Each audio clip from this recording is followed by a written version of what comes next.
Everyone a second to find their seat. Let me just check if I can hear online mic. Mr. Fishman, are you on?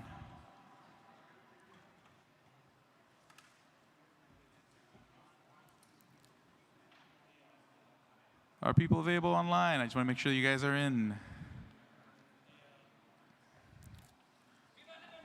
I'm on. Yes. Viva. Let's give it another second. Mr. Fishman, are you on? Or if anybody is online, if someone can unmute their mic for a moment, and just so I know that the online mic is working.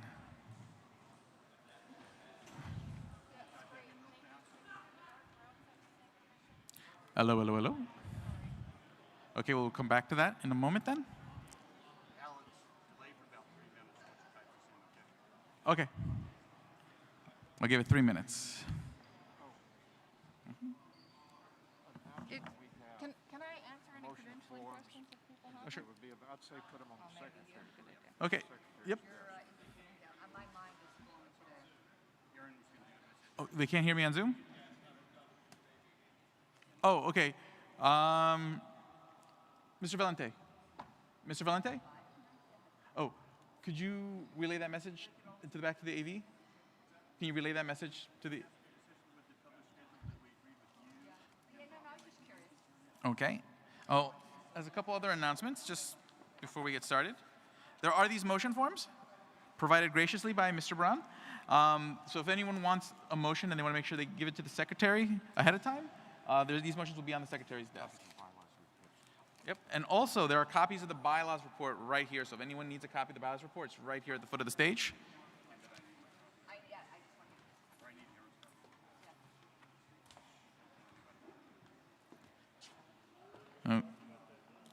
Okay.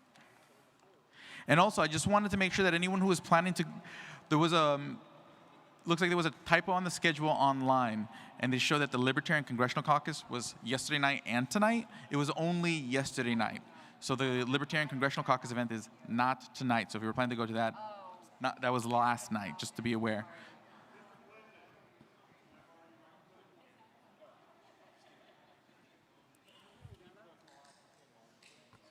Okay. Online mic, is Ken Molman there? Online mic. Online microphone, is Ken Molman there? Paging Ken Molman. Aisle 3. Oh, you don't drink coffee, do you? Oh, is Ken here? Ken Molman?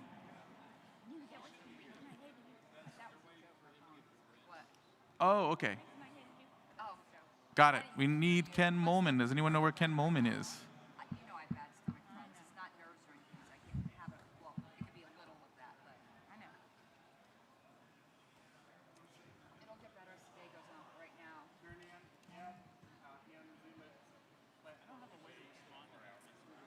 Okay, but I don't want it up on the screen. I'll do it when I, yeah, no, I'll. Got it. Understood. Oh, thank you. Right now I'm a little. Got it. Okay, so I'll see if I can get that message out.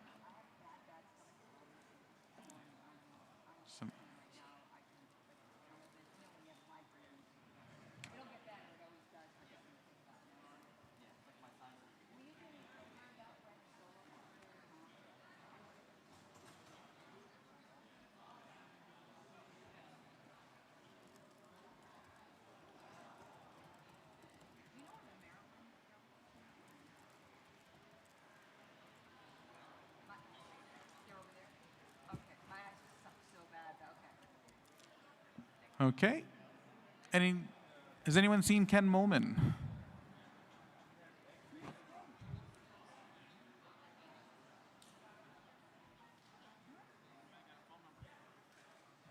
I do have a phone number for him, so let me give him a call.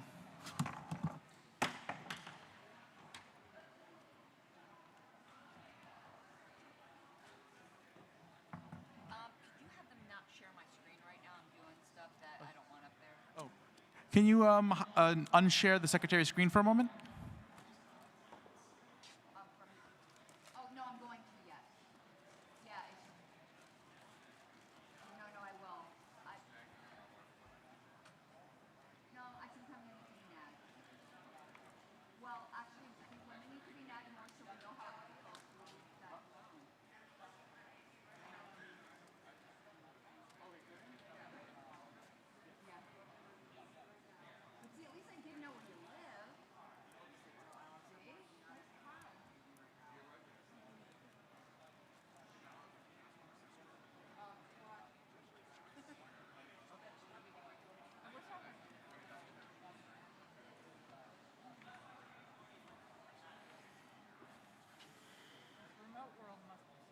Okay.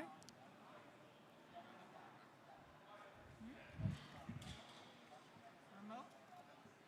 No, I'm saying this remote world must be. Let me go look again.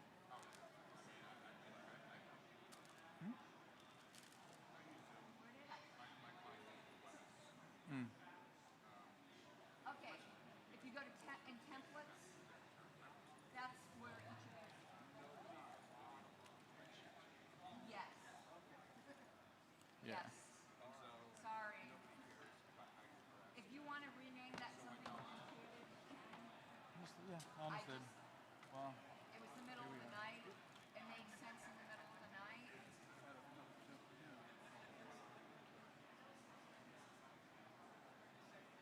Yes.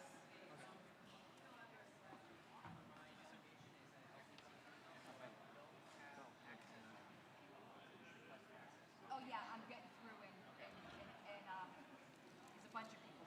Okay. Yeah, so that's what I'm doing right now. So I told him to stop sharing my screen because everyone's email. Okay, good. All right. Well, as long as you see Josh.Eckman's email. Yeah. You definitely don't want your email on the screen because you know what happened to me. Oh, I do. Yeah. Oh, you'll get cat facts. Okay, great. Because I got that, and both Susan and I. It's quite interesting. Not 100 of them. Well, that's true. Okay. It does stop after a while because I almost was like, am I gonna have to change my number? Because there's no way to opt out. You said your phone number on screen at one point, and I was like, oh no, she's getting. Cat facts. Yeah, cat facts. Well, I just want to listen to you. Yes. Thank you. Thank you. yep, go for it. Right here. I'm gonna do it right now. Good morning, everyone. I have just a few quick announcements while we have some downtime. Mr. Teeter is available in the back for group photos, candidate photos. Please see him for prices. He'll be around all day, pretty shortly, here in just a couple hours. Both bars in the back of the room will be opening. Please utilize them. Please tip your bartenders. As far as our online auctions, as of this morning, the high bid on the Hospers high-res scan is $1,000. The current high bid I'm showing on the trophy is $91. However, I'm told a $500 bid has come in that hasn't registered yet. I will inform you as soon as I see that. And the trophy says, the only true Libertarian, and you know you all want it. Only one of you gets to claim the title. We'll see who it'll be this year. We did add one more auction item. If you'll look at the auction tab, you should now see an official 1976 ballot signed by all the first candidates on the first Libertarian ballot in the state of Arizona. And that is now available on the auction tab as well. Thank you.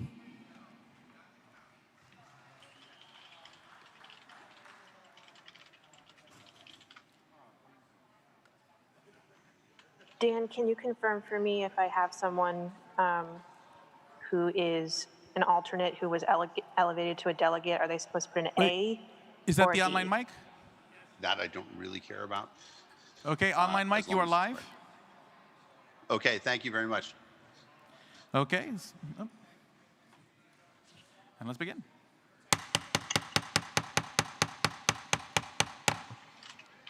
Hey, everybody. Okay, let's do this. Okay, so let's start off with the credentials report. Jesus Christ, I gotta get everybody in. Guys, I'm going to admit everybody so that Thank we can you. cut the list down low. And then please go back and Good pair morning. your list.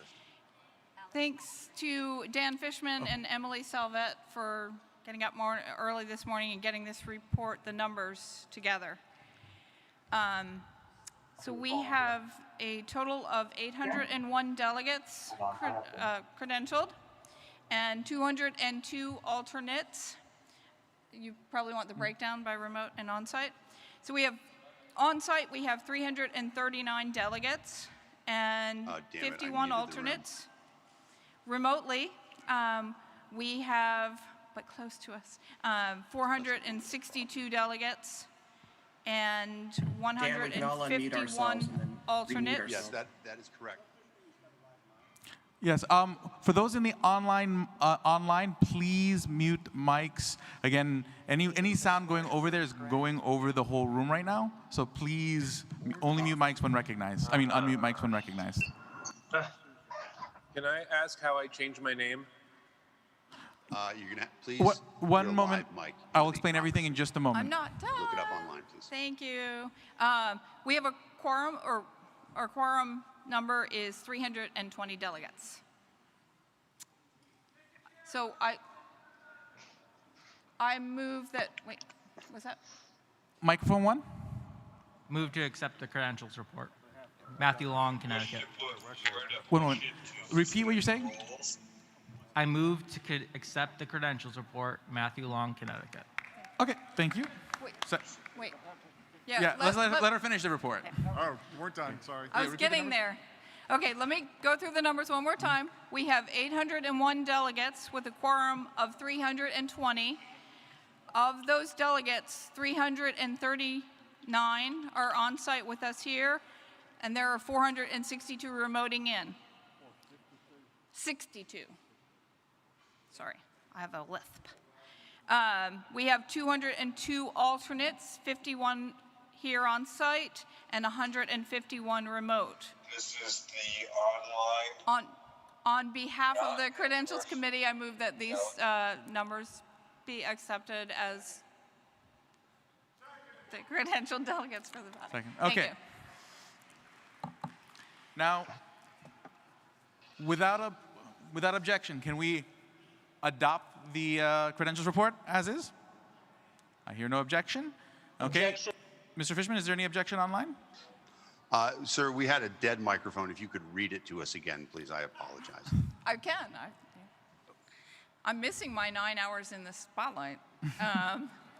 We have 801 delegates for a quorum of 320.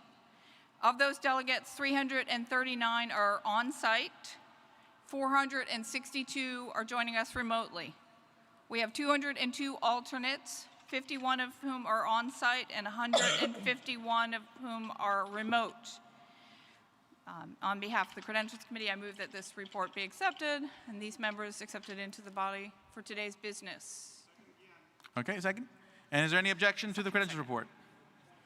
Point of information, Mark 2. Just Christopher Gill, Ohio. Just wanted to know, one, what these numbers are specifically based on, like how we're determining online versus the online delegates. One moment. Okay, thanks. Ms. Hogarth? And then for quorum, how are we determining quorum when a large number of our participants are online? Okay, so I can answer the second part because I heard that. Can you repeat the first part? I'm sorry. First part is just how are we determining that delegate count? In person, obviously, it's credentialed versus checked out, but online is just how are we determining that? Yeah, so those are the numbers of the people who were participating yesterday on the participatory Zoom. So we have a report from staff, and we compared, when I say we, Emily, thank you, we compared the numbers, or the names of the people participating here and took out the names of the people. We had the people participating online separated from the people participating here. Okay. So, and Mr. Brown has corrected me. Sorry, we can't have 4/10 of a person, so my apologies. Our quorum is actually 321, and that was determined, that was the second part of your question, yes, from the total number of delegates, 40%. Are we going to have any issues with a changing quorum count midstream here, or is that going to be the same as always? That's the number, if the body accepts that, that number, then that's the number of credentialed delegates for today's business. That's my understanding. Yep. And then tomorrow there'll be another credentials report, and it'll be based on that report. Thank you. Thank you. Okay. With that, is there any objection to the credentials report? Okay, Mr. Fishman, we just want to confirm. Is there any objection online? And then we can move on. There's no objection online. No objection. And the credentials report is adopted. We would like the secretary's screen shared. Oh, yes. And then if we can share the secretary. Ms. Harless is working on it, so she will have that shared on Zoom in just a moment. Okay. Point of order, Mike 3. Good morning, Dale Thomas from Delaware. Just wanted to make a note on the minutes that it should be 9:10 a.m., not 9:10 p.m. Thanks. Sounds good. Now, I want to move along. So, here's first a couple quick announcements. Okay, I did make some updates to how the online queue works. I did send out a message this morning about those changes. So now you guys can send messages back if you want to be removed from the queue. Also, to make sure that everyone has more access as well, we're doing a meeting instead of a webinar today on the Zoom. Okay, that means I really need everyone online to be very, very proactive in keeping their mics muted when they're not recognized. Because if it becomes overly disruptive, we don't want to have to adjust. I want to give you guys keep as open access as possible. So that's going to require everyone to work together on keeping the mics muted until you're recognized. And with that, who here wants to keep going on with business? Okay, we got some stuff to get done. So I'm going to in the nature of getting our. Yep. Mr. Chair, Mr. Fishman needs to allow me to share my screen. Okay, Mr. Fishman, please enable screen sharing for Ms. Harlos. Okay, in the nature of moving on with our agenda, I recognize Mr. Goldstein on microphone 2. Thank you, Mr. Chair. Sam Goldstein, delegate from Indiana. I rise to make the following motion. I move to suspend the rules to amend the current agenda for the following points. Fix the time of today's adjournment at 5 p.m. Fix the call to order tomorrow at 9 a.m. Fix the time of final adjournment at 1 p.m. tomorrow, and fix the time to begin LNC elections today at 10:15 a.m., and finally to limit the time of the platform debate, should we ever get to it, to 4 hours. There's a second. It is. And I'd like to speak to my motion. Please speak to your motion. For those of you who have been to conventions before, we've never really published time limits on the agenda. The convention committee has always, in conjunction with the convention chair, set time limits in the schedule, and we.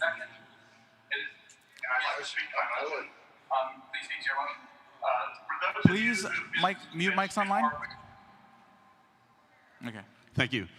We have historically just gone with the published time limits in the schedule. Because of the nature of what's been going on recently, we thought we would formalize these time limits in the agenda. I will tell the delegates here and online that the convention committee chair, Betty Rose Ryan, the convention chair, Alex Merced, both bylaws and platform committee chairs, talked frequently about these limits, about the schedule and the agenda, and had agreed to them prior to them going into the schedule. And I beg the delegates' indulgence in getting this done quickly so we can actually get on and do some business. Thank you. Okay. So is there any objection to suspending the rules to basically make those changes to the agenda and set those limits? Dan, should we let them know to do mute, not mute all? Objection, Mr. Chair. Stop. Everything you say goes over the live mic. Yep. If you want to communicate with me, use Slack. Okay. There was an objection, so we are going to move on to a vote on the suspension of the rules. Mr. Chair, delegate from, oh, sorry. Okay. And then right now, if you want to be in the speaking queue online, I am looking at Bylaws Proposal 13 as the queue, because that was the business that we left on. So if you want to be recognized, please submit there. And I have it in front of me. So if there's a privileged motion, I can see that, because right now we're in a suspension. So, and it's on, and it's a suspension of the rules is not debatable. So we're going to move on to a vote. Okay. So Mr. Fishman, if you can start a poll. Stop sharing my screen. Okay, and can everyone on the Zoom see Ms. Harlos' screen at the moment?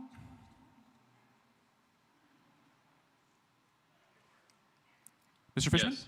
Yes? Okay. So start a poll to suspend the rules to adopt the motion as shown on the screen. Alex or Ken, the Zoom got muted again, please. Okay. If we can unmute the Zoom mic from our end, I guess. Okay. So a poll to suspend the rules to adopt the motion as shown on the secretary's screen. Okay, just give me a heads up when that poll has launched and finished.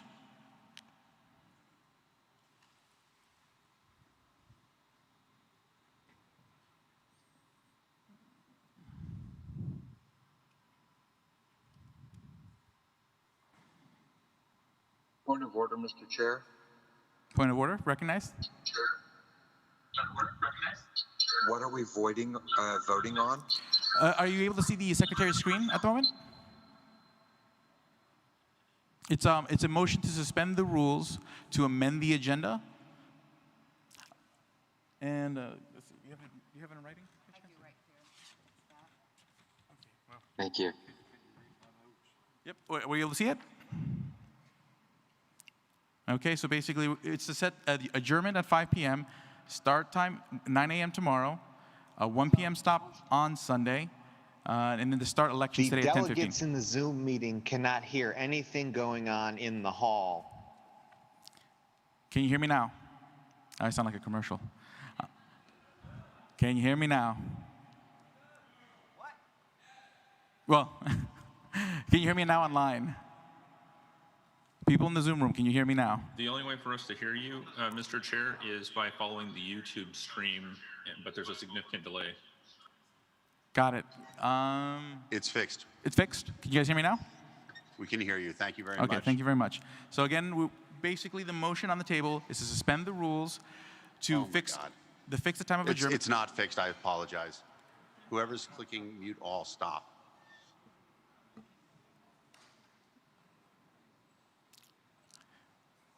Mr. Fishman, can you hear me now? We can hear you now. I apologize. I'm making it clear to everybody to stop clicking mute all. Got it. Okay. Understood. So again, the motion is to fix time of adjournment to 5 p.m. Start time 9 a.m. 1 p.m. start time on Sunday. 10:15 to be a hard time to start elections.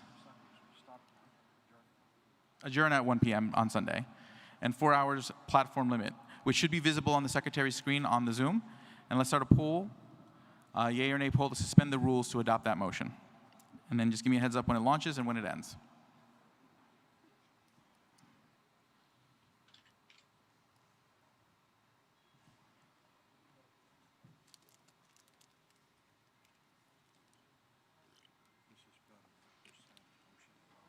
I'm sorry, Mr. Chair. Can you tell me the poll again? Say it again? Can you tell me the nature of the poll again?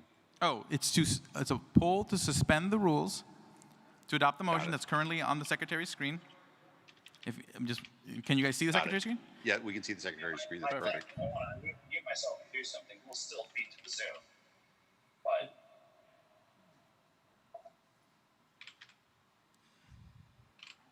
Okay, Mr. Fishman, just give me a heads up when you're able to launch the poll, and then point of personal privilege. point of personal privilege from Oklahoma. Yep. I'm not seeing the secretary's screen in the Zoom call. Is it? It's there. It's there. Okay, I'm gonna read the motion real quick. Where? I can't help you.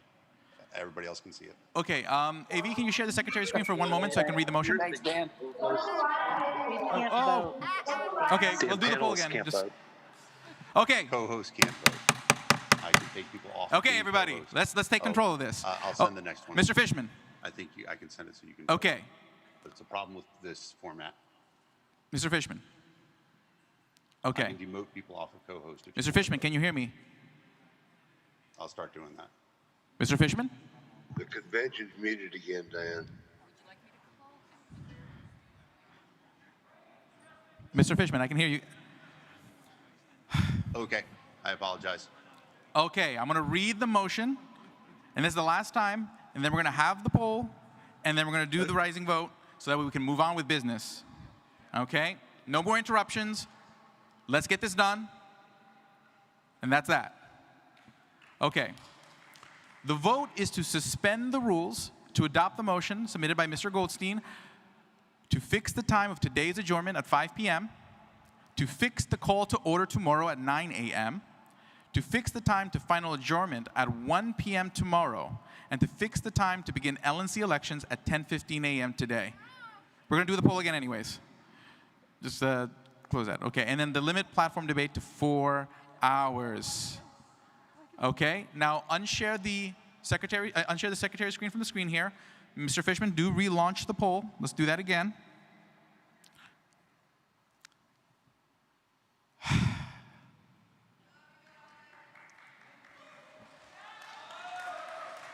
Thank you. We're doing the thing. Okay, so we'll give that a minute. Okay, so we will give that a minute. Then we will do the rising vote. We'll do a voice vote. We'll see how it goes. And then we'll continue on.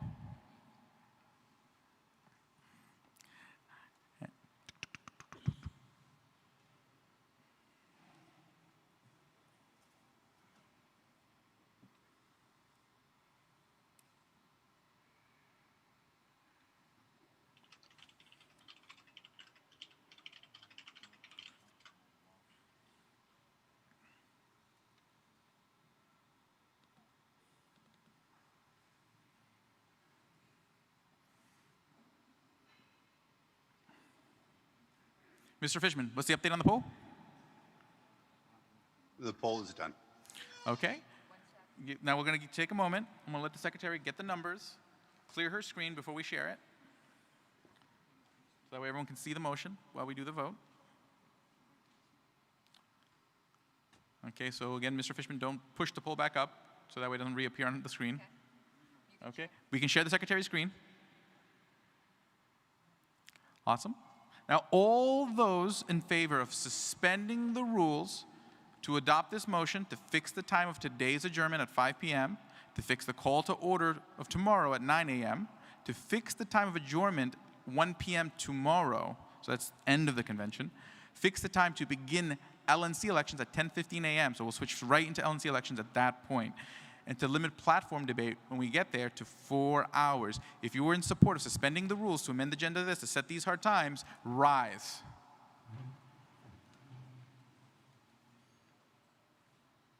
Okay?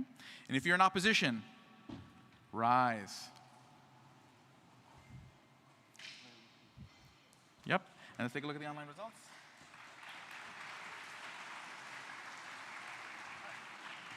That is overwhelmingly 2/3. Let's get some business done. Okay, I'm going to actually recognize Mr. Phillips at mic 1. Thank you, Mr. Merced. Ms. John Phillips, delegate from Illinois. I have a point of order followed by a motion, or a point of information followed by a motion. Okay. The point of information is on Bylaws Proposal 13. Will we be voting up and down on 13, and then if it fails, taking up 13A separately? Or will we be voting on them as competing motions? We will separate. So basically what will happen is that if 13 does not pass, then we would then go take up 13A. Okay, then in that case, I move to extend time on this issue for 5 minutes. Is there a second? Okay. And is there any opposition to extending debate on Bylaws Proposal 13 for 5 minutes? Object. Object? There is an objection, so we'll move to a vote on the extension of time. Okay. Mr. Fishman, cue up a poll on the extension of time on Proposition 13 for 5 minutes. And then unshared, yep, second, perfect, thank you very much. Okay, and then just give me a heads up when that poll starts and ends. Mr. Chair, what was the motion? Oh, it's to extend, Mr. Phillips moved to extend debate on Prop 13, 5 minutes.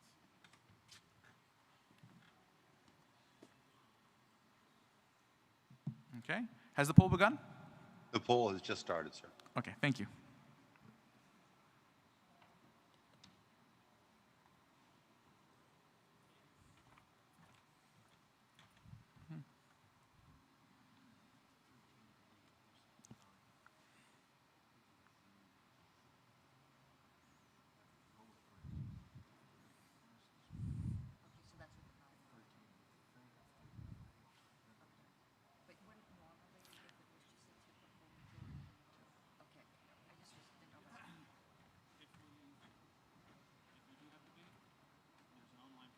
Yep.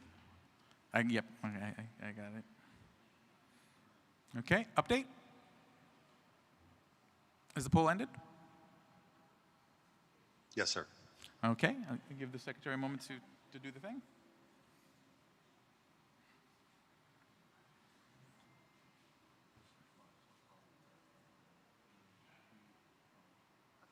Okay. Now, all those in favor of extending debate on Bylaws Proposal 13 by 5 minutes, rise.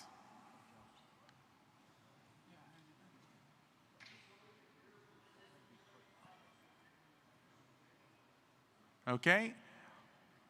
All those in opposition, rise. Okay.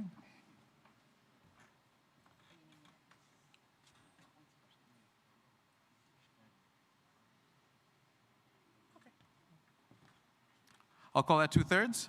We will extend for 5 minutes. And okay, so I'm going to recognize Ruth Bennett online, and then I'm going to recognize Mr. Montoni at mic 2, and then I will be recognizing Joe Dean online, just so you guys know what the next few in order are. And then I will go to mic 3 right after that. I'd like to comment. Is this Ruth Bennett? No, Ruth Bennett has been recognized. Thank you, if you can hear me. Thank you. Yes, I can hear you loud and clear. I rise in opposition to Proposal 13. I have served on the Judicial Committee several times in my 40-plus years membership in the Libertarian Party, and I have come to really believe that the Judicial Committee should be the graybeards, the elder statesmen, the people that have served in a variety of capacities across the National Libertarian Party. And for us to devolve this to the regions, while I'm a believer in devolving, I am a libertarian, I think this is a case where we want the Judicial Committee to be above regional politics. We don't want a Judicial Committee member calling around to state chairs to see how he or she should vote on an item before the Judicial Committee. Judicial Committee hearings are generally, can be very rancorous, and because I have been chair of the committee when we've had rancorous hearings, and to have any kind of feeling that a Judicial Committee meeting owes some sort of allegiance to their region, I think is detrimental to the greater Libertarian Party. I would urge that people vote against 13 and vote in favor of 13A, and then tomorrow let's go ahead and squeeze in an election of new Judicial Committee members, and we can do it concurrently with platform debate or LNC today or tomorrow. So I please urge you to vote against 13. Thank you. Okay, Mr. Montoni, mic 2. Mr. Chair, I believe this is a parliamentary inquiry. As the day goes by and tomorrow, excuse me, the number of people who are leaving the convention is going to be increasing at a prodigious rate as we near the close. So can we have periodic reminders to people if they are leaving the convention, whether online or in person, to please check out? That's well taken. So again, if you're leaving the convention, make sure to check in with credentials so that way they know you leave, so that way it doesn't cause a quorum problem. In previous conventions, what's happened, people leave the convention, they fly back home, and then we don't have enough people in the room to conduct business because we don't have them officially checked out. So if you do leave before the end of the convention, do make sure you check in with credentials. Now I'm going over to, actually first to Joe Dean, then to mic 3. So I'm Joe Dean from online. Hi, good morning. I agree with the arguments that Ruth Bennett made, but I see some other problems in addition with this proposal. I don't think it was very clear what it actually does. The people who presented it yesterday made reference to a value of it being that the regions could fill vacancies. This appears to not be true. It doesn't look like the people who put this together actually quite did it right, because you might think that's what it means, that it works the same way as regional reps, but in fact the text specifically says that vacancies are to be filled by the other people who remain on the committee. If you think that other procedures relating to removal of procedures relating to removal of people from this committee work the same way as for regional reps, that would be a terrible idea. The last thing you want for a committee that's trying to deal with nationwide issues, potentially ones that involve some of the state affiliates, is to have state chairs running around pulling people off of the committee while they're in the middle of their deliberations. There's also a problem with the size of the committee. This would leave the size of the committee undefined. There could be 8, which would make it even, which is not a good thing for this kind of committee. So for all these reasons, I suggest we drop this idea for now, consider it next year in 2022 if people really think it's a good idea, and rewrite it. And for now, let's just have a simple vote on 13A so that we can repopulate the Judicial Committee. Okay, so we got limited time, so I'm gonna move to mic 3. Then I'm gonna recognize Mr. Robinson at mic 1, and then I'm gonna recognize Dr. Chuck Moulton online right after that. So mic 3. Thank you, Mr. Chair. I'm the Michigan chair, and we are having a lot of trouble in Zoom with our delegate list. I wonder if other states are having a problem, and if they are, I would like to call a 10-minute recess while we get Zoom situated. If anyone online is having trouble, now on the online queue page, there is a message section, so you can send a message, and it can be marked a technical issue. And I do have that where basically that's going to go directly to the right people so that we can address those in a timely manner. So do exercise that feature so that way we can process those issues faster and get along with business faster as well. Mike 1. Thank you, Mr. Chair. My name is D. Frank Robinson, Oklahoma delegate, co-founder of the Libertarian Party. Chair,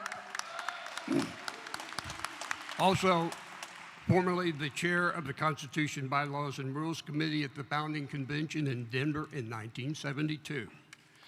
I wish to speak in opposition to the motion 13, but I also wish to remind that it is in order for opposing and supporting arguments to be alternated in the course of debate. In this case, I believe I will be about the 4th person to speak in opposition. I think Proposal 13 misconstrues the original intent of the founders for the Judicial Committee. The Judicial Committee serves as a fact-finding body, like a committee of inspectors general, for the entire membership. It's a place for whistleblowers to appeal and have their complaints explained to the entire membership. The Judicial Committee is not a committee that represents delegates attending any particular convention. The Judicial Committee is a standing committee with the authority under the bylaws to protect the rights of all members. In the beginning, our central purpose was to preserve the ideological clarity of the Libertarian Party by keeping the platform consistent with our statement of principles. The general membership relies not only on the National Committee to administer party affairs, but also on the Judicial Committee to see that the administration is done with justice to affiliate parties, to officers, and to the members wherever and whenever they need persons to speak truth to power independently, not only during a convention, but before and afterwards. Mr. Robinson, just so you know, we're out of time, but Therefore, I ask delegates to reject Proposal 13. Thank you very much. Okay, we are now out of time. I'm sorry. We are now out of time on Bylaws Proposal 13. We are going to go to a vote on Bylaws Proposal 13 and then move over to Bylaws Proposal 13A if it is not taken up. On that, let's begin with the vote. Point of information. Point of information? This is Texas Delegate Elliot Sherman. I was hoping that the Secretary could show both the language for 13 and 13A on the screen, since there are many in the crowd who would like the plan of voting down 13 in order to support 13A. Okay, can you see it?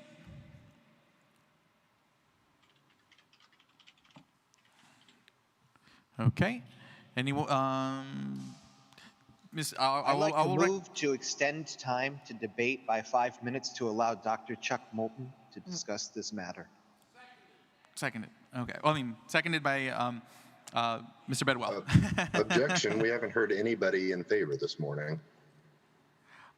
So would you want to amend your motion to extend for minutes of just general discussion so that we could leave it open to? Would you, or you want to keep it the way you had it? That's fine. Okay. And please identify yourself. Mr. Chair, point of This is personal Jeff Wood, privilege. delegate from Michigan.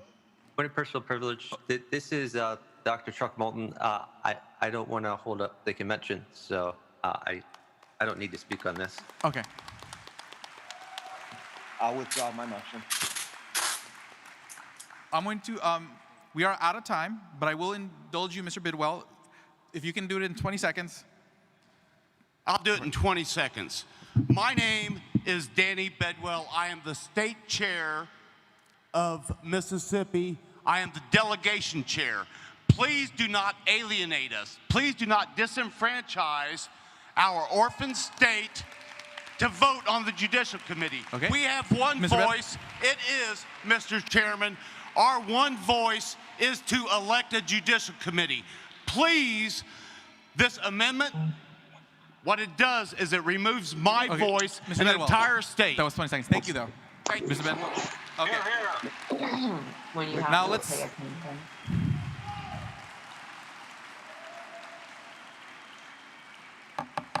Okay, so let's move on to this vote, because that way we can have time to take on some other bylaws proposals before our time is up. Now, Mr. Fishman, prepare a poll to approve bylaws proposal 13.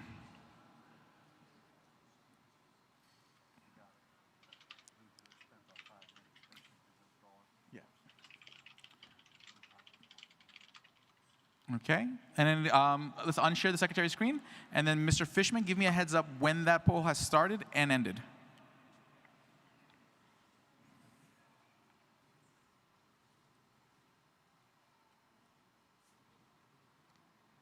Okay. And again, It has started, sir. thank you very much. And I just want to say again, thank you to all the delegates for being patient and being accommodating to each other. Okay, it's appreciated, and we're getting through that because of that. We wouldn't be getting this far if we weren't doing this together. So thank you.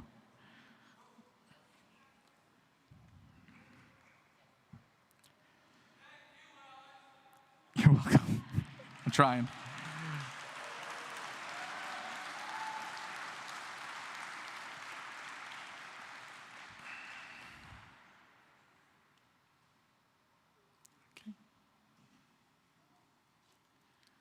I guess, quick product placement for Gatorade.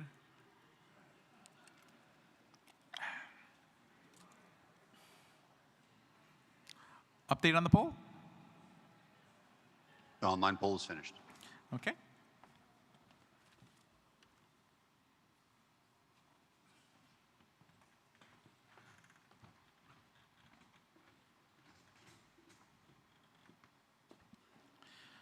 Okay, and then, okay, let's share the secretary screen now.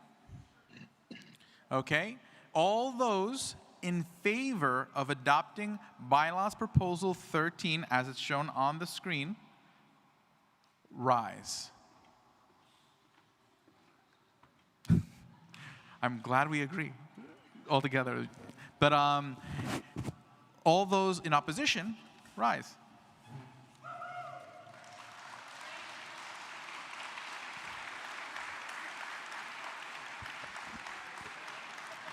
With that, I guess we'll begin on 13A.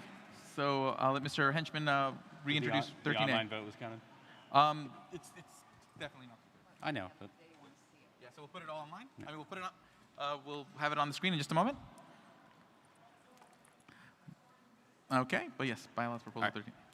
pursuant to the committee's instructions, if the convention does not adopt Proposal 13, I'm to present Proposal 13A. Proposal 13A adds a short sentence to the existing bylaws authorizing intervening conventions to fill vacancies in the situation where there are no elected judicial committee members. So in a sense, it would resolve the immediate problem resulting from the 2018 election.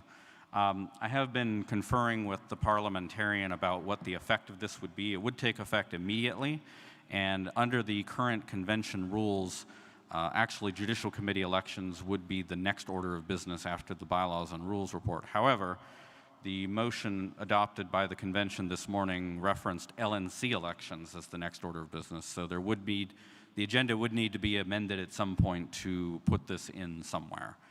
This proposal was adopted 8-1 by the Bylaws and Rules Committee, and on behalf of the committee, I move its adoption. Okay. The motion has been seconded. We have 8 minutes of debate, and then also everyone online, I did make a new topic for proposal 13A, so please start putting yourselves in the queue for 13A, and I'll be calling on you. Mr. Seebeck, mic 2. Okay, there we go. Mike Seebeck, Colorado. Looking at 13A, there is a serious flaw in this proposal. We can fix it, but here's the problem. The way it's currently worded, it only addresses what happens if no members of the Judicial Committee are elected. You need 5 members to have a quorum. What do we do if we only have, say, 2 or 3 or 4 members elected? They can't have a meeting without a quorum to backfill the blanks. We can fix this by amending it later on to cover the 1 through 4 cases, but we got to address that to make this work. If we do that, this will work just fine. Okay. Thank you. Now, looking at the online queue, Kyle Markley, right now it would not be in order to amend the bylaws proposal because we're in the 8 minutes of non-amendable debate.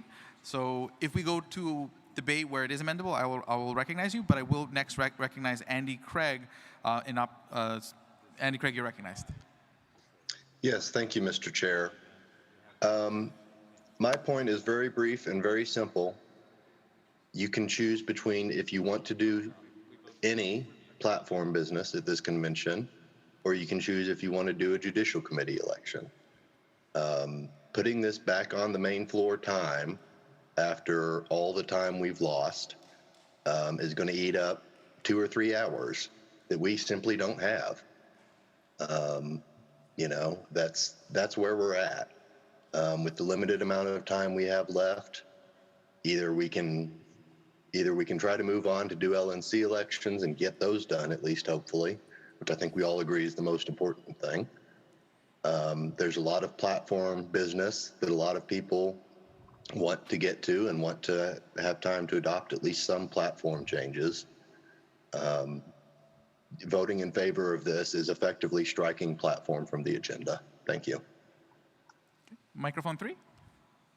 Bowen Chappell from Kansas. I move to call the previous question. Okay, seconded. Okay, and let me just see here. Is there any opposition to calling the question in the room? I oppose calling the question. Objection. Okay. Objection. Okay, there is objection. So on that, let's go to a vote. Okay, Mr. Fishman, a poll to call the question. Let's unshare the secretary's screen. Okay, and then just give me a heads up when the poll has launched and ended.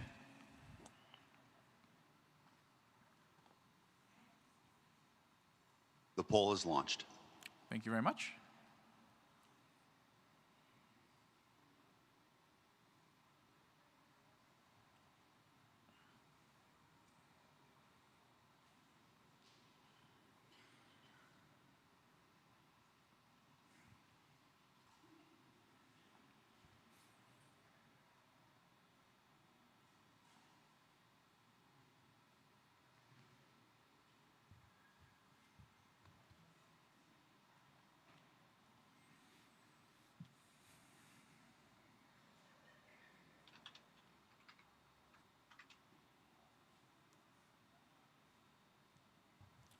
Update on the poll?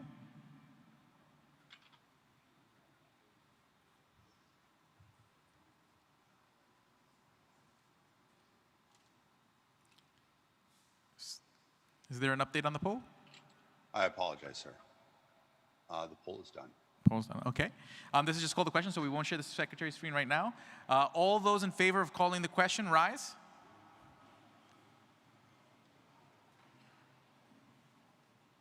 All those in opposition, rise. Okay. Take a look. Okay. Debate has ended. And we can share the secretary's screen again?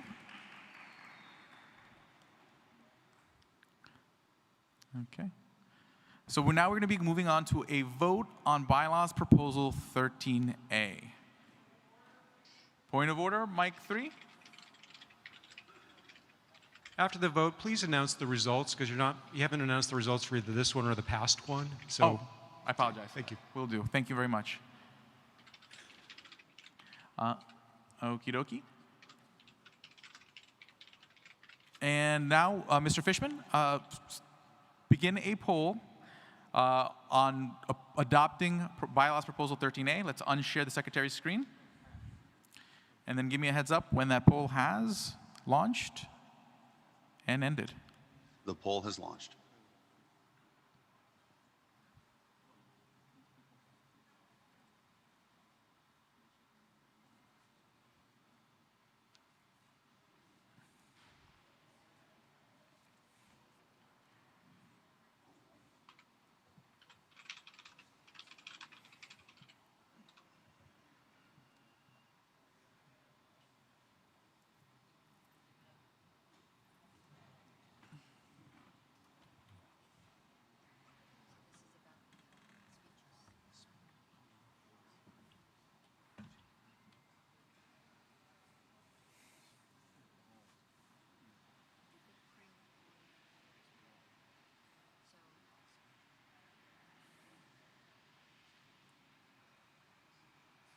Update on the poll?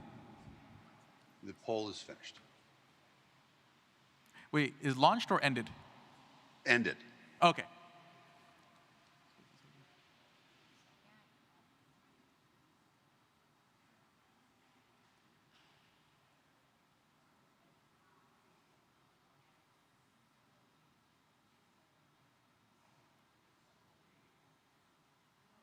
Okay, share the Secretary's screen. Okay, and all those in favor of adopting Bylaws Proposal 13A, rise.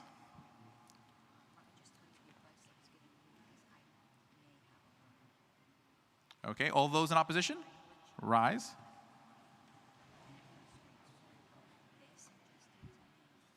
Okay. Can we share the Secretary's screen and show the online total? I do think that has passed. No, that's not it. That's not it. Wait, one moment. Wait, let me just get the... It didn't, does Mr. Fishman have the totals because it didn't copy to my clipboard? Mr. Fishman, do you still have the totals? I call for a division. Second. Okay, there we go.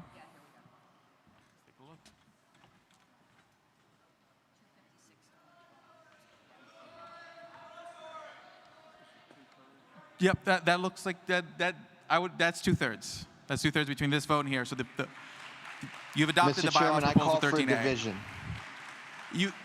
The motion's just passed. You can't call division on something that just passed. That's out of order. Dilatory, you were not recognized. So please, people, do not speak until recognized. Okay? I've been reminded there are gators in Florida. Now, okay. If you do have a point of personal privilege that is timely, you are welcome to say personal privilege. But again, something like division or whatnot is not a privilege motion. Do not hop the line. Be respectful to your fellow delegates. Personal privilege? Personal privilege? You're recognized? This is Catherine Files from Michigan. We have, at least from Michigan, people in the Zoom who are not alternates or delegates. The Zoom was made open for all. So if it's this close of a vote, I don't think we should be just not doing any division or any questioning of it. I don't think it was that close. Here in the room, it was clearly more than 2/3. I'm going to rule that as it passed. Point of personal privilege, Mr. Chair. We cannot see the room, so we are actually kind of basically believing what's going on. Is there a way that online can see the room when we have a rising vote? We'll try to see how we can accommodate. We're doing the best that we can, and I'm trying to act as in good faith as possible. So when I say that, when I see that this passed, I'm saying it in the best faith I can. But we're going to try to see if we can. Again, we'll try to find a way that you can see all the things. But Point of information, Mr. Chair, isn't it true that in Zoom, there is a gallery view where you can both see the presented screen and the convention chair at the same time? There are multiple views, but that is not set by us. That would have to be set by you guys in your own Zoom view. Thank you, Mr. Chair. I appreciate it. Okay. Thank you very much. Let's move on. Need somebody to point a camera at the front of the room. Okay. Moving on. Okay, so what's the next bylaws proposal? Okay, one moment. We will recognize Mr. Phillips on mic 1. Because of the related nature of Bylaws Proposal 18 to the one we just passed, I would like to move to suspend the agenda or to amend the agenda to take up Bylaws Proposal 18 at this time. Okay, it's been seconded. Okay, that's motion to suspend the rules, so that's not debatable. We are going to go straight to a vote on the suspension of the rules to take up Bylaws Proposal 18. Point of information, what is Bylaws Proposal 18? Mr. Henchman? Bishop Henchman? I'm not going to go at length on it because that would only be if we come up. Proposal 18 would change the process by which we elect LNC officers and members of the National Committee. Okay. Here we go. Mr. Fishman, start a poll on whether to suspend the rules to take up Bylaws Proposal 18. Let's unshare the Secretary's screen. Point of information, it also affects election of Judicial Committee. Is that correct, Mr. Henchman?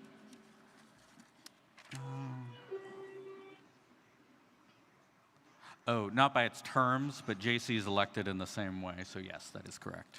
Okay, so so now everyone knows. Okay, Mr. Fishman, you may start that poll, and then give me a heads up when it is completed. And anyone, please mute your mics when you're not recognized. Can we have the text of the bylaws proposal? Oh, is it too big to show? Oh, can you put the text? Yeah, I think the text is on the Secretary's screen for Bylaws Proposal 18. Oh, don't share the Secretary's screen on the screen. They're going to do the poll in a second. There we go. Thank you.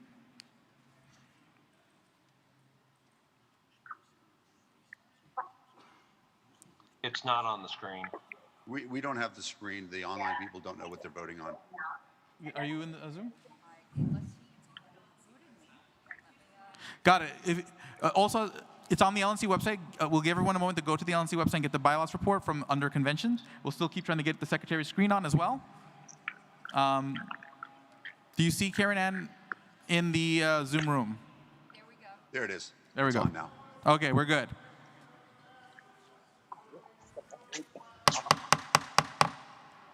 Okay. Give me a heads up when the poll launched.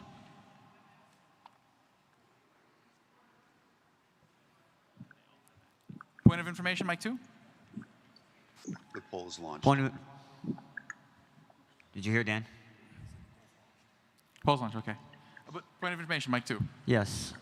Florida delegate Omar Recurl. With the change of 13A, what effect does that have? Because per the bylaws, the next thing we take up after bylaws is JC at appropriate years. Is this an appropriate year that we take up JC, or do we move to a LNC election? The poll is supposed to be on suspension of the rules, not approving a proposal. Okay. Mr. Chair, is this Poll's not suspension right. of the rules or approving the bylaw? Right now, you're just suspending the rules to take up the apologize. bylaw. I launched the wrong poll. Okay, so no worries, just relaunch the poll. Okay, Mr. Henchman, would you be able to answer Mr. Requera's question? Yes, I did confer with the parliamentarian. Normally, 13A takes effect immediately, so it is now in the bylaws. And it means we would elect JC in appropriate years, which is already there. And this would now be an appropriate year because there's 0 members of the Judicial Committee.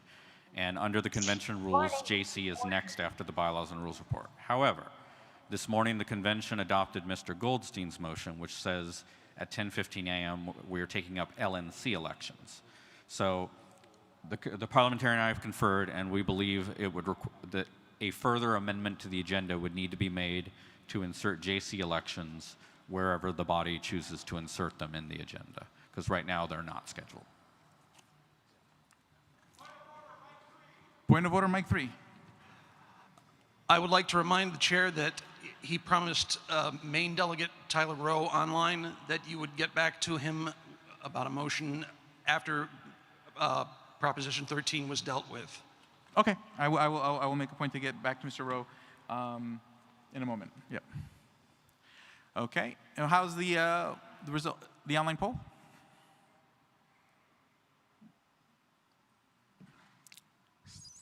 Status of the online poll?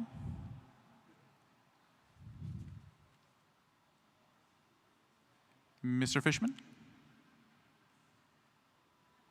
Sorry, I'm just muted. Yes, the online poll is ended. Okay. Give him one for the secretary, then we'll.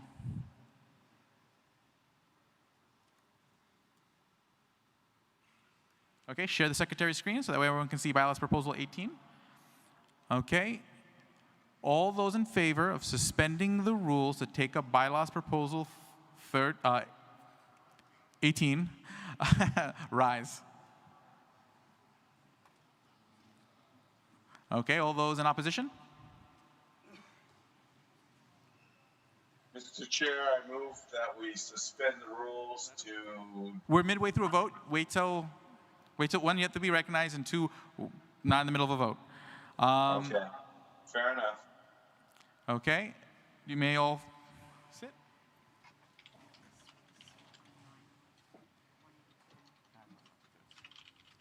Okay, so the online numbers we'll put on the screen in just a moment. But it is not 2/3, so the suspension of the rules does not pass. But I did promise Mr. Rowe that I would recognize him after we disposed of 13, so I will recognize Tyler Rowe online. Thank you, Mr. Chair. Yesterday, I talked about making a motion to suspend the rules to have an up-down vote on bylaws proposals without debate, and so we could get through as much of that as possible before we moved on to the next item of business. Okay, do you still want to make that motion even though we only have a little over 10 minutes left before Bylaws proposal is over? Because it'll take like 3 or 4 minutes just to get the vote done. Sounds good. I'll withdraw. Thank you. Point of information, Mike 2? And then I'll go to Mike 1. Omar Recurro, Florida delegate. I have a follow-up point of information from the previous question. Why are we assuming that JC, I mean, we're basically saying that the next order of business is LNC elections and then platform committee report, and we just forgot about, at-large platform, and then we just forgot about JC? I mean,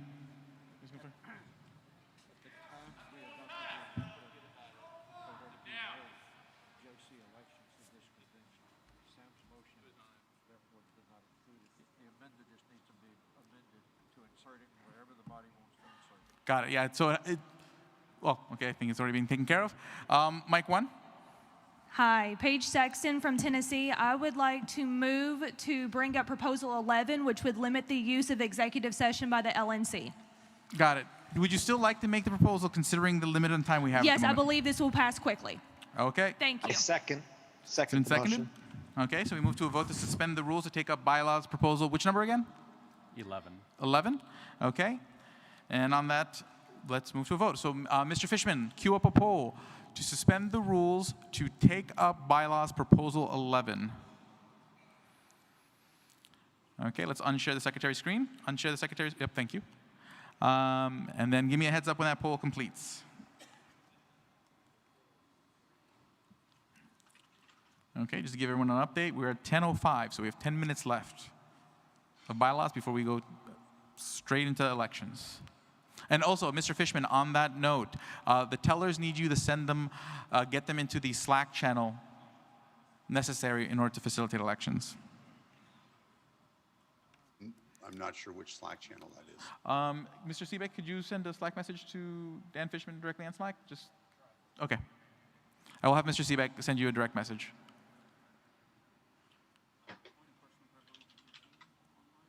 Okay, point of personal privilege, Chris Lucchini from New Mexico.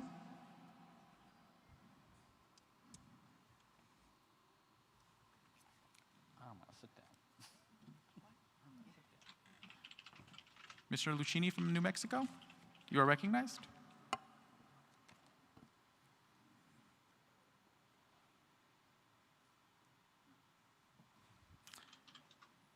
Another moment. Yeah, my point's moot at this point.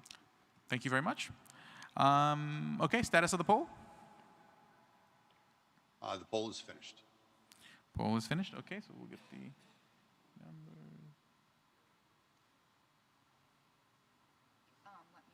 1 second. Okay, I got the number. Okay, I'll put bylaws proposal 11 on the screen. Oh, okay, they didn't see it. Oh, okay. Okay. All those in favor of suspending the rules to take up bylaws proposal 11, rise.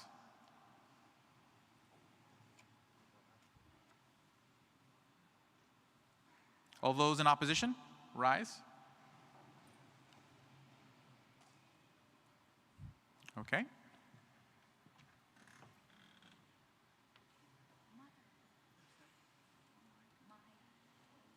Oh, Mr. Fishman, can you share? Can you push those results again so we can see them? There we go.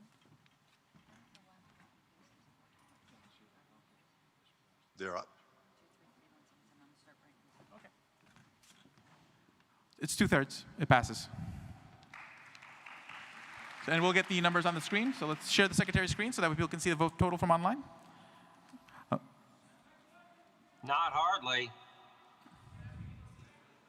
Yeah, you have to see. Again, you have to compare the vote in the room to what's online. It's 2/3. And with that, let's just move on to Ballot's proposal 11, while we still have 7 minutes left. Last one. Proposal 11, limitations on use of executive session by LNC and its committees. Executive session is when a committee meets in secret with only the members of the committee and other invited guests remaining in the room while it's conducted. Robert's Rules does provide some limitations on the use of executive session, but not many. Our policy manual, the LNC policy manual, does limit the use of executive session by the LNC. Under the current policy manual, there are specified reasons that a majority of the LNC can go into executive session, and for other reasons, 2/3 of the LNC can vote to go into executive session. Those requirements do not apply to other committees other than the National Committee. Additionally, because it's in the policy manual, it can be modified at any time. I personally am aware of situations where, well, I'm not going to go there. What this proposal would do is it would specify that executive session can only be used for specified purposes, which are personnel matters, contractual negotiations, pending or potential litigation, or political strategy requiring confidentiality by both the LNC and all of its committees. And beyond that, it would have a majority requirement and all of that. It would also require that only discussion happen in executive session, and all votes and actions must be taken in open session. The committee believes this would close a loophole for abuse and strengthen the requirements for transparency and accountability. The language was drawn from a number of similar provisions in other boards and organizations. In the survey results, this proposal was very popular. There was an expressed concern about the political strategy prong being too wide, potentially. That is a concern, but on the whole of it, I think we should give it a shot, and it is still narrower than existing practice, where the LNC can go into executive session for any reason with a 2/3 vote, and committees can go into executive session and conduct actions in executive session without a vote at all. So the proposal was adopted by the Bylaws and Rules Committee by a 9-to-1 vote, and on behalf of the committee, I move its adoption. Okay. Second. Okay, and again, people online, I see we already have people. I'm going to recognize Mike 1. Paul Bracco, delegate from Virginia. I'd like to call the current question. Okay, the question has been called. Okay. I'm going to assume that they're. For the sake of time, I'm going to assume that there's at least one person opposed to the call of the question. So we're going to vote on the call of the question. Point of order. Mike 2. Point of order, Florida Delegate Omar Crow. There has been no debate? How can you call the question when there's no debate? Bottom line, he was recognized, he called the question, it was seconded, so here we are. Okay. Point of order, Mike 3? Information.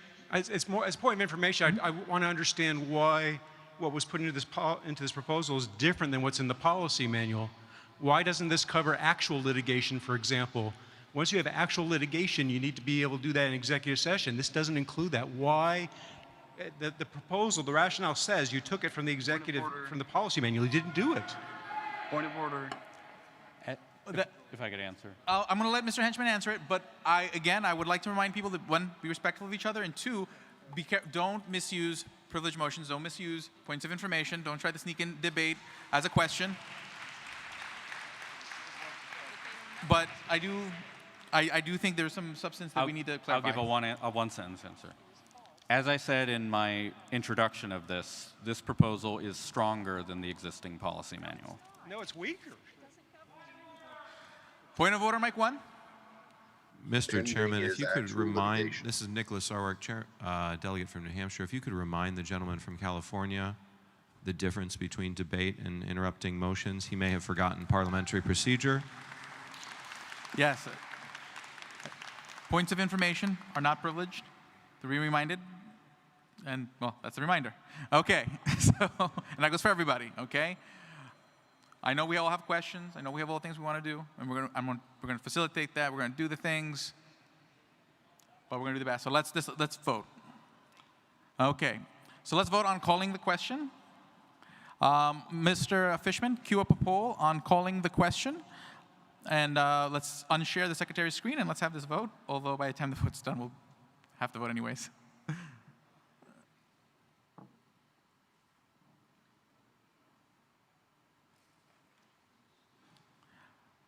The poll is launched. Okay.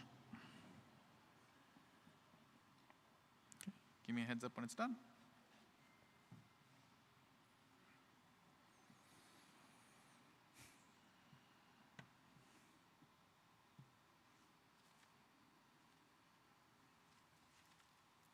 Not sure what's up with my hair in Florida these days. My hair's usually a lot more cooperative in New York. Oh, okay. I was just like, I don't remember getting that frizzy when I left my room. Okay.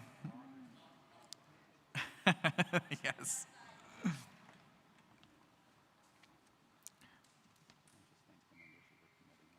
please do.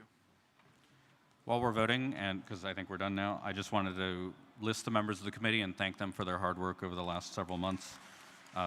Dr. Chuck Moulton, Andy Craig, Chris Crawford, Richard Longstreth, Alicia Matson, Dr. Kenneth Brednolson, Mark Rutherford, Paige Sexton, Chris Thrasher, and alternates Chris Weiss, David Blau, Alex DeBenedetto, and Sean Lavasser. Thank you.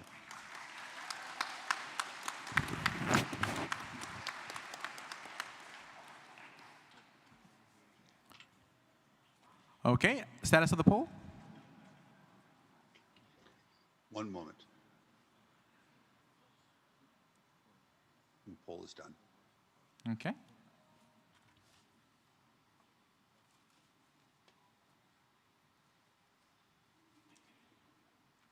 Well, this is just calling the question, so I'll start taking. All those in favor of calling the question? All those in opposition? Mr. Chairman, I call for the orders of the day. Orders of the day are, right now, well, we're about to hit the time limit for bylaws, so we're going to go straight to a vote on this bylaws proposal anyways, and then we're going to move straight into elections. Just beginning with the election of LNC chair. Okay. And now we will move right into a vote on bylaws proposal 11. Okay. Mr. Fishman, queue up a poll for a vote to adopt bylaws proposal 11.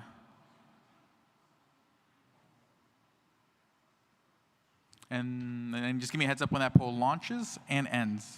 The poll is launched. Thank you very much.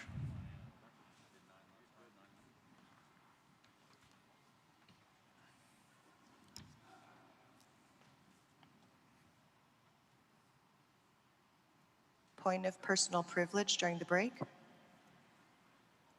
A point of privilege? You're recognized. State This your name. is Jack Sfinkel with the Texas delegation.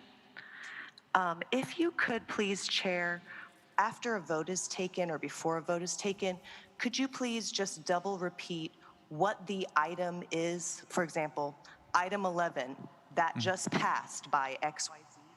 It will help us follow a little bit better instead of just saying, okay, and going on to the next one. If I could just make that request. Thank you so much. Your request is well taken, and I will do my best to accommodate. The online polling is finished. Point of privilege. Point of privilege? Mic 1? This is No. Where's this that? is Luke Scabaris, Michigan delegate. On the Zoom, please show the proposal when we're voting on it. It happened a few times yesterday. It's happening right now. It's difficult to vote on something without being able to see. I apologize. We will be better about that. Okay.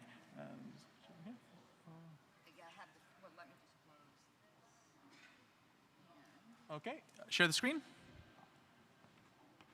Okay. All those in favor of adopting Bylaws Proposal 11, rise.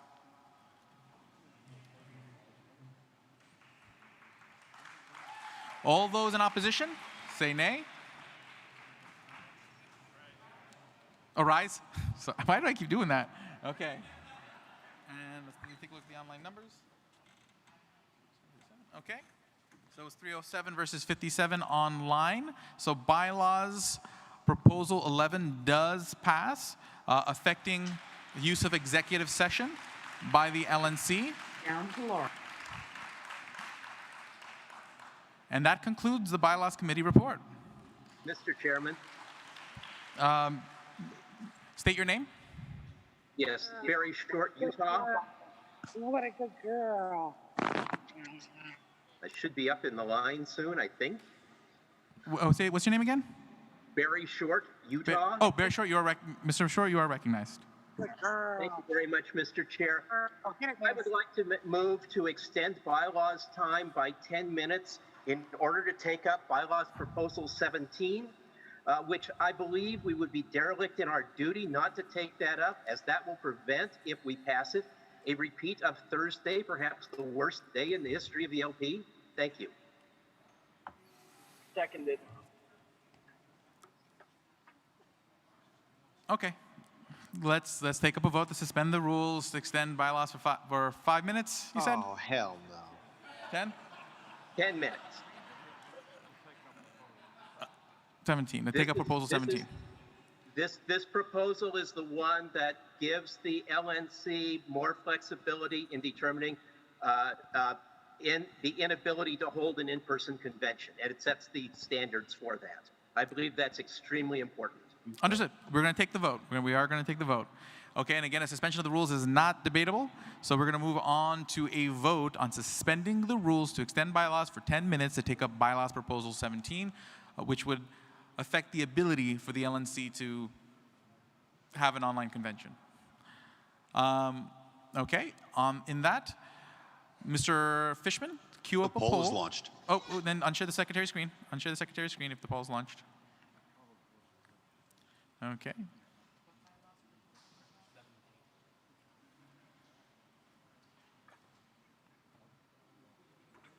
Point of information, Mike 2? Yeah, point of information. Will there be any free lunch today? I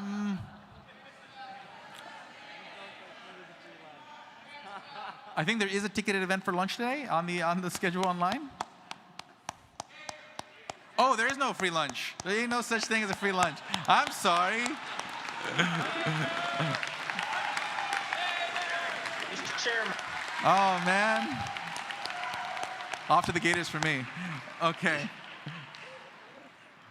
Mr. Chairman, point of information. Wait, first I'm going to, a point of information recognized, and then I'm going to recognize Scotty Bowman with a point of personal privilege. South Carolina delegate Charles Hall. What is taxation? Taxation is certainly theft. The poll is finished. And point of personal privilege, Scotty Bowman. Scotty Bowman? Oh, and also, what's the status of the poll? Okay, there I am. Poll is finished. I'm unmuted now? Yes. Okay. Aren't we supposed to get tokens for the chair before there's actually a debate and a vote for chair? No, there's no tokens for chairs. There was in past conventions there were tokens for the chair's debate, and the debate has already passed, and that's up to the COC how they're going to handle the debates because it's not part of the official convention agenda. So yep, so chair candidates will just be nominated from the floor. So as soon as we get into LNC elections, I will be taking nominations, and we'll begin our list of roster, and then everyone will get, and then chair candidates will have 10 minutes to speak, and then et cetera, et cetera. Okay, but on that, Mr. Fishman, has the poll ended? The poll has ended. And we're all good, Ms. Carlos? Okay, good. So share the secretary's screen. And on that note, all those in favor of suspending the rules to extend bylaws by 10 minutes to take up bylaws proposal 17, rise. Okay, all those not in favor, all those in opposition, rise.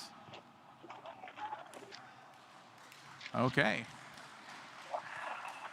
Let me take a look at the online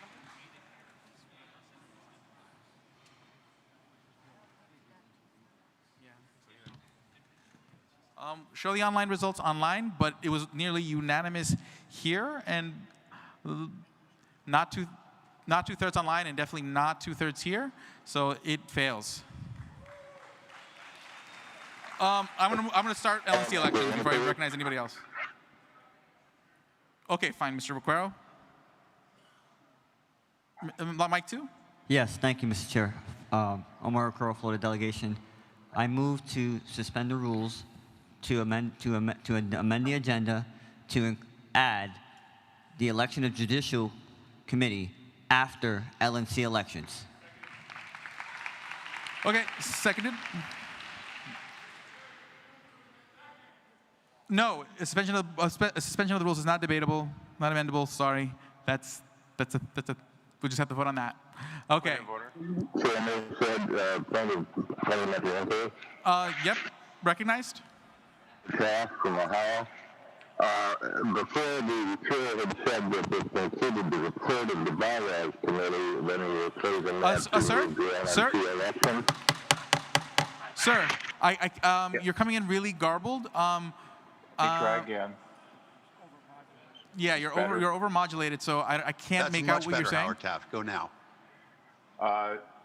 You previously stated that you were closing the bylaws report when you were going to move to LNC elections. I just want to understand, for purpose of agenda and this motion, doesn't the bylaws have the right to come back up after LNC elections if not concluded? It didn't really conclude their report. Yeah, I mean, basically right now, the agenda as it stands, we would go into LNC elections and then have 4 hours of platform. And anywhere in that time, people can amend the agenda. They can bring back up bylaws reports, or bring back different bylaws proposals if they want. So basically, after we're done with LNC elections, we can revisit these things if you want as a body. Mr. Goldstein's motion simply stated that the platform would not take more than 4 hours. It did not Correct. state that it would cut off bylaws report. He did state that it would be a hard beginning to the LNC elections at 10:15 a.m. Yes, but it did not state that the platform aced bylaws. That's my point. Well, I'm going to treat it as if one piece of business begins, that means the previous one has ended. It can be brought up, because we're not going to have two things on the floor at the same time. So for something else to hit the floor, the stuff previous has to technically be gone. So that's how I'm going to rule it. Okay. On that, let's vote on the suspension of the rules. Okay. And then after that, we're going to LNC elections. Okay. Mr. Fishman, let's unshare the secretary's screen. Let's have a poll to suspend the rules to take up Mr. Requero, did you say you wanted the judicial committee elections before or after LNC elections? After. So that judicial committee elections would occur after LNC elections. And one other clarifying question. Mr. Requero, did you want it to suspend the rules to amend the agenda or suspend the rules to take up the amendment of the agenda? To amend the agenda. So Okay, we don't have any debate, let's just go to it. So it's not going to be debatable at any step. Okay, just wanted to make sure that was clear. Okay. Now with that, you may start the poll and just give me a heads up when it starts and when it ends.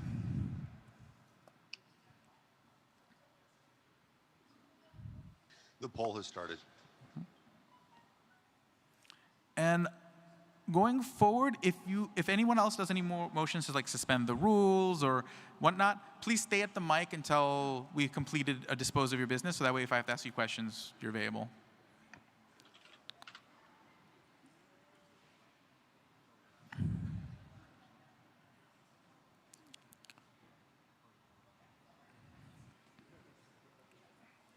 To do what? Oh, amend agenda? Yeah.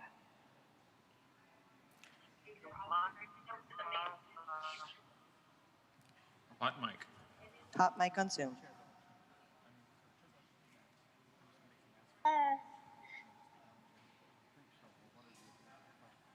Cute sounding baby, though.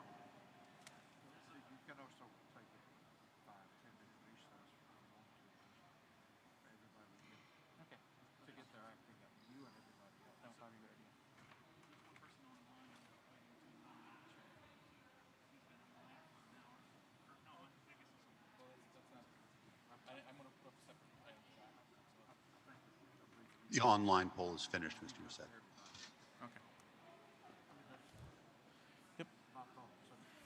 Okay, is the poll done? The poll is finished. Okay, just wait for Ms. Harlows. Actually, meanwhile, we can take that vote. Again, we're voting to suspend the rules to amend the agenda to add JC elections right after LNC elections. Okay? All those in favor of suspending the rules to make that amendment, rise. Okay. All those opposed, rise. Okay. And let's take a look at the numbers. I think. Got it, yep. And that is overwhelmingly 2/3. We got 2/3 online and definitely 2/3 in person. Okay, so let's put those numbers up on the screen. So let's share the secretary's screen. We're going to go straight into LNC elections first. Okay, so we are crossing that threshold into LNC elections, but I want to give everyone point of order. Thank you. Justin Jelnick, delegate Minnesota. I would like to move to suspend the rules to amend the agenda. I am not accepting. You said a privileged motion. That is not a suspension of the rules is not privileged. No, it's not a privileged motion. I'm not recognizing people on the floor right now. We are going to LNC elections. We have business to get done. Mr. Chair, can I move to recess for 10 minutes so the candidates exactly what I was with the next words out of my mouth. Here, here, here. Okay. So just so everyone can get ready for LNC elections, I'm going to give everyone, let's recess for 10 minutes. Everyone get ready, and the ball game begins in 10 minutes. All right, then it's not happening. Yep, so I'll see you guys back here at 10:40. Did someone turn down the air conditioning in the Zoom room? Oh, let's turn down the air conditioning in the Zoom and make sure it's a nice, even temperature. Well, point of privilege, well taken. Point of personal privilege.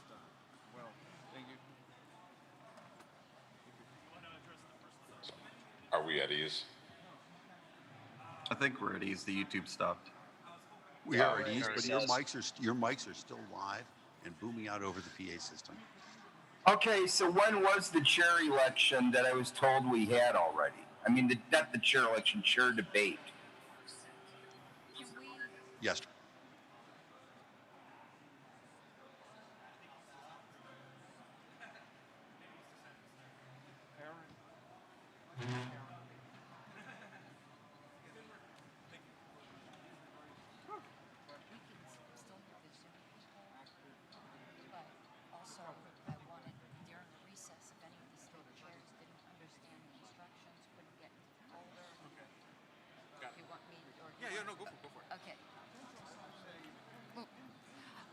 Any of the delegation chairs online or here, if you did not get the instructions from me, or there's some question about the instructions, or you can't access the folder, please come up to the secretary's desk or send me an email if you're online so that we can get this taken care of.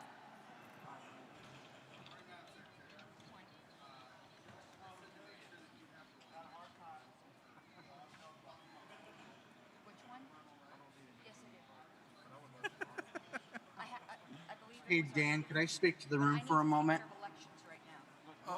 Who is this? Oh, this is Jake Leonard, Illinois alternate and political director. What is the nature? I would like to ask for a call for action of the body, if ever possible, since I didn't know when would be a good time to speak of this. The Libertarian Party of Chicago is running a slate for Cook County, and they are currently struggling right now despite a Greenhorn petitioner team under the management of Don Wren. I've been in communications with their chapter chair. They are way behind on reaching their 3,500 signature goal, which would be 1,000 signatures under their minimum threshold of 2,500 signatures. As of Thursday night, they have 857. As political director of the Libertarian Party of Illinois, I would really love to see Libertarians attain major party status in one of the most corrupt counties in the land of Lincoln and this nation. If you're one of those petitioning rock stars who may have some availability, we would certainly appreciate your assistance. If you can't physically help, but can help donate, please feel free to send a donation to lpillinois.org/donate and specify that you would like your donation to go toward the Cook County petitioning effort. Our filing deadline is Monday, July 20th. If you need to contact me directly, my phone number is area code 217-565-9273. Our Cook County slate is Teresa Benjamin, who is running for circuit clerk, and Brian Dennehy, who is running for state's attorney in Cook County. Thank you very much. And just real quickly while we're at break, I would also want to encourage people to go to libertarianfrontier.com. We haven't had much chance to discuss or promote it, but there's important work going on there and they could use your support. Thank you.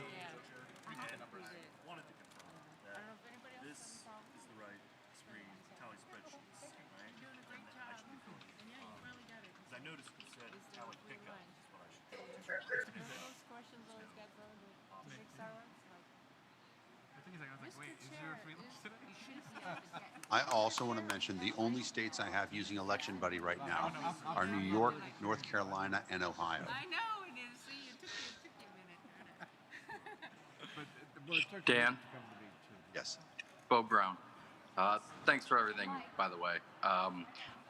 Is it too late for Virginia to be added to that? No, I can add Virginia. Oh, just remember everyone online that your mic is hot and I can hear you. Also, anyone online, if you do want to be like recognized and make an announcement or something like that, can you guys mute for a moment?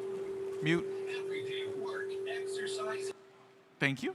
But if you want to be recognized to make like an announcement during lulls or whatnot, just use the message feature, send a message, so that way I can keep a note of all the people who want to be recognized for like general announcements.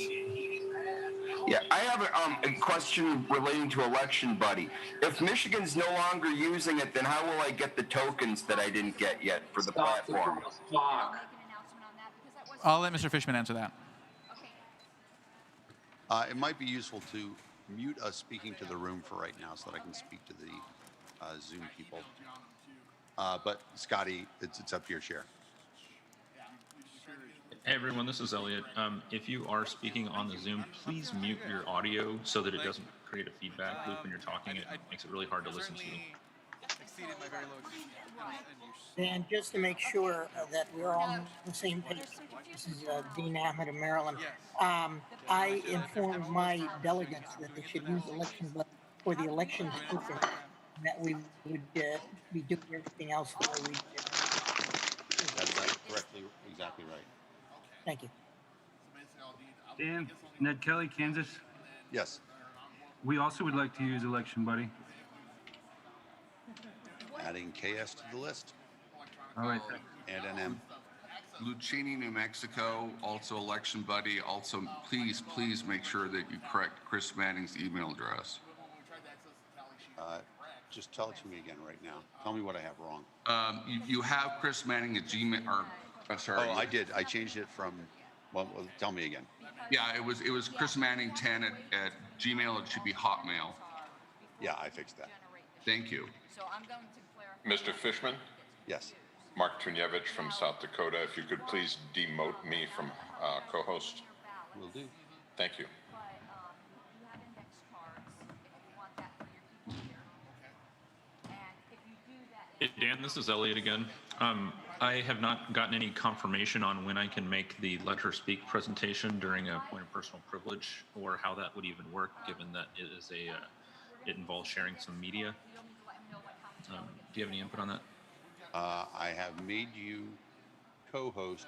I can't tell you how well screen sharing for anything other than text will work, nor that it would be up on screen for the in-person convention. I do have the ability to share screen, and it would overrule the secretary's screen share, so I can share both the video and the slides that I have prepared, but she'll have to share again whenever I'm done.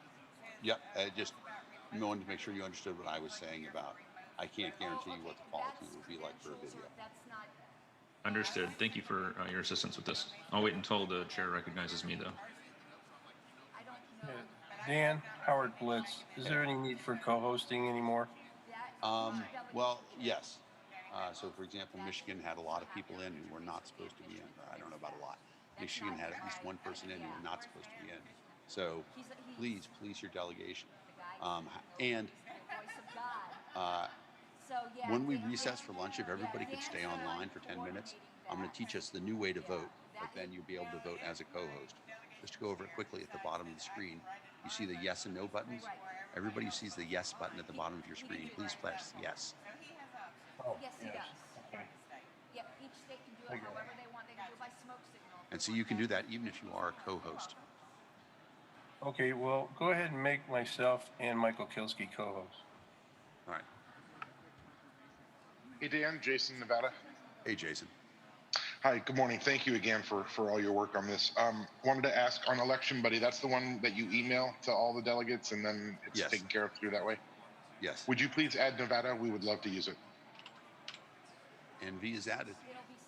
Thank you. Hey, Dan, it's Bill Hunt from Rhode Island. Hey, Billy.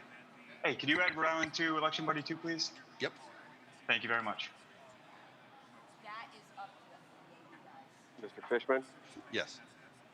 Chris Alinsky, New York. I've happened to notice in participation there's a couple of phone numbers. I'm not sure if anybody has gone through and properly vetted the identity of those people.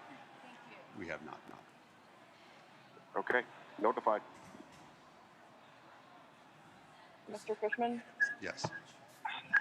Nevada delegate, unfortunately, I was told that my feedback was sent to the remote callers, but I wasn't really given any more information other than Karen Harlan.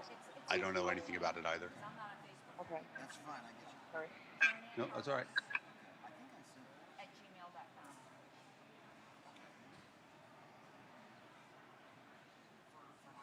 Mr. Fishman? Dan? Yes.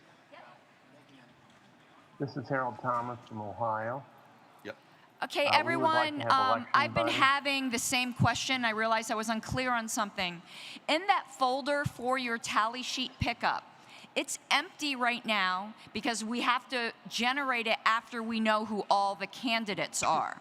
So that folder will be filled with that afterwards, after we have the tally sheets. I mean, the candidates. And I also ask for your patience in this first round. Again, this is a very unique experience, brand new teller team. Hello, So we just anybody ask home? that you please be kind, and it will get better and better and better. Okay, thank you. I just wanted to speak with the secretary. From, New York. I have a quick question. Hey, Tony. I suspect that I'm going to be nominated for one of these LNC offices. I don't know. It's kind of a hunch I have. I probably shouldn't be delegation chair while I'm an active candidate. How can I switch out? I mean, technically speaking, you're not really active chair right now because I didn't promote you to co-host. No, that's true. It doesn't really When we're matter. talking about balloting, I probably shouldn't be the one counting my own votes. I would leave that in your hands. Oh, okay. Fair enough. Yeah, I'll figure it out. Yeah, assign somebody I will give you guys essentially a link with a spreadsheet for results. Okay. Yeah, I've got someone I've assigned here on site. Dan, this is Duke Van Horn, Delegate Indiana. I sent you a Facebook message about something to do with the Zoom. If you could take a look at it. Yep, hang on. Guys, I got a call. Hey, I gotta Dan. mute. I got a call. I got to mute. Sorry. Hey, Dan, Dave Valente, West Virginia. Yes. I just sent you a message to have election buddy for West Virginia delegates. If you can do that. I got you, Dave. Got Cool. Thank you, sir. You rock. Quick reminder for everyone on Zoom, there is an LP National Slack. You can join at lp.org/chat. There's a lot of conversation about the convention happening in there. Is Mr. Fishman still there? Then He said he had to step away for a moment. Oh, got it. Then I'll just ask to sort of the folks at large. This is Elliot Jacks, Washington delegate. Is there like a way to chat right now, given our current privilege structure with each other, that won't just that's text space, you know?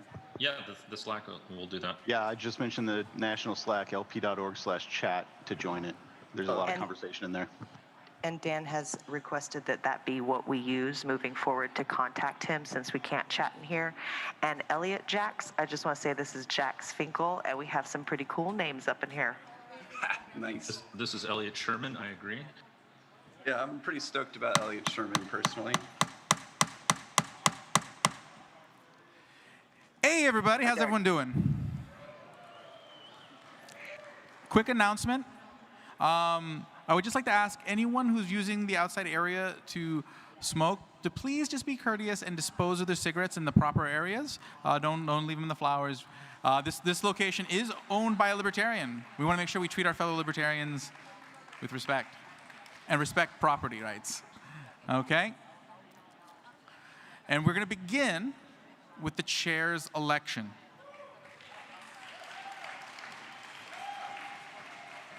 Now, before I take nominations, actually, I'm going to give a second for everyone to come on down, take a seat.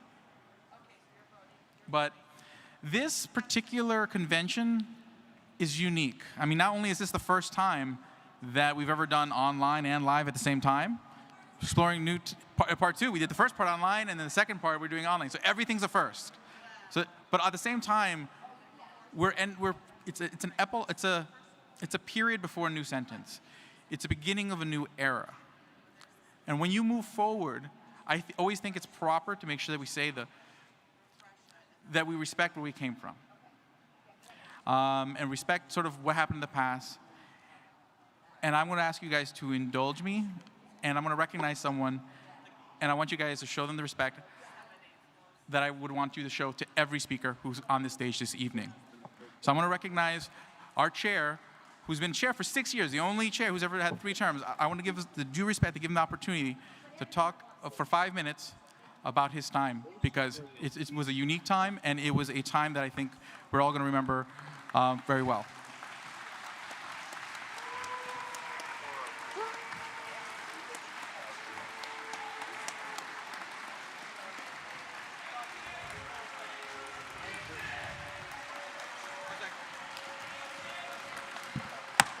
Respect. No, they're fine. They're fine. They'll get there.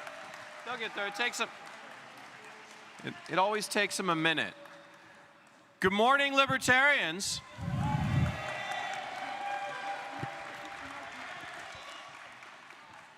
So first of all, I want to say thank you. I was at the Torch Club reception last night, talking to some of the people who give the most money to this party, who actually keep the engine running, about what it has meant. There are a lot of things that I care about in my life. There are a lot of things that I'm proud of. There are some things I'm lucky to have, and there's other things that we've earned. And we all have that.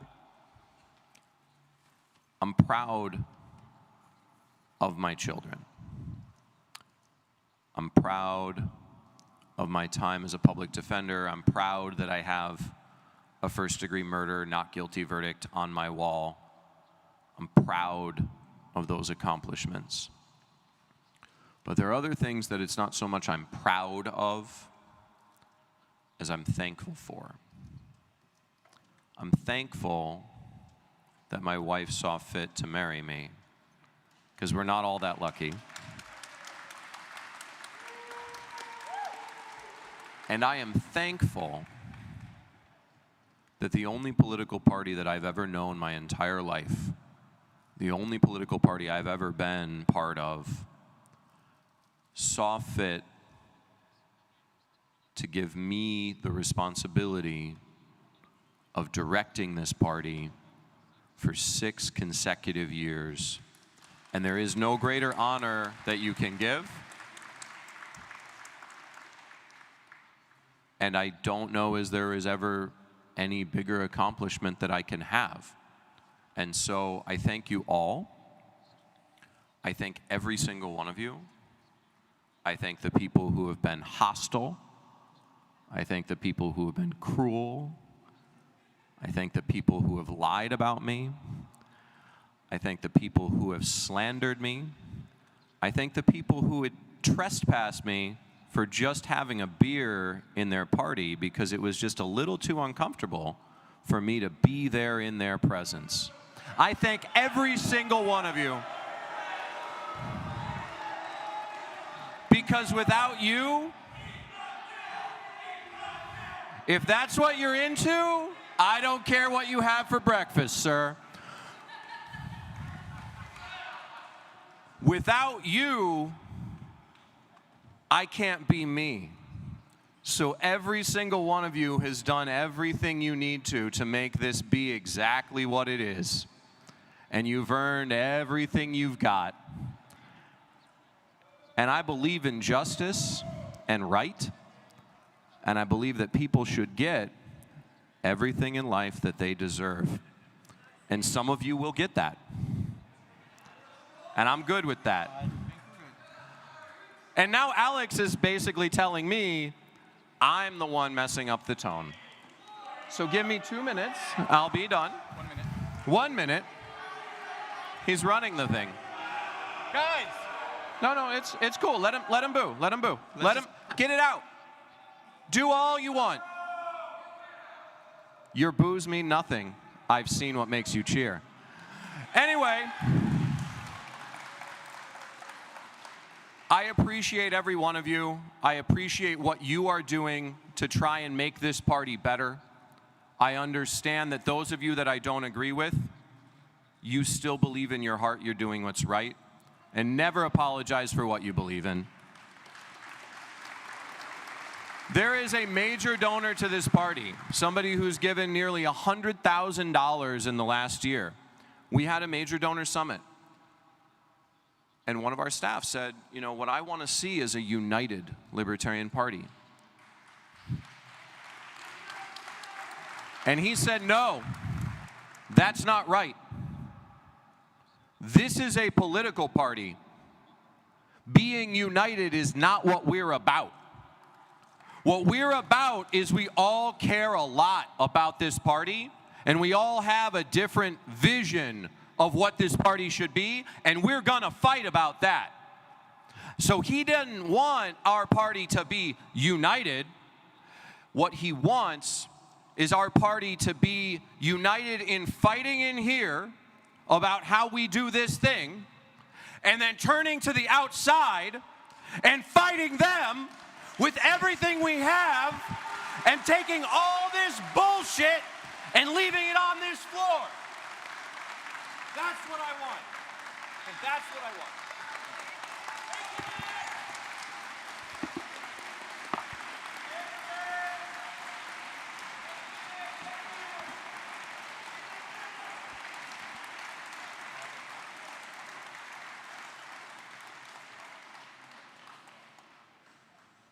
Now, let's move on with starting a new era for the Libertarian Party. We've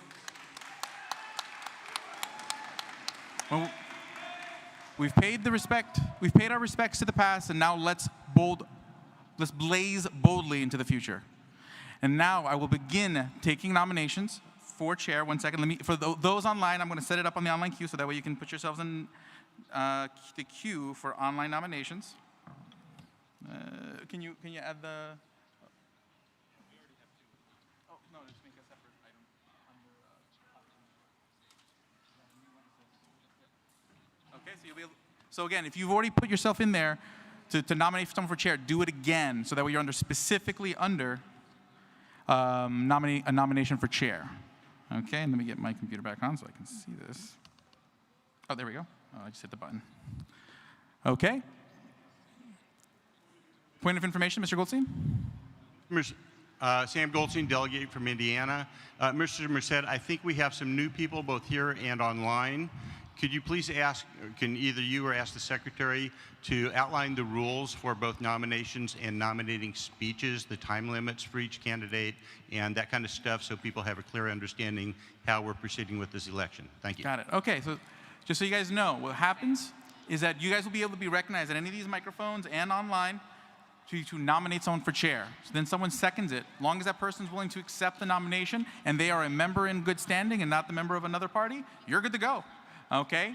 So go nominate those party members. But all those nominated will then get 10 minutes to speak to you all as a body. Okay? And that's the process. Anything else I should say? What was the time limits? Yep, 10 minutes. Yep. Yep. Okay, and with that, we will begin taking nominations. So let's see here, who's at the microphone? I'll take a microphone 3. Ethan Bishop Henchman, delegate from California. I nominate my husband, Joe Bishop Henchman, chair of the DC Libertarian Party, for chair of the LNC.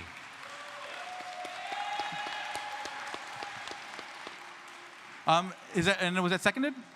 Seconded. Okay. Miss Joe Bishop Henchman has been placed in nomination for chair. My screen.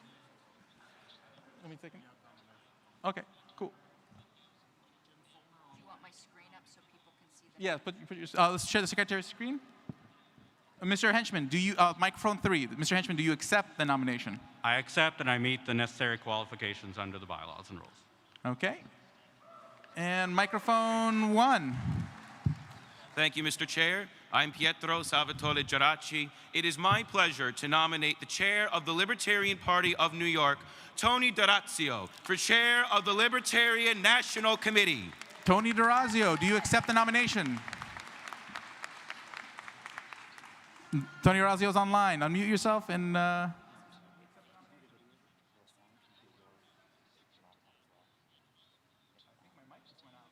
Just one moment, I'll let him unmute himself.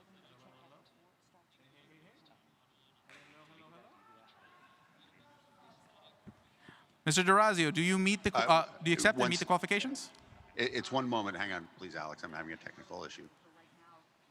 I missed the nomination, I think. Oh, JBH. We had JDH and we had Tony D'Orazio. From New York. Who nominated him? Pietro. Oh, okay, gotcha. Okay, Mr. D'Orazio, you can unmute yourself. And now I'm muted.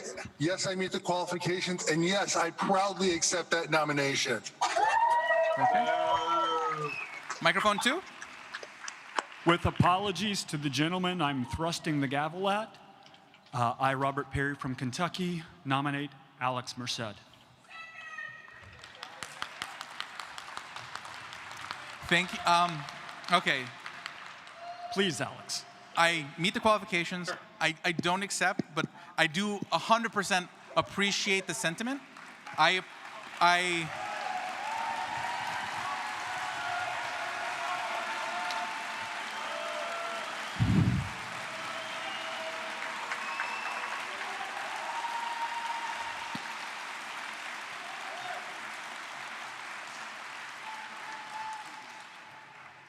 thank you all for the warmth that you guys have shown me the last few days and our ability to get together and get the party's business done.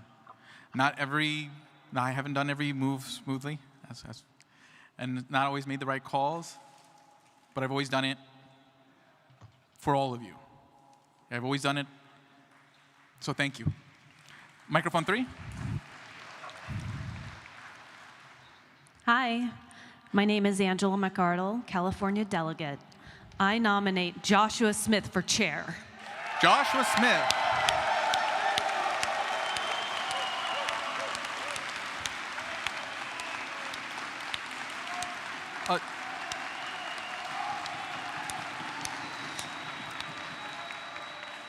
Joshua Smith, do you accept the nomination for chair, and are you also meet the qualifications? Mr. Chair, I do meet the qualifications, and I do accept. Thank you very much. Joshua Smith is in for nomination for chair.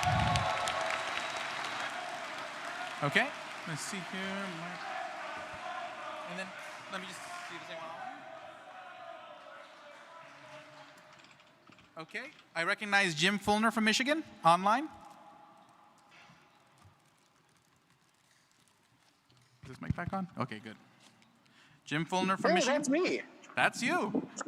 Hey, this is Jim Fulner from Michigan, and I rise to nominate Mikester Shipley from Arizona to be the next chair of the Libertarian Party. I recognize Mike Shipley. Do you accept the nomination and meet the qualifications? Yes, I do. Thank you, and I meet the qualifications. Thank you. Mike Shipley is in for nomination. I recognize... Please be careful with your mics.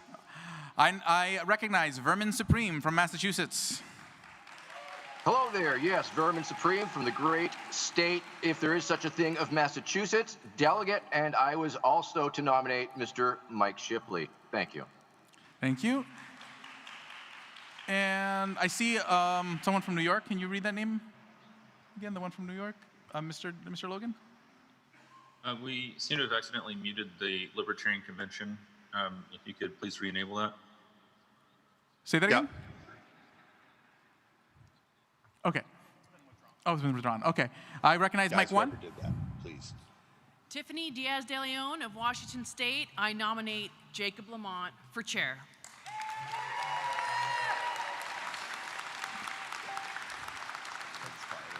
Mr. Lamont, do you accept the nomination and meet the qualifications? I accept the nomination, and I do meet Point the of order, qualifications. we still don't have volume in the Zoom. Working on it.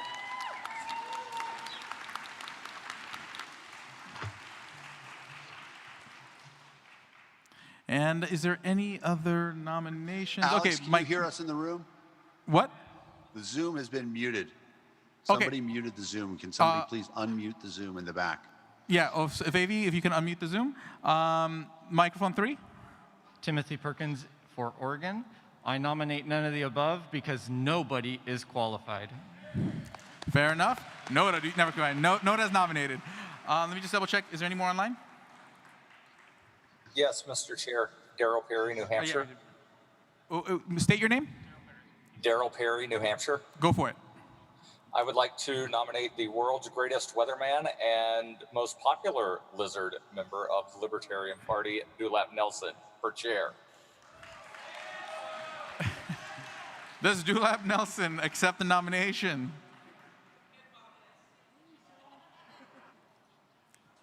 I do.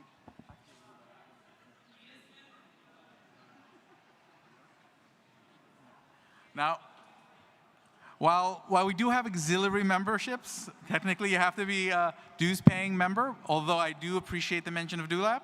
And Dewlap is here, so definitely go check him out in the hall. But he does not meet the qualifications, but yes. Mr. Valente? Dave Valente, Wild and Wonderful West Virginia. I move to close nominations. Okay, motion to close nominations. Second.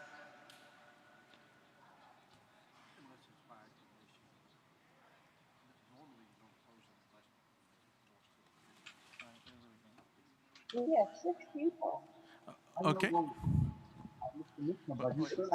Mr. Chair, could you please reread the nominees because I think we missed one while we were muted. Yep. Ms. Salas, we should have Joe Bishop Henchman, Josh Smith, Mike Shipley, Tony DeRazio, and Jacob Lamont. Oh yeah, and I declined. And then Mr. Valente, would you indulge me in holding off that call for 1 more minute? Thank you. I'm going to recognize Rex Lawhorn from Oklahoma. Online. Mr. Merced, events have overtaken my motion. I, too, was going to nominate Alex Merced. Aw. touching my heart. But I will not accept it. But I do appreciate it. So the nomination appreciated, not accepted. From Connecticut, Dan Rial. Yes, Mr. Chair, I would like to nominate Christopher Thrasher for chair of the LNC if he is in the room. Mr. Christopher Thrasher, are you in the room, live or online, to accept the nomination? Thank you, Mr. Chair. Thank you, Mr. Reel. I sincerely appreciate the sentiment. However, I will decline the nomination at this time. Thank you. And finally, Michelle McCutcheon from Ohio. Hi, I was also here to nominate Dewlap Nelson. I also appreciate that nomination because Dewlap is pretty cool. But yes, but the Dewlap does not meet the qualifications. But Dewlap is here. Okay, on that, I don't think there is anybody else. So are we good to close nominations? Yes. Yes, so let's do it. We have our nominations. May elections begin. Okay, so I guess next would be nominating speeches.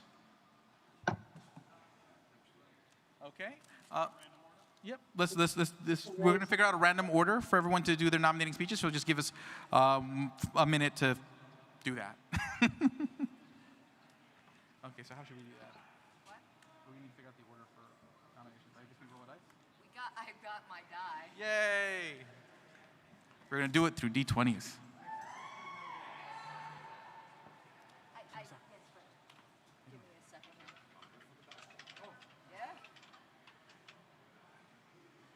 Mr. Chairman, do candidates get to re-roll crit fails?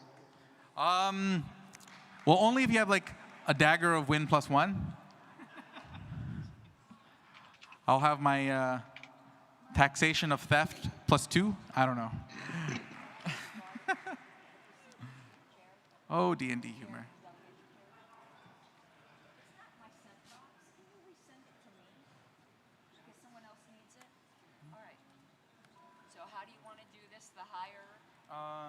We'll say higher goes first. So the higher goes first. I'm sorry, what are you doing? Can't be, okay. yeah. So wait, let me get all the names down here. So we got Joe, Tony, Mike, Jacob. Yeah, I see you. I see you, Josh. Joshua Smith. Am I missing anyone? No. That accepted because we're not allowing the lizard. I'm very. I know. If I could, I would. So, rolling for you first. Well, none of the above. Are you doing the nominees? Okay, well then. Nobody gets one too. All right, Joshua, you've got is that a 6? Joe Bishop Henchman has a 12. So let me just note these down. Okay. So Joshua had a 6. Oh, he has a motion? Okay. Tony D'Orazio, 15. Mike Shipley, 3. Jacob Lamont, 9. And let's get Noda. Tell you the order in a minute. 10. And just for tribute, I do want to know what Dewlap would have gotten. Okay, I'd like to know that too. He would have gotten a 12 and been tied with Joe Bishop Henchman for a spot. So maybe that's an omen. Okay, so you said highest goes first? Yeah. Okay, so you got Tony, then Joe, then Jacob, then Josh. Oh, what? No, hold on one second. I forgot to Can you hear me? Tony, Joe. Everybody can hear you. Please do not talk on Zoom.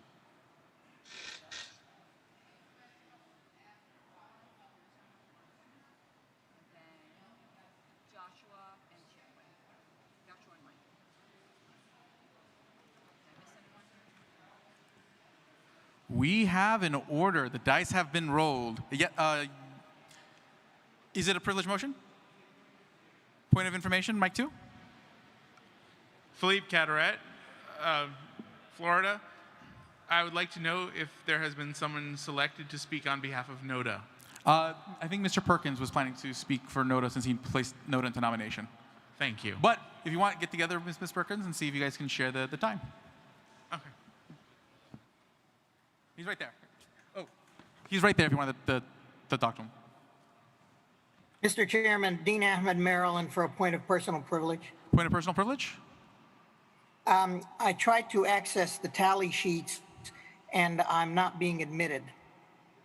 Okay, noted. Request access where it says you're not permitted, request it. So when it says you're not permitted, it should have a button that says request access. Click on that, and the secretary will take care of it. Thank you. Thank you. Okay, so let me read the order. Okay, well, let's see here. Uh-huh. Who? Peaches, yeah. Okay.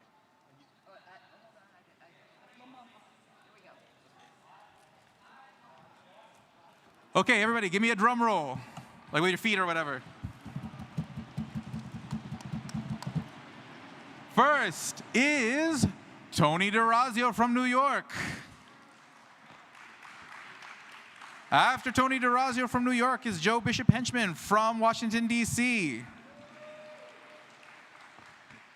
After that will be Noda from everywhere, anywhere, nowhere. After Noda will be Jacob Lamont. After Jacob Lamont will be Joshua Smith.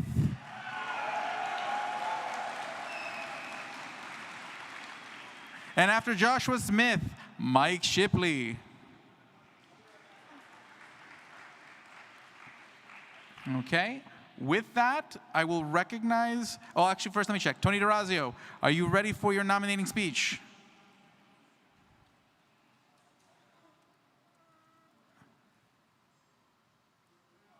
Mr. DeRazio, you're recognized. Just want to double check if you're all set or you need a minute.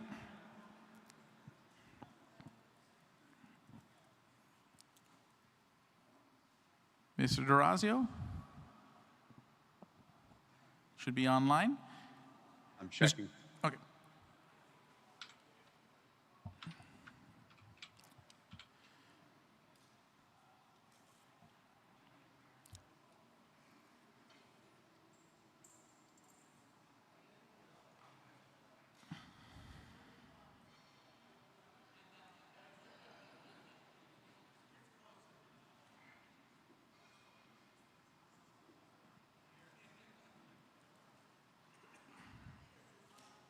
Mr. DeRazio, are you there?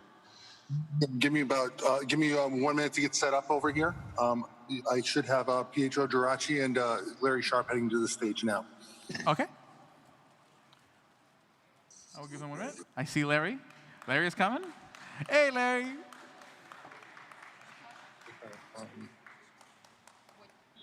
Okay. And then you tell me when you want to start, Tony. And then we'll put 10 minutes on the clock. You let me. Whenever Pietro and Larry start talking, that's when I'm starting. Okay, sounds good. And then what will be the speaking order? Chris, it would be better to use the other camera so that you can look on screen. This is fine. Please mute your microphone if you're online. Pietro? Okay, I'll let you guys decide who goes up first. Mr. Chair.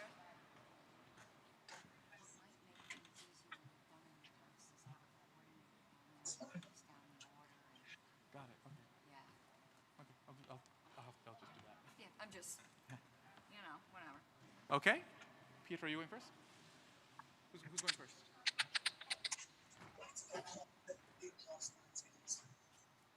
Go for it. And we begin.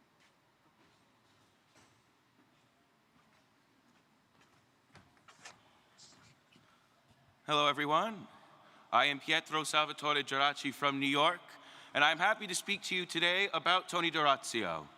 He is an Eagle Scout, and I am also an Eagle Scout, and as a fellow Eagle, I can attest to how much work it takes to attain that rank. Only 2% of all Scouts move on to achieve the rank, and I know what's expected of all of us who have earned the rank of Eagle Scout. Eagle Scouts are exemplary. They are the epitome of character, of leadership, and I can think of no better person to serve as chair of the Libertarian National Committee than Tony D'Orazio.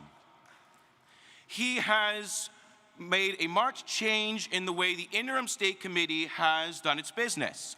He has created a lot more transparency. We are more informed of the activities of the state committee, and he has led the charge against malevolent usurpers from the Reform Party and from Republicans who sought to hijack our line and hijack our party. And I believe that we have defeated most of those usurpers thanks to his leadership. Before I leave, I just want to say a scout is trustworthy. Tony can be trusted to lead this party in the right direction and deliver a fresh start and restore confidence in the Libertarian National Committee. He is loyal to this party. He is helpful to all of us. He called into the Orange County, New York's Libertarian Party meeting on Zoom and gave us some advice. And it was a pleasure for all of us, especially new members, to be able to meet him. He is friendly. He is courteous. He keeps a level head. He can be trusted to act well under pressure. He doesn't stand for drama or dilatory behavior. He wants to get things done. With that, I will pass it to Mr. Larry Sharp. Please consider Tony D'Orazio for chair of the Libertarian National Committee. Hey, everybody.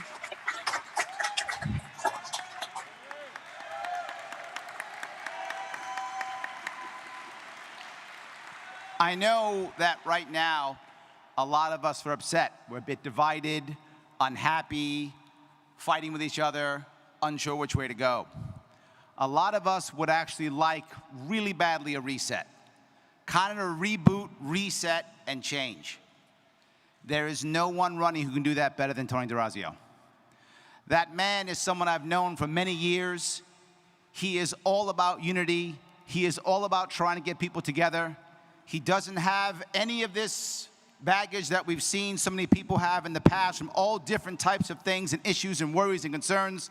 That's gone. Doesn't exist. I've seen him in my own state help me to grow the party. I've seen him in my own state fix the fractures that have popped once we got ballot access. I've seen him repair it. I've seen him do it with grace. I've seen him do it with humility. I've seen him been able to bring people together who were fighting like we thought we would never get together ever. Tony D'Orazio has done that. He can do that now. Please consider him for the Libertarian Party chair. Thank you. I'll give you right now, Tony D'Orazio. Thank you.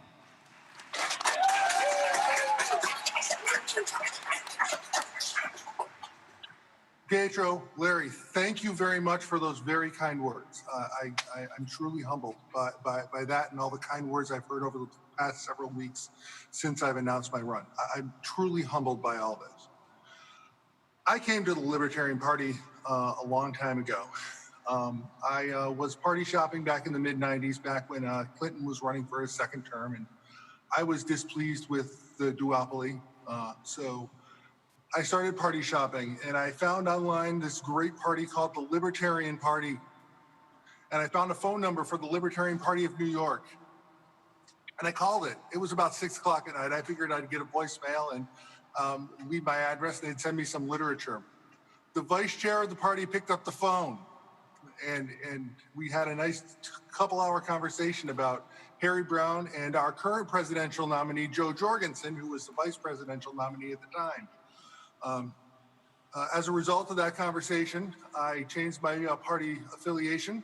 I am a Libertarian, and I have been since that day. And I cast my first Libertarian vote proudly for Harry Brown and Joe Jorgensen in 1996.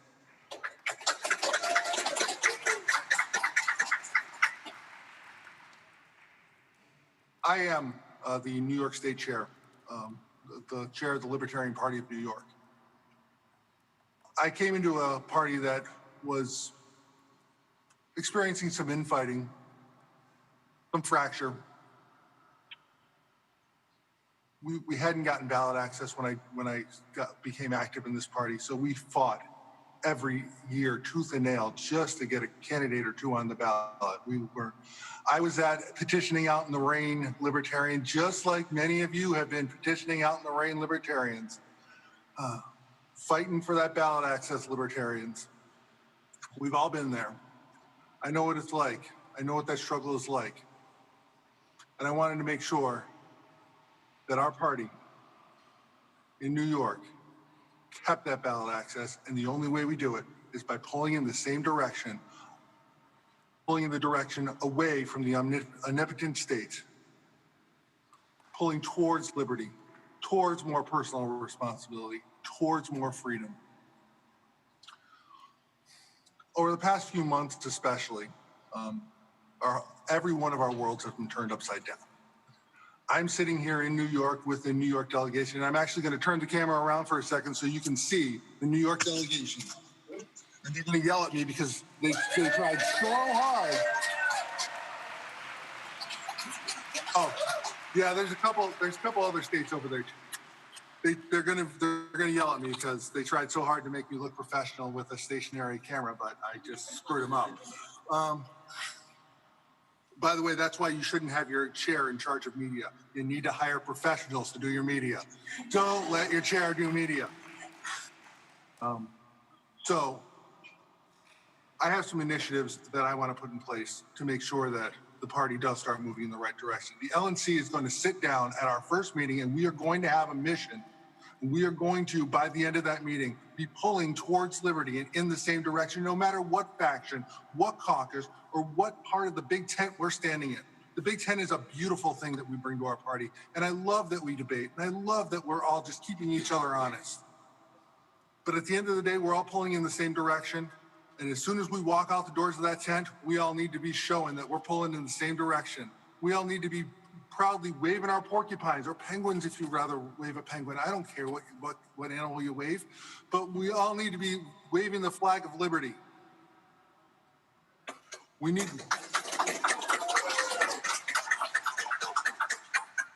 to make sure that we are prepared for any future times when our whole world is turned upside down by the next pandemic or plandemic or government planned earthquake or whatever's planned, any natural disasters. This isn't going to be the last time we run into issues. We're lucky this is the first time we've run into issues in 50 years. To that end, one of the hallmarks of my chairmanship will be having a strong disaster recovery plan, having a strong business continuity plan for our party, making sure that our party is prepared for not only the next 50 years, but the next 200.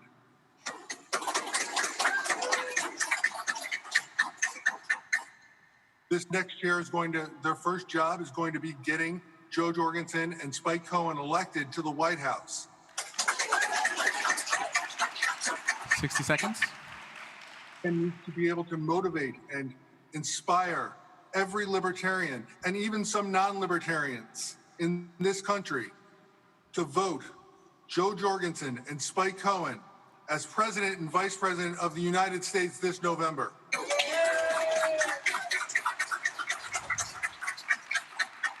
The next chairman needs to make sure that we focus on donor development and fundraising to make sure that we have the resources to support Joe Jorgensen and Spike Cohen for President and Vice President of the United States. That seems to be an easy way to get a cheer, so I'm going to say it again. Joe Jorgensen and Spike Cohen for President and Vice President of the United States.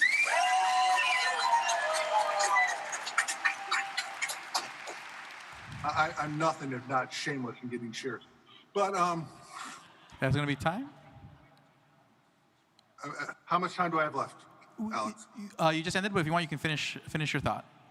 Thank you. So please, choose the unity candidate. Choose a fresh start for the LNC. Please choose Tony D'Orazio, or as Pietro correctly pronounces it, D'Orazio, for your next LNC chair.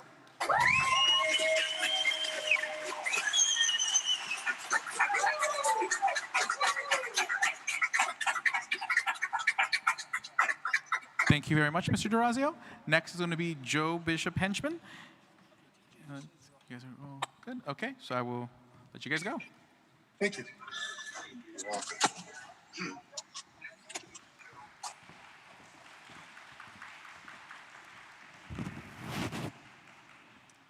Before we begin, Mr. Fishman, can you please verify that you have the link to the video ready? Mr. Fishman, are you there? I do not have the link to the video. Okay, you have it in your email and in Messenger as well. If you could please have that ready to screen share. If the secretary can do that, I have There's no audio on her computer to share that video. Could you please play it on your video and have it shared on these screens, please? I can't share it on the convention screens. I can only share it on Zoom. Right. Unless you can have the convention screen up, the Zoom on the convention screen. That's how we'll do it then. Okay, so let's do that. Can we get the Zoom on the convention screen? Or is it? Yeah. Do that. Okay, so let's do that. I'm going to reset the clock. Okay, so let's just make sure that's feasible before we start. So let's share the Zoom screen on. Wait, Mr. Fishman, can you repeat your recommendation? Just one moment. I have to search my email for this. I was not. My last thought on our discussion was that we didn't have this set up. One moment, please. Thank you, Mr. Fishman. Yep. Sorry about this. Is it from? It's from Ethan. Wait, I see it. Nomination speeches at 11:07. Got it. It's also in your Facebook Messenger. Yep, I got it now. One moment. Let's see. How do I set this up?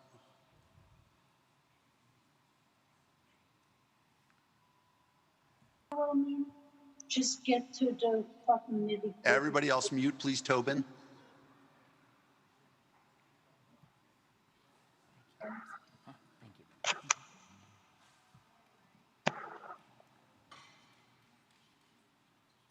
Okay, and that goes for all the other candidates. If there's any technical difficulties, your timer will not start until we resolve them. So that way everyone gets a chance to do their speech.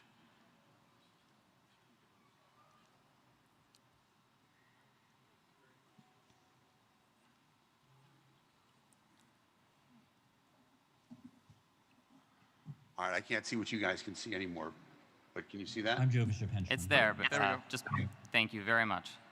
Okay, go for it. Good morning, fellow delegates, alternates in person and online. My name is Ethan Bishop Henchman, and I am here to nominate my husband, Joe Bishop Henchman, for chair. I'm up here because I see the Joe who works long hours to listen to party members, solve problems, build consensus, and make the Libertarian Party better. I see the Joe who has taken organizations out of startup mode, growing them into true successes. I see the Joe who gets Republicans and Democrats to enact libertarian policies. And I've heard him tell me that he's tired. Aren't we all tired, libertarians, of being the only libertarian in the room? I've seen Joe sue the IRS and win, lead the DC Libertarian Party to getting more votes than the Republicans, and mentor countless individuals as they seek ways to make a difference in the world. When I met Joe, I was a passionate small L libertarian. And because of Joe, I am now an even more passionate lifetime member of the Party of Principle. And because of Joe, I am a former candidate for our party in the District of Columbia, garnering a record 8% of the vote. I enthusiastically ask you all to join me in voting Joe Bishop Henchman for chair. Please start the video. Hello, I'm Joe Bishop Henchman. Let's talk about our mission as libertarians. A world set free in our lifetime. I've been a party member since 1996, member of the Libertarian National Committee and chair of the DC Libertarian Party. If there's one lesson I've learned in 24 years, it's that libertarian voices must be at the table and must be heard. We know the transformative power of just one libertarian in a room. A libertarian voice is a candle bringing light to the dark, smoke-filled rooms where policy is made. Just ask Senator Laura Ebke or County Supervisor Jeff Hewitt, who as lone libertarians in government have transformed public policy for the better.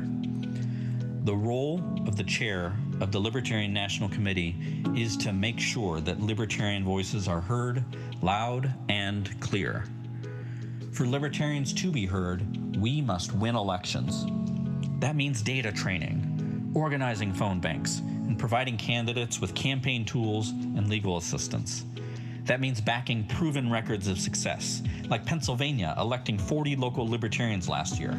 We need to scale that up so other states can win too. That means identifying races, recruiting candidates, and supporting our Libertarians on the ground who are going out and doing the work to win. As a member of the LNC, I've supported the Frontier Project, which I fully expect will elect state legislators, and I know that's just the beginning. For Libertarians to be heard, we need a functioning national organization. That means boosting fundraising, growing staff, disciplined spending, and getting more Libertarian voices in the media. It means demanding results for every dollar spent and providing resources to our affiliates so they can take action where they know best. It means having a chair who puts the work in and doesn't sweat the toughest challenges. For Libertarians to be heard, the Libertarian Party needs to be heard. The chair has to represent and promote all of the Libertarian Party, our state affiliates, our national committee, our members, and our candidates. We need a chair who can achieve consensus, accept input, recognize local knowledge, and respect different perspectives. The Libertarian Party has been part of my life for 24 years. As a policy advocate, I've been the Libertarian in the room, helping pass tax cuts totaling $2 billion a year. As an expert, I've spoken before Congress 6 times and testified before 36 state legislatures. As a nonprofit executive, I've built programs and organizations. I've tripled staff and boosted fundraising from 1.6 to 5.5 million a year. And as a member of the National Committee, I worked with partners through the night and across caucuses to close a huge hole in our budget. In my work, I've been on Fox News, been in the Wall Street Journal, Politico, USA Today, CNN, MSNBC. My office is even right next door to a few of them. And as chair, we will together do the work, provide the resources, organize nationally, win elections, and make ourselves heard.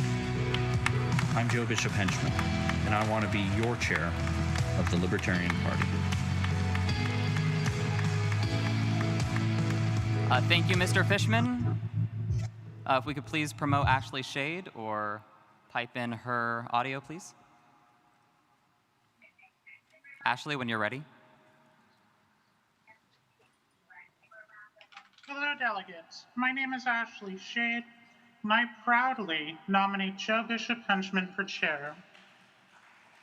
I'm nominating Joe because I believe he's the best person for the job. Joe is a person who brings strength and organization to the LNC. Joe is a person who will listen. Joe is a person who will lead us. Joe will listen to ideas no matter where they come from because they're good ideas. Joe is a great human being, and I hope you will join me in voting for Joe Bishop Henchman to be the next chair of the Libertarian National Party. Thank you. Thank you, Ashley. Steve Sheets. Good morning, everybody. My name is Steve Sheets. I'm the chairman of the Libertarian Party of Pennsylvania. Having known Joe Bishop Henchman for a number of years, I had a chance to see him in action. He's principled. He's one of the most fiscally responsible representatives on the LNC.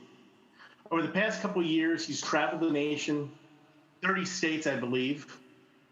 And what he's done is he's talked to us. He's listened to our concerns, and he's also promoted our actions, whether it be winning elections or volunteering to help people.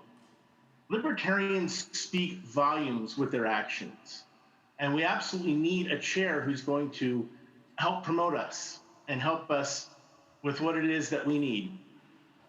So as I rise today to enthusiastically support Joe Bishop Henchman, I hope you will join me, and let's win with Joe. Thank you all very much. Thank you, Steve. And next, I'd like to introduce perhaps one of the most popular libertarians ever, Mr. Tim Hagen.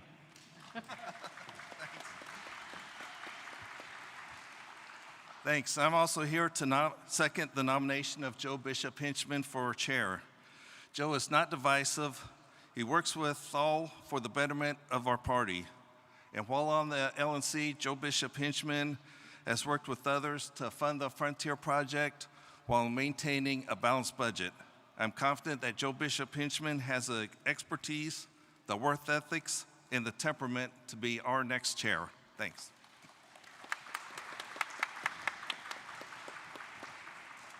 Hey everybody, my name is Ryan Graham. I'm the chair of the Libertarian Party of Georgia, and I'm here to nominate Joe Bishop Hinchman for chair.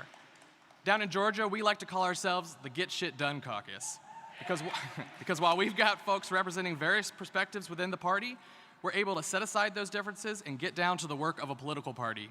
Building our base, building affiliates, recruiting candidates, running campaigns, fundraising, doing outreach to spread the good word. Joe Bishop Hinchman may not be the flashiest candidate, but that's not what we need. We need a builder. He's what I like to call a nuts and bolts guy. That means he knows what we need to do to build infrastructure that empowers libertarians to get shit done. And that's exactly what the LNC should be working on. Thank you. Thank you, Ryan. Next up is Laura Ebke. If we could please pipe her in.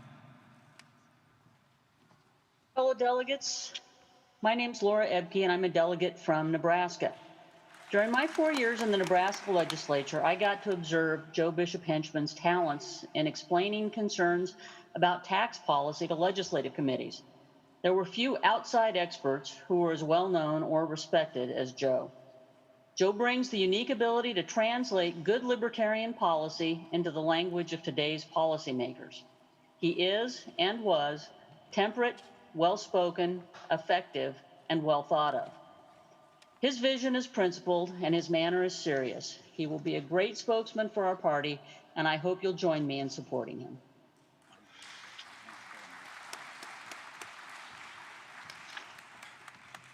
My name is Adam Reinhart. I've only got about 20 seconds, so I'm going to say vote for Joe Bishop Hinchman because he is an inspiring candidate. He has made his entire life's work fighting the state, and we together will beat the state. We will win with Joe.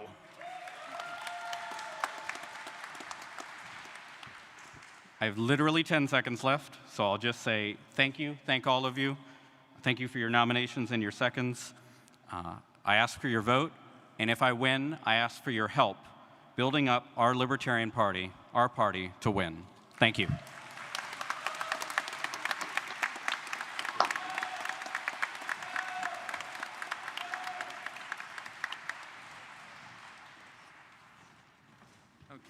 Next up is Noda. So I will bring on the Noda speakers and 10 minutes on the clock for Noda. Fellow delegates from near and afar, I am here to proudly present for your consideration one of our party's truly great offers. Noda is not an option you will find in Ronner or any other parliamentary reference. What this is an option for you and for hopefully everyone someday to decide that if you don't like any of the candidates on any ballot, that you can vote Noda. Those candidates, if Noda wins, will be struck from consideration and new nominations shall be taken. This option gives everyone the freedom not to vote for the lesser evil. I always urge every person to consider Noda in every election that they can. I thank you.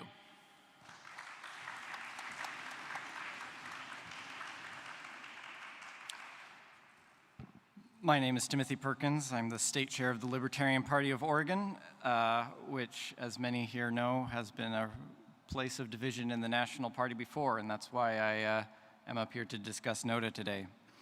I'm not up here to speak against any of our chair nominees. I think that Jacob, or Joe, or Josh, or Mike, or Tony, or even Dewlap Nelson could be an excellent chair for our party.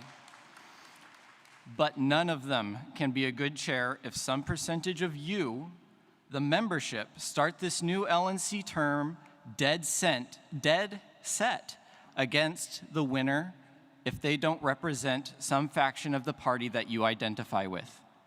It would be better if nobody won.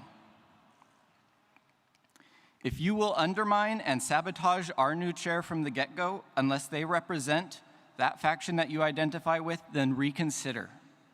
Give them the benefit of the doubt, call out the problems when you see them, and celebrate the moments of unity and success when they come. Attacks and insults and political maneuvering don't just hurt the person that you don't like.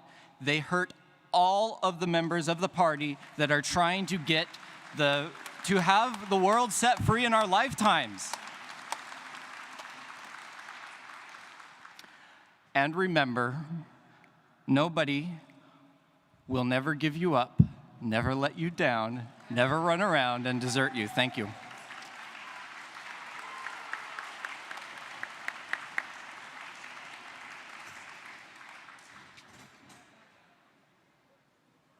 Let me just bring up the list. Next, we're going to have Jacob Lamont. May Jacob Lamont's speakers come up to the stage.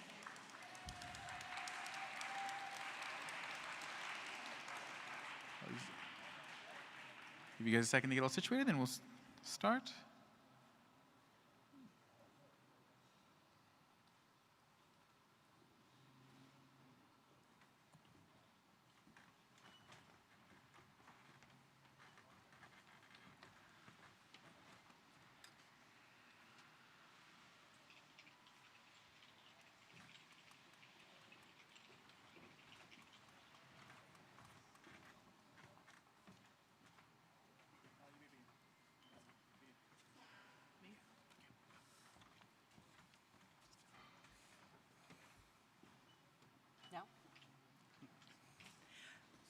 Tiffany Diaz de Leon from Washington State.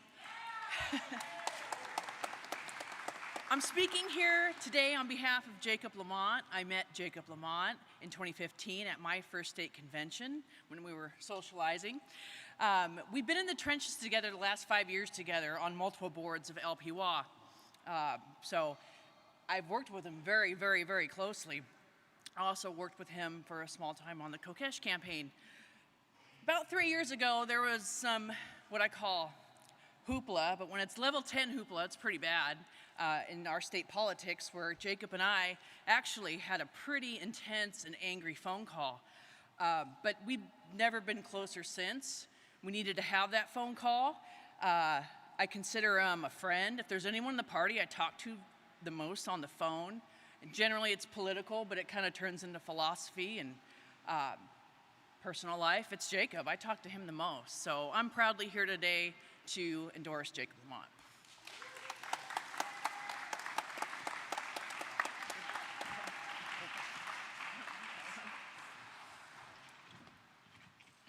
Good morning, Libertarians. I'm Star Child from San Francisco, chair of the local party there. And you know, I do try to pay a lot of attention to the National Committee. As many of you know, I served 2 terms from 2012 to 2014 and 2016 to 2018 as an at-large representative. And I've got a lot of ideas for changing and, I believe, improving the party. Transparency has certainly been a huge issue for me, bottom-up, accountability of leadership.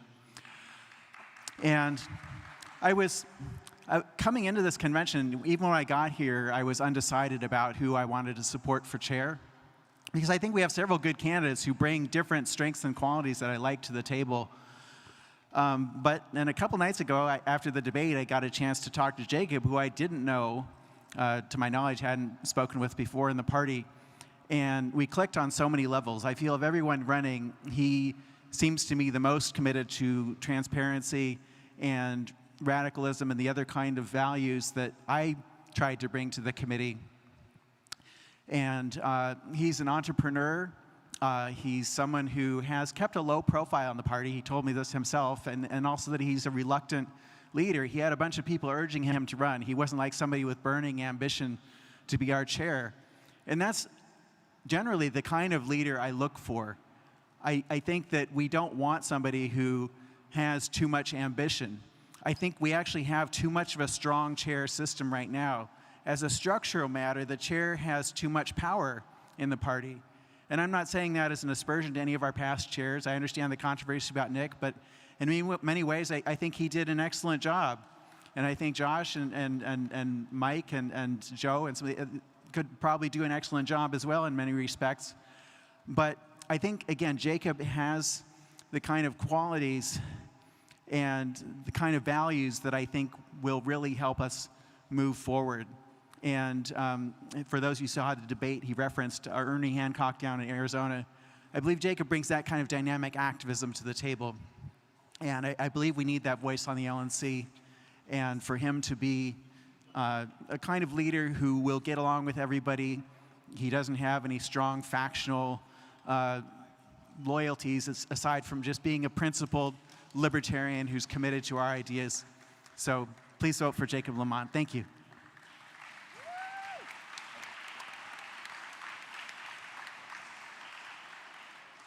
Morning, fellow delegates. I believe we have our state chair from Washington who is online and available to speak.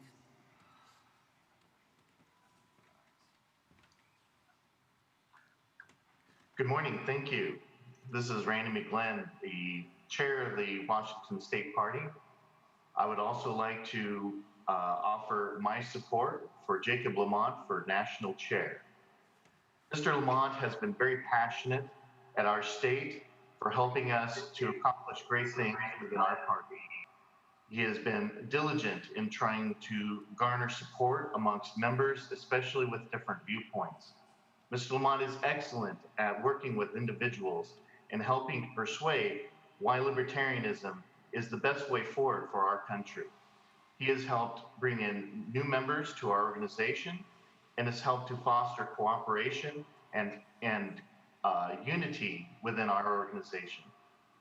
I offer Mr. Lamont as an excellent choice forward for this party. I know that he will work diligently for us in promoting principled libertarian leadership. He is a hard worker and he will work tirelessly for our efforts. I offer my support to Mr. Lamont for LNC chair. Thank you.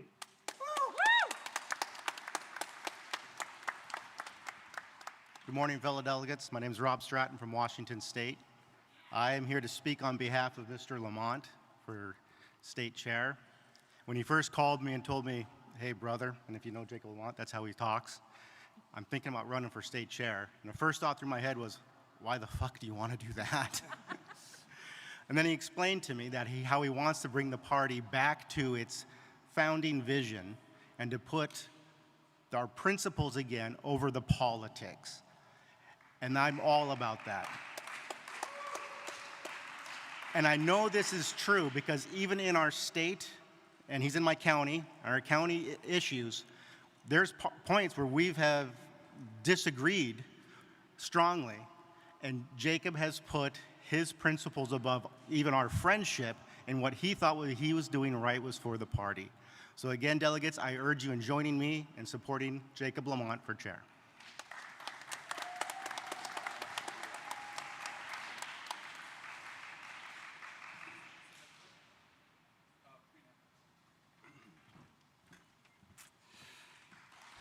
Hello, everyone.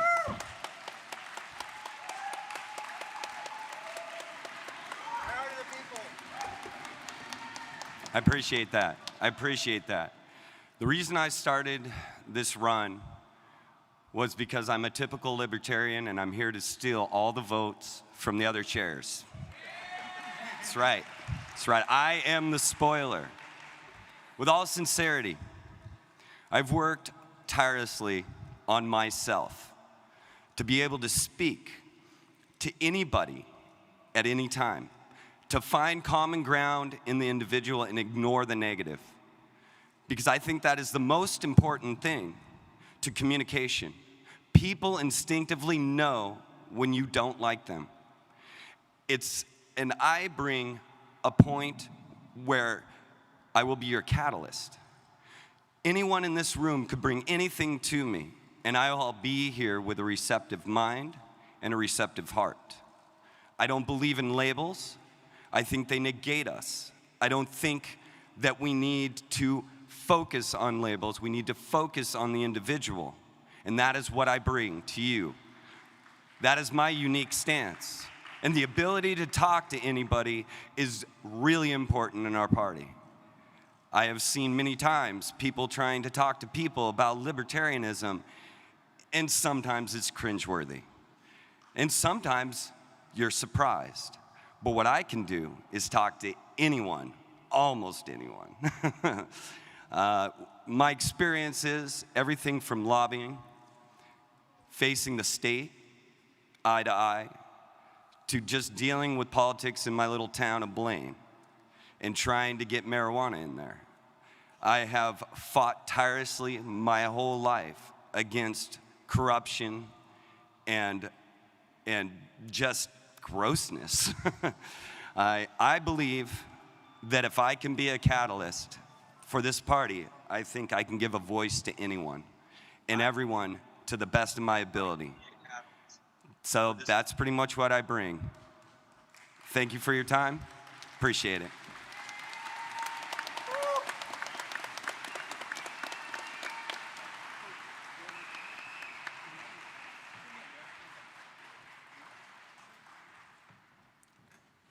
Starchild here. Since we have 40 seconds, I just wanted to offer one quick addendum. In terms of decentralizing the power of the chair, I think Jacob is with me in really wanting to bring more people into the leadership and having the chair not be so much the director as the facilitator of making things happen, not necessarily always being front and center or the only one telling staff what to do, you know, but have a more horizontal system that lets more different people fill the different roles. And as you know, and thank you for those yesterday who voted for the attempt to let the committees have more voices on them by not having LC members serve on all these different committees. I believe Jacob will share that kind of vision. Thank you. Thank you very much. Okay. And next is Joshua Smith. So I'll give a second for all the Joshuas. A new vision is needed in the party, and we must move forward. Now, more than ever, we need a new direction. But we need a chair with vision. To bring sanity and great leadership. Who will adhere to the principles of the party. Who motivates others to take action.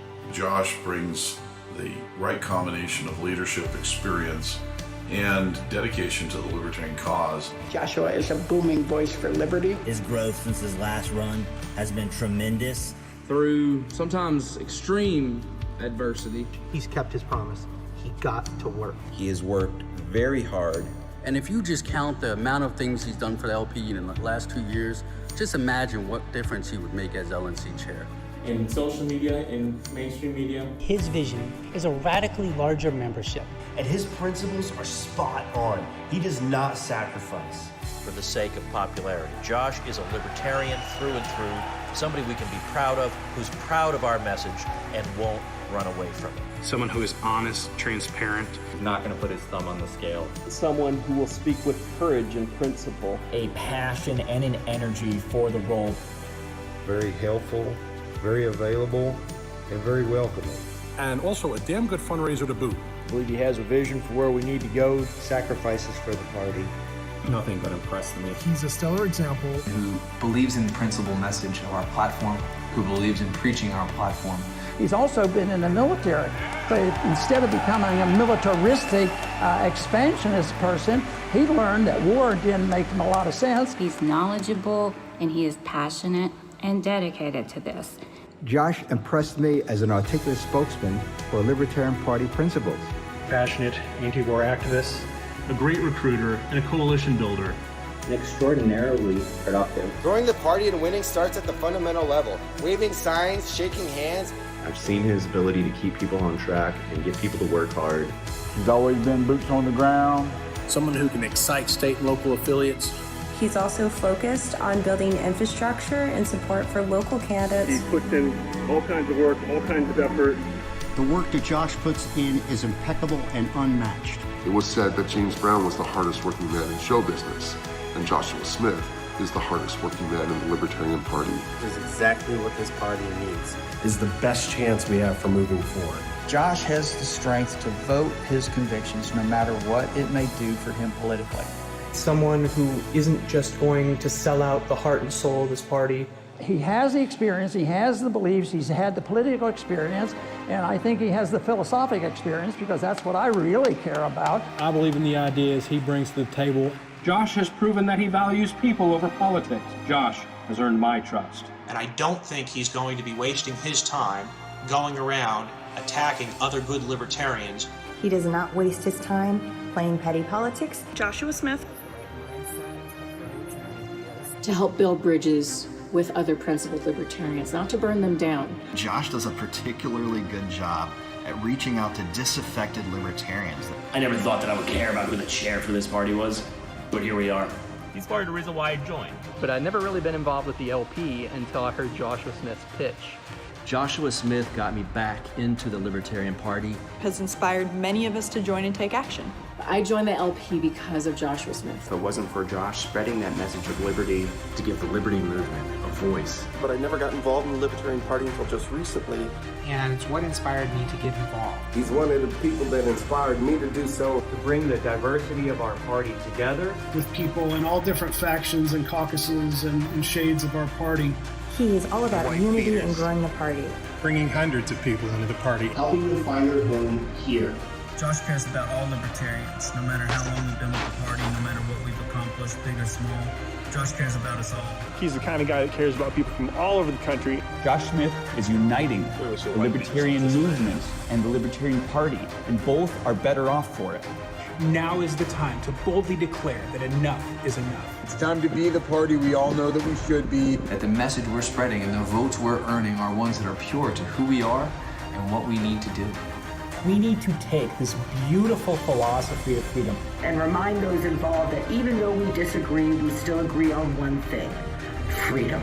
Right now, the Libertarian Party is in chaos. There's a lot of infighting. There's a lot of disagreement. Well, that's not unusual for the Libertarians. I do think that a brighter future awaits us where we can become the messengers of liberty to the nation at large and perhaps even to the rest of the world.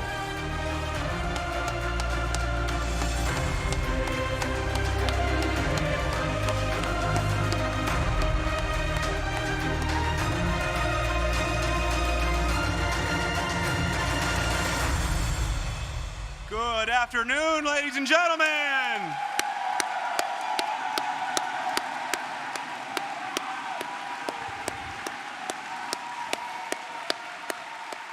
Welcome to Orlando. My name is Stephen Nicola. I'm the chairman of the Libertarian Party of Florida, as well as the Region 2 representative for the Libertarian National Committee.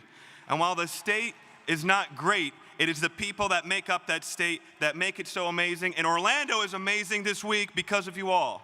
So thank you all for being here and being a part of this movement. When Josh asked me to come up here and make this speech, it felt like I was being asked to be the best man at a wedding. I really took it to heart. Josh is one of my very best friends, not just inside the party, but outside of it as well. I met Josh back in 2018 at the Libertarian Party of Florida State Convention, and I can tell you from them, I've got to know Josh extremely well. He's been at every single one of our conventions. He's been here for the last 5 years, or the past 3 years, 5 times. And he's actually an honorary Libertarian Party of Florida member. I've had the pleasure to work with Josh in the Libertarian National Committee over the past 2 years, and I can tell you that not only am I impressed, I've seen Josh grow as a human being, as a leader. I have served on the Affiliate Support Committee with Josh, and I'm very proud of the work that we've been able to do for all of you. And I can tell you right now that Josh is a man of great integrity, of great loyalty, of great passion. And if you're looking for a leader of a political party that shares and embodies passion, I'll tell you what, when me and Josh go out to eat, we're sitting there at lunch and he will literally be trying to turn people onto libertarianism all around us. He's nonstop. When Josh bleeds, he bleeds gold. This man, you can see the fire in his eyes and in his belly. This is a leader that will take us places to great heights that only a unique personality, a unique kind of human being can take us. I've seen Josh grow, and I'm honored to be in front of you all here today, and I urge you and invite you to support Josh Smith as your next chairman of the Libertarian Party. Ladies and gentlemen, give it up for Joshua Smith.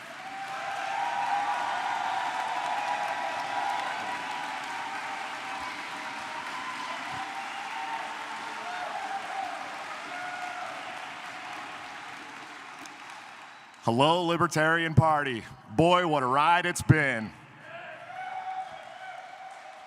Most of you in this room and at home have seen me over the last 2 years, whether online or at your state convention. You know the platform. You know what I'm bringing. You know I'm going to bring passion to this position. I'm going to bring good leadership. I'm going to bring unity. I'm going to get us media because the media's door is going to be beat down with my media team that I'm building. But I just wanted to come up here. I just wanted to come up here and tell you guys that I love you all. That's it. I love all libertarians. Whether you love me or hate me, it doesn't matter. I'm here to make us successful. I put in the work, I put in the time. I've traveled to 40 states over the last 3.5 years. I've raised money for state affiliates. But you guys are why I'm here. Your faces, your activism, your work.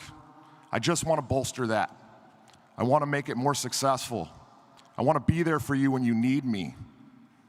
So please, give me this platform. Give me this opportunity to go out into the public and break the cycle of the two-party system. Thank you guys so much.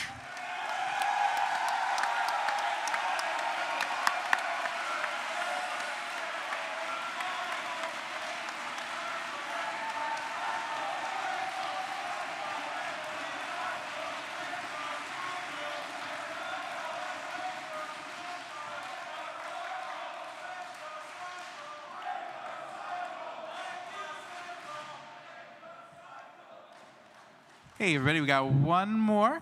So we're gonna do this Mike Shipley's nominating speech, and then we're gonna go to lunch. We'll reconvene and do the first ballot when we come back at 2. Also, as a reminder, make sure you turn in your plank deletion tokens. But Mike Shipley, you are recognized for your 10 minutes. Mr. Shipley?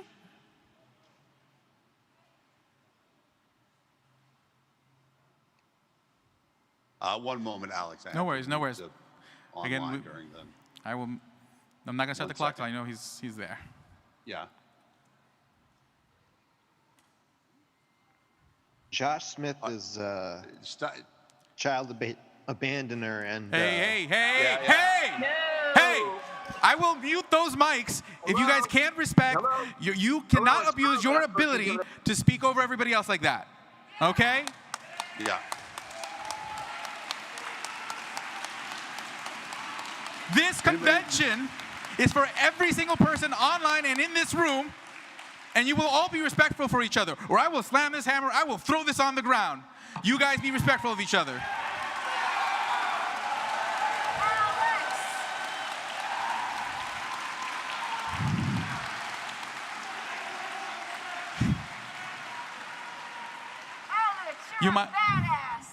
You might like me when I'm angry.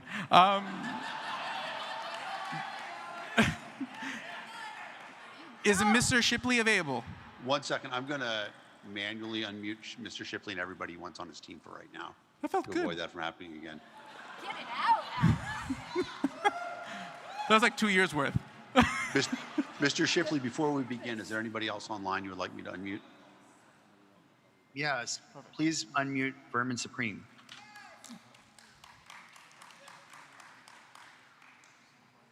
Mr. Supreme is unmuted. Hey, be right there. Thank you. Okay.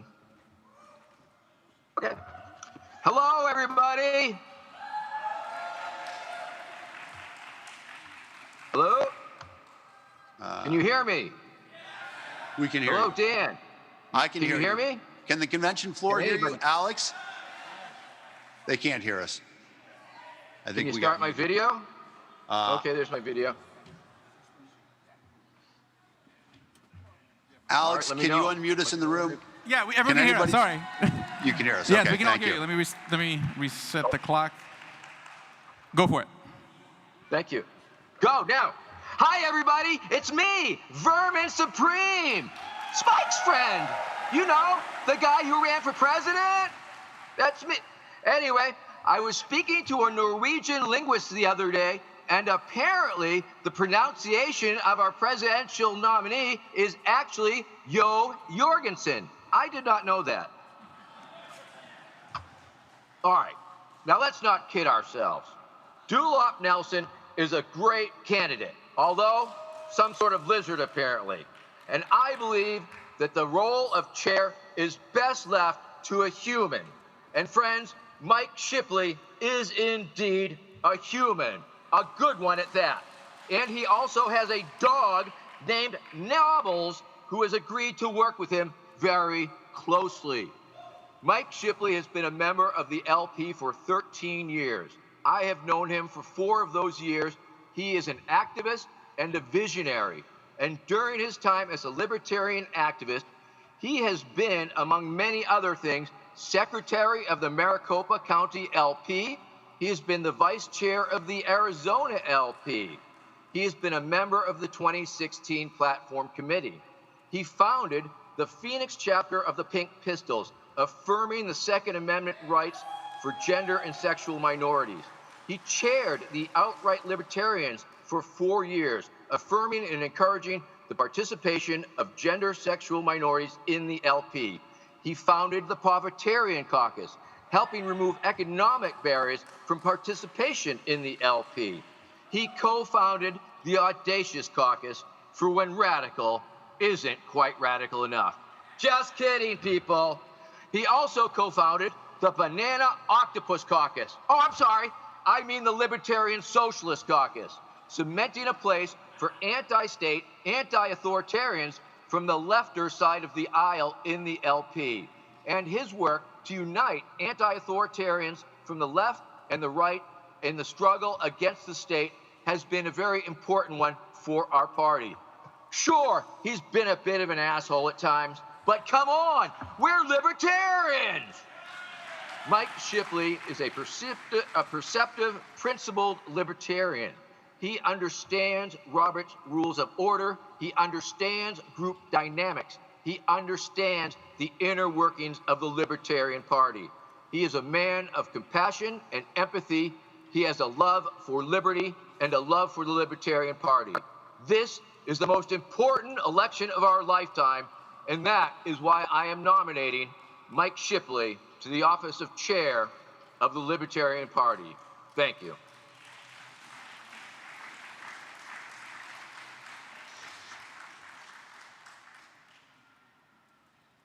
Thank you. Thank you. Thank you.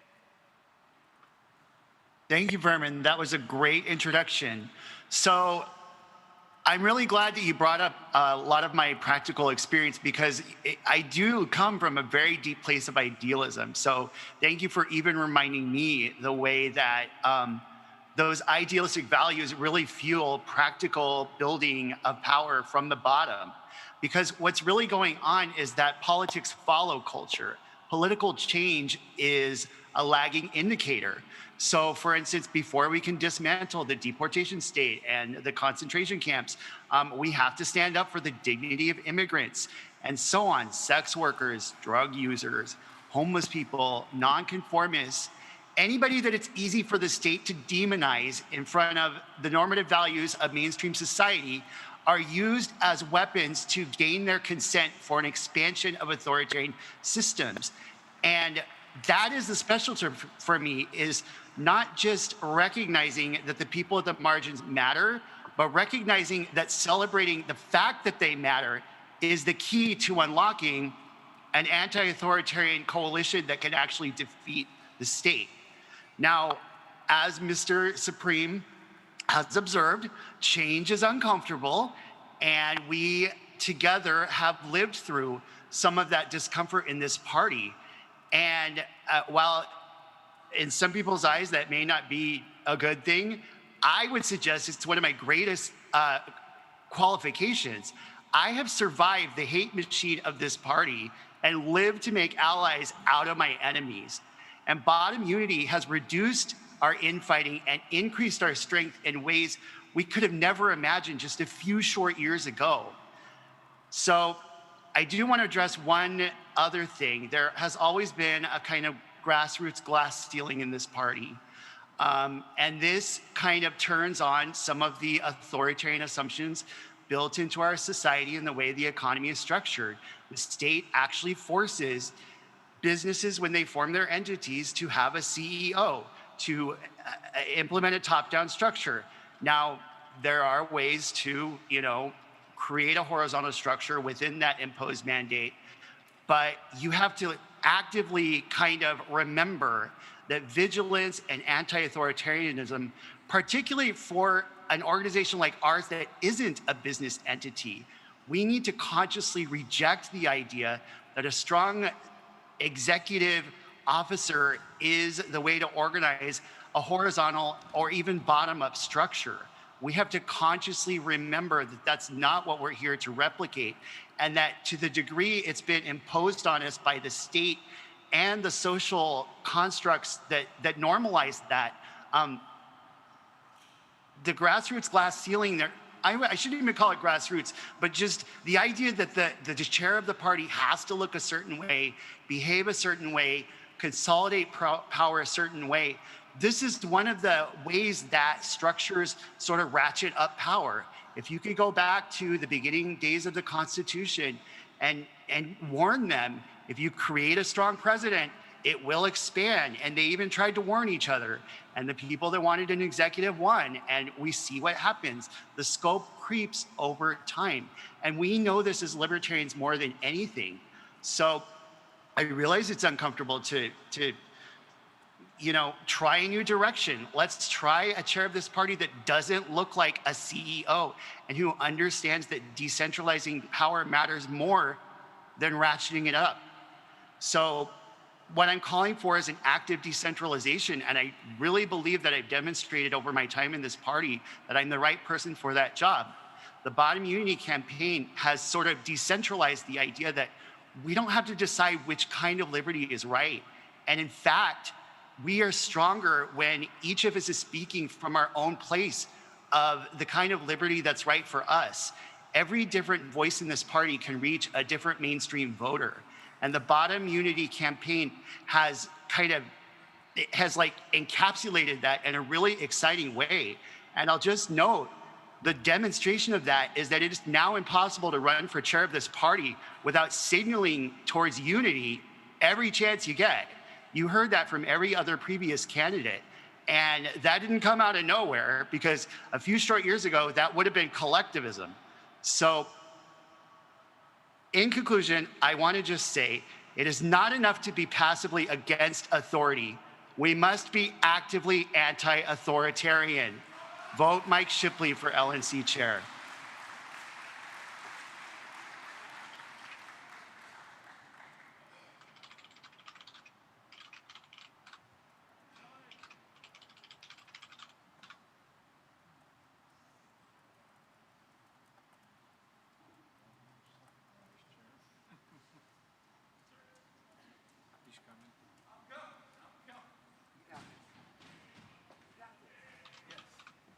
Okay. I'm going to introduce Ms. Adams for a quick announcement, then we're all going to go to lunch. But point of order, Mike 3? As far as I understand, nominating speeches have not finished, Mr. Chair. Oh, I didn't realize that. I just didn't hear you. I would like to add in some more information. The online participants were unable to see Joshua Smith's video. That's exactly what I'm about to address. That's literally what I'm about to address. That's why I was late to get up here, because I'm taking care of the things. Okay, so here's what happened. The video for Joshua Smith's nominating speech was not broadcast to the Zoom participants. So right now we're in the process of getting that so that way we can play that for the Zoom participants. So I do ask all the Zoom participants to indulge me and stick around for a few minutes when we get to lunch so that we can play you guys the video. Okay, we're getting in the process of getting that video there. I want to make sure that everyone saw everybody's stuff. That's only fair. So we're going to rectify that situation. We're in the process of it. Online delegates, just again, we'll play that video in a minute once it's all queued up. So just stick around for a couple extra minutes once we break for lunch. But right now I'm going to recognize Ms. Adams, and then you guys can go to lunch. And wait, could I be recognized afterwards, Mr. Okay, I'll recognize Mr. Fishman right after Ms. Adams. Hey everyone, I just have a quick announcement. The gala is tonight. I know that there are probably ladies here who would like to attend and didn't pack anything that they feel would be appropriate to wear.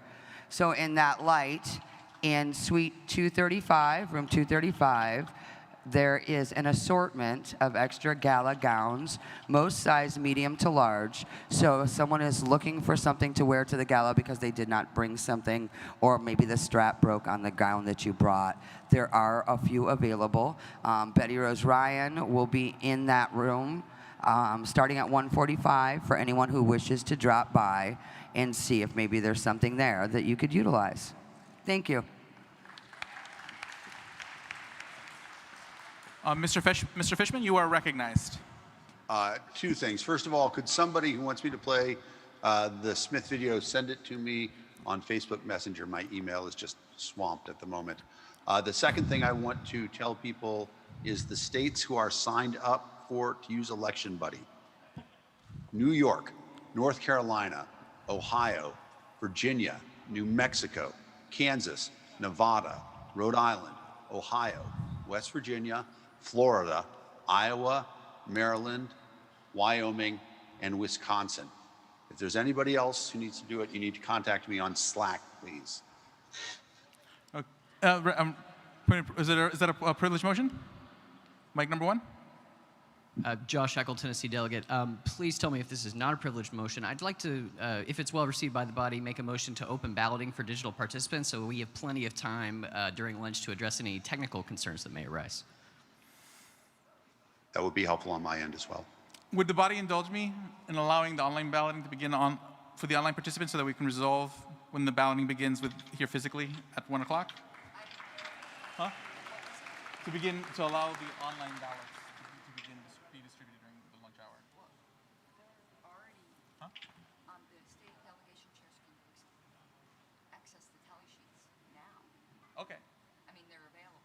Got it. So we should say the ballot one can occur during lunch? Well, I mean, after nominations have done. Okay, got it. Okay, so actually in that case, ballot one can begin while we're going on lunch. So while you guys are having lunch, you guys can vote, get with your delegation chairs, turn in your tally sheets. But one thing first, do not begin voting until we have confirmation that the online delegates have seen the Josh Smith video. Oh, just thank to you. be fair. Okay, so Mr. Fishman, do not distribute ballots until that's been done. Yes, I'm still waiting for somebody to send it to me. Let me check my email again. Mr. Chair, point of information. Point of information. Could you please confirm from the microphone what everybody should be doing on the first round of balloting for those chairs who may be new or creating ballots themselves for their own state? Got it. So every delegation chair should be getting a tally sheet. So the Ms. Harlos, I think you gave them access to a Google Drive, and that's what the tally sheets are? Correct. And anyone here that needs one printed because they don't have a computer or don't wish to do it that way, I will print it for them. And if anyone needs a physical one because they can't access the Google Drive, Ms. Harlos the secretary will print you out a tally sheet. Then you can get all the votes from your delegation by the method that you choose. If you chose to do the election buddy that the LNC provides, that'll be your method. If you chose to do it some other method, then you will use your method to get the votes and then fill out that tally sheet and turn it back in, follow the directions on the tally sheet to turn it back into the secretary. And then once all 50 states have been collected for round one, we'll then announce the results. Does that answer your question? It does not. What I was actually requesting is to verify that there is only supposed to be one vote per delegate on the first ballot and that it is not actually ranked choice or approval voting. Correct. This is one vote per person. Not ranked choice, not approval voting, one delegate, one vote. Does that satisfy the point of information? Yes, sir, Mr. Chair. Greatly appreciated. Thank you. Okay. Everyone in the room, if you want, you can go to lunch, and we'll be back at 2. Mr. Fishman, just confirm with me once you've got. I know you have gotten the video for the online delegates. Online delegates, please stick around. I just want to make sure it's the one that says ronpaul.mp4. Say it again. Oh, repeat that, Mr. Fishman. Somebody sent me a giant MP4. Is there a YouTube link? Is there if there's a YouTube link or Facebook link, can you get that to Mr. Fishman? Just for that we can get it done faster. Okay, mic three. Thank you, Mr. Chair.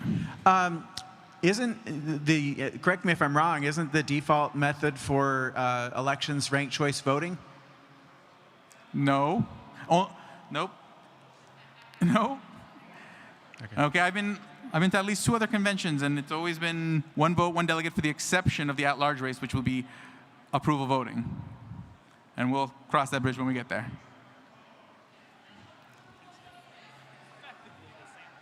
Yeah. Events, yeah. Okay.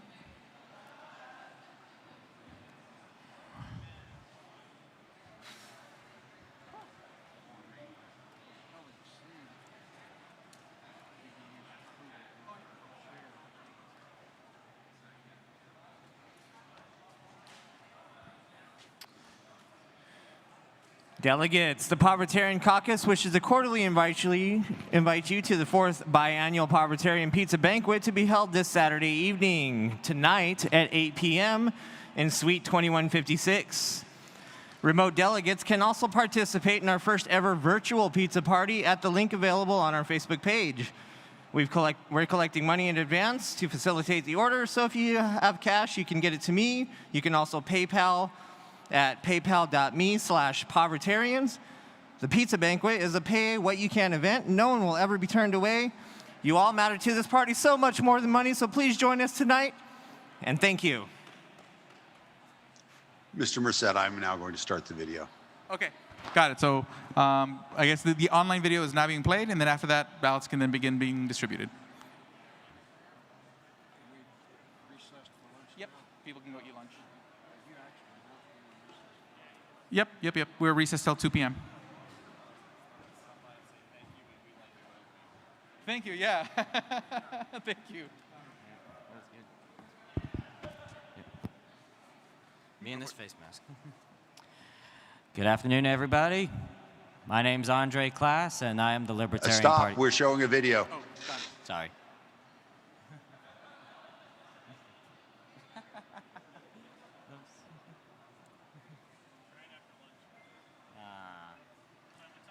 Again, what did you want to announce? Was an auction? I'm auctioning a piece of history. When we get to the next ballot, we'll have everybody in the room so that way everyone can hear it. Because I'll be bringing up candidates. So let me actually add you to the list. Oh, that'd be great. Yeah. That'd be awesome. Thank you.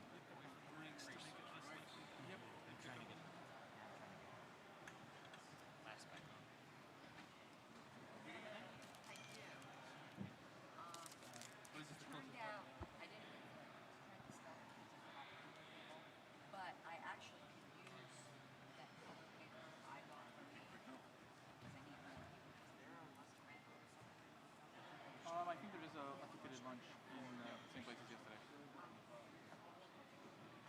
I'm here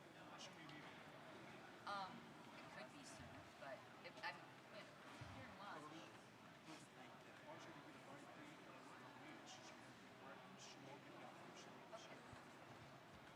Nice. That's fun.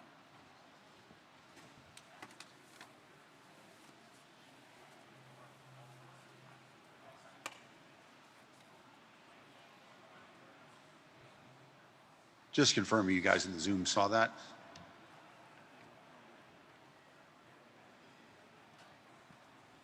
Let me unmute you guys again. Sorry. Nothing came through on my screen, sir. It did not show. All right. No video. No video. Let me show it again. Video. All right, good. Thank you. 2 p.m. 2 p.m. Do you guys see it now? See a picture of Ron Paul. I do see it, but I don't think this is the right video. Yes, sir. This is the video. This is not, yeah, this is I agree. not It's the not correct. the one that they showed. All right. Let me check my email. I mean, we're good. We really aren't interested. You don't need to see the propaganda again. Hey, well, some come on, people guys. I'm interested, Come on. Some people do want to see it. Yes, I'd like to see it. Watching YouTube. Some of us might like to make fun of it. That's about enough, and I really wish he would shut up. I've got to go All mute the everybody. Green Party. Mute all. Mute all. Yep. No, not mute all. I want to Chris. see it. Stop being douchey.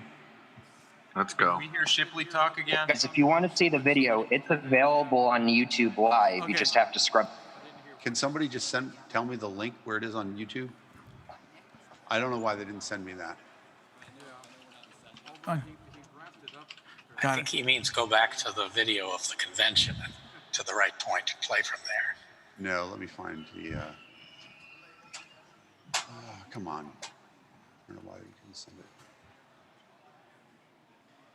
I should mute myself as well.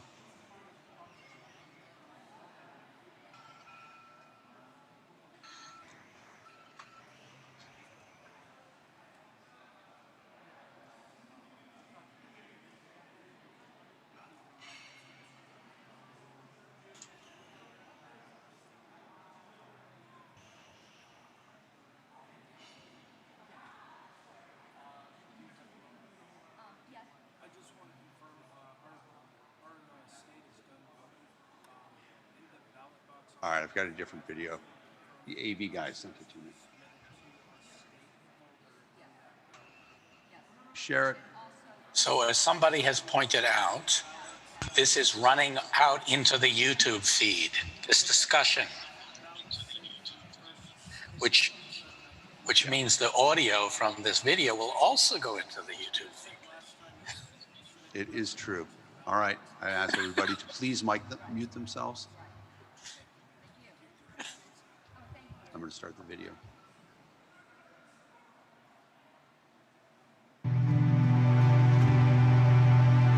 A new vision is needed in the party, and we must move forward. Now, more than ever, we need a new direction.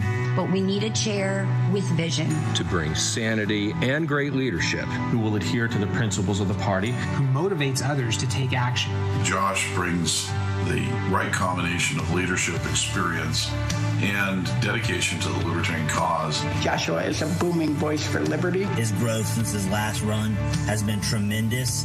Through sometimes extreme adversity, he's kept his promise. He got to work. He has worked very hard. And if you just count the amount of things he's done for the LP in the last 2 years, just imagine what difference he would make as LNC chair. In social media, in mainstream media. His vision is a radically larger membership. And his principles are spot on. He does not sacrifice for the sake of popularity. Josh is a libertarian through and through, somebody we can be proud of, who's proud of our message and won't run away from it. Someone who is honest, transparent, not going to put his thumb on the scale. Someone who will speak with courage and principle. A passion and an energy for the role. Very helpful, very available, and very welcoming. And also a damn good fundraiser to boot. I believe he has a vision for where we need to go, sacrifices for the party.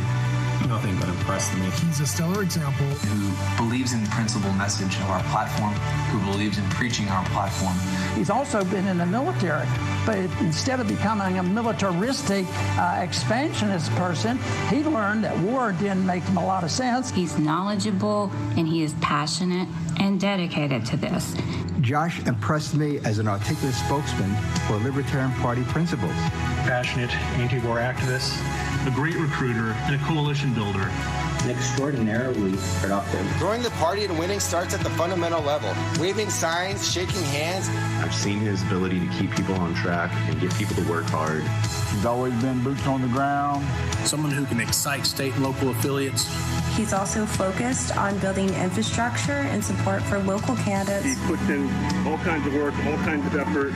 The work that Josh puts in is impeccable and unmatched. It was said that James Brown was the hardest working man in show business, and Joshua Smith is the hardest working man in the Libertarian Party. This is exactly what this party needs. Is the best chance we have for moving forward. Josh has the strength to vote his convictions no matter what it may do for him politically. someone who isn't just going to sell out the heart and soul of this party. He has the experience, he has the beliefs, he's had the political experience, and I think he has the philosophic experience, because that's what I really care about. I believe in the ideas he brings to the table. Josh has proven that he values people over politics. Josh has earned my trust. And I don't think he's going to be wasting his time going around attacking other good libertarians. He does not waste his time playing petty politics. Joshua Smith. To help build bridges with other principled libertarians, not to burn them down. Josh does a particularly good job at reaching out to disaffected libertarians. I never thought that I would care about who the chair for this party was, but here we are. He's part of the reason why I joined. But I'd never really been involved with the LP until I heard Joshua Smith's pitch. Joshua Smith got me back into the Libertarian Party. Has inspired many of us to join and take action. I joined the LP because of Joshua Smith. If it wasn't for Josh spreading that message of liberty to give the liberty movement a voice. But I never got involved in the Libertarian Party until just recently. And it's what inspired me to get involved. He's one of the people that inspired me to do so. To bring the diversity of our party together. With people in all different factions and caucuses and shades of our party. He is all about unity and growing the party. Bringing hundreds of people into the party. Helping them find their home here. Josh cares about all libertarians, no matter how long we've been with the party, no matter what we've accomplished, big or small. Josh cares about us all. He's the kind of guy that cares about people from all over the country. Josh Smith is uniting the libertarian movement and the Libertarian Party, and both are better off for it. Now is the time to boldly declare that enough is enough. It's time to be the party we all know that we should be. That the message we're spreading and the votes we're earning are ones that are pure to who we are and what we need to do. We need to take this beautiful philosophy of freedom and remind those involved that even though we disagree, we still agree on one thing: freedom. Right now, the Libertarian Party is in chaos. There's a lot of infighting. There's a lot of disagreement. Well, that's not unusual for the Libertarians. I do think that a brighter future awaits us, where we can become the messengers of liberty to the nation at large and perhaps even to the rest of the world.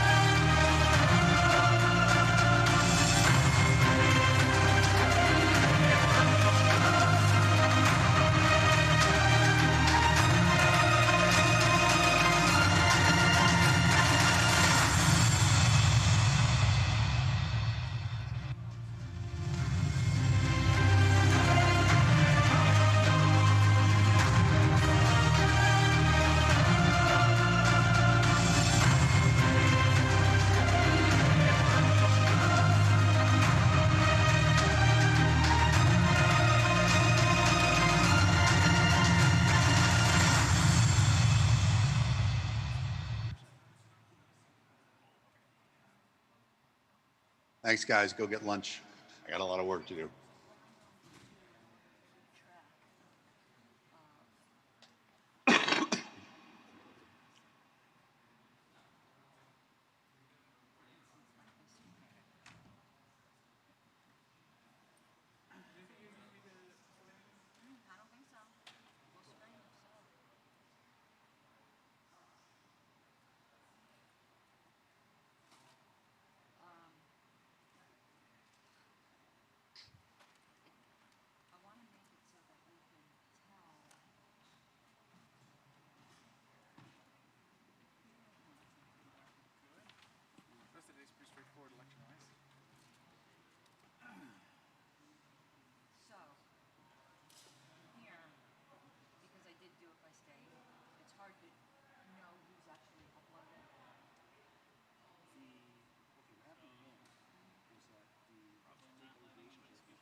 Oh, we're planning to do that during the election anyways, but I don't know if they would recommend Mr. Starr. Once you tally it, it'll go into DC4. In here again? No, in these folders. But then the auditors will We'll cross that bridge. then what is here?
So when it goes into the to be audited, yeah, we'll need to create fresh ones because then when completed, it'll go over into completed and keep it by stage. You can do that. Okay. Let me ask TJ if you can do a script to generate the folder real fast. Okay. That'll be faster. Because if you try to generate 51 folders, you're signing one script. I could probably do it real fast on your script if I wanted to. Okay. You can do it faster. Because that way we can just move the whole folder, and that keeps nice. Yeah. Right. I can block it all. Well, yeah, and then we'll see. Oh, Kansas is left or whatever, without having to go into each folder. Okay, so let me make sure I understand what you're saying. Is it? You need to jump ahead. Oh. Let me make sure I understand what you're saying. Make sure I heard you right. Okay, so tallies come in. The tally up the spreadsheet. Then move them into the appropriate folder for the state. And move the folder over to the audit.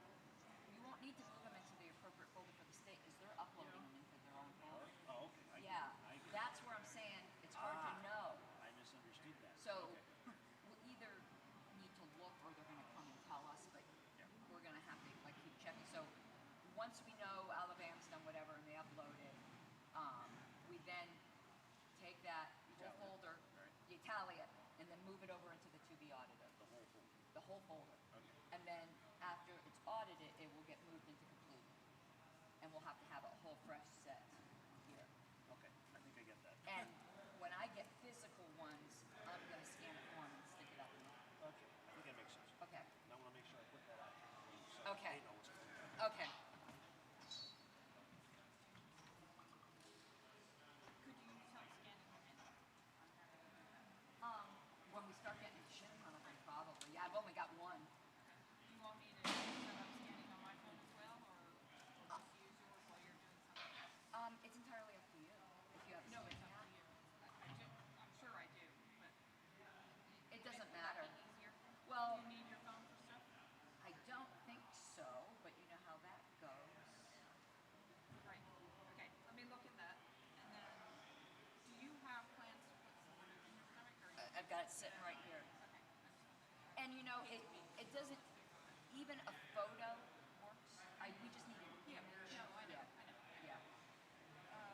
Because I'm probably just going to take a photo. What's the best thing to do that and then send it to you? Get to my email, my Gmail. So there's.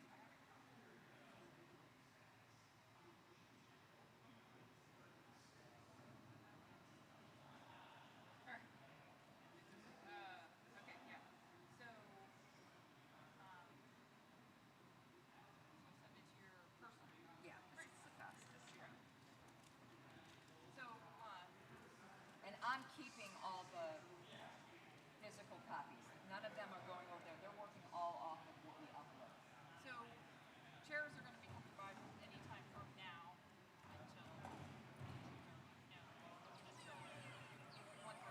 Okay, I'll come back. I'm going to grab it. Yes, Ken?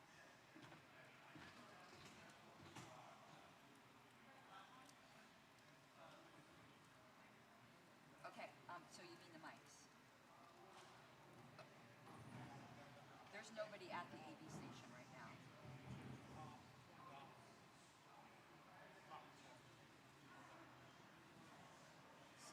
So he's saying don't sing. Yeah. But yeah, I'll make an announcement because they might be walking around the room to see if they can do that, but otherwise I will.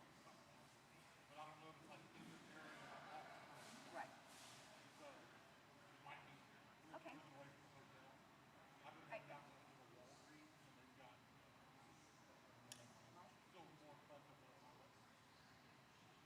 Just be cautious with hot mics right now, and I'm going to try to get them muted because apparently all of our total discussions is snap it with me video.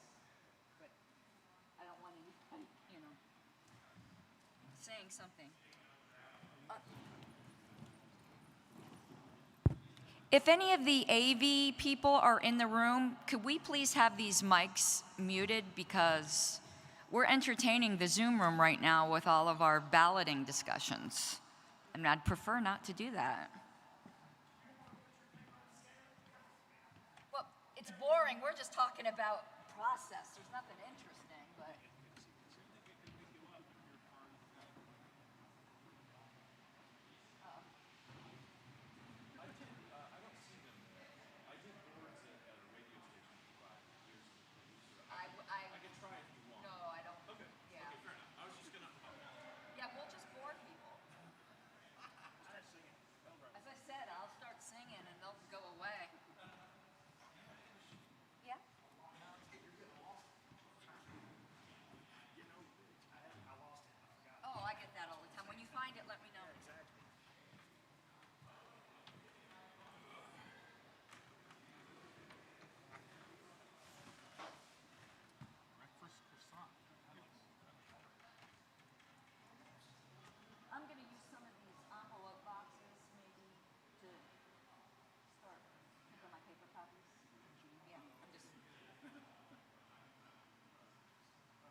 One sec.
do have some in.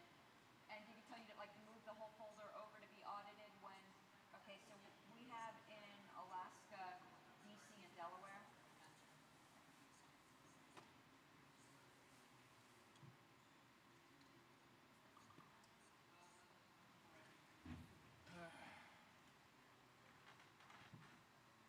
So we have chair, vice chair. Treasurer, secretary, at large, and JC. So much. It is. It's not bad when it's not multi-round, so but we never know.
Hello. There we go. Cool. And can you guys also unmute the Zoom mic?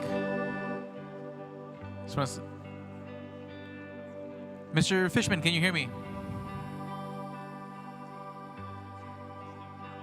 Oh yeah, I don't think you can hear me at the moment. Okay, but well, we'll cross that bridge. Okay. I'm gonna let Ms. Horgath make a quick announcement before we get started. Just a credentialing note.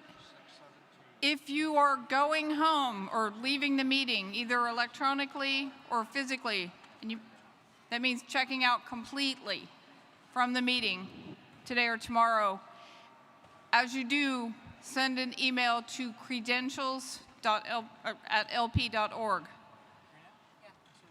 Just saying that going home, checking out. Credentials@lp.org. If you are checking out, that means if you no longer wish to participate or you're no longer going to be available to participate in voting. Thanks.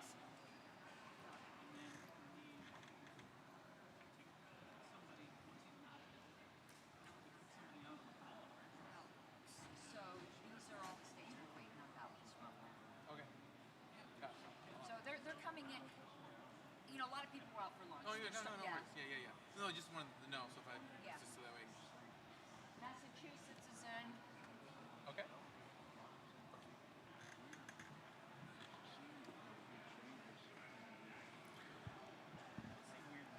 Okay, just a reminder, right now we are in the process of taking tally sheets for ballots.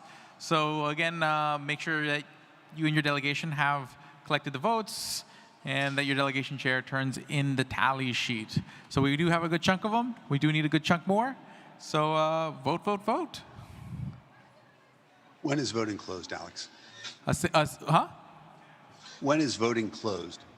Well, this is good. Well, for voting for chair, we need to get all 50 tally sheets. So Yeah, when everybody it's when everyone finishes, that's when it's closed. So when would you like me to close it for online so that I can give those state chairs and they can start working on their tally sheets? Oh, he means the election buddy. When should we close the election buddy? That I'm not. Yeah. Okay. Let's give it. 10. Do you want to wait till we have the majority, like you can Well, keep track of? that means the other states can't submit their tally sheets without the election buddy being closed. Can't he close it state by state when the chairs tell him they're done? Can you close it state by state, Mr. Fishman? Like as the states say they need the information? I cannot. Cannot. Okay. Got it. Okay, so let's make it a. Let's give everyone 10 more minutes. 10 more minutes to get their votes in on election buddy. I mean, everyone should have gotten their ballots throughout lunch and gotten those emails. So they've had a couple hours. And then 10 minutes we'll close in. So that way the delegation chairs can start filling out their tally sheets. So anyone who's a delegation chair, the election buddies will close in 10 minutes. So remind all your delegates to make sure they get their vote in if you're using election buddy. And then also for platform deletion tokens, let's leave that one also up for another 10 minutes. So if you want to turn in your platform deletion tokens, you have 10 minutes to do so if you haven't already. Okay, so I'm going to stay at ease for 10 minutes while both of those close. So everyone, get those votes in. Delegation chairs, you'll receive your election buddy results after we close it in 10 minutes. Point of order, mic 3. Is this on? All right. This is not a point of order. Oh, then if it's not a point of order, then is it a privileged motion? It's not a privileged motion, but while we're at ease, okay. I was hoping I could make an announcement. If it pleased the body, we had an attempted lizard people takeover of the party.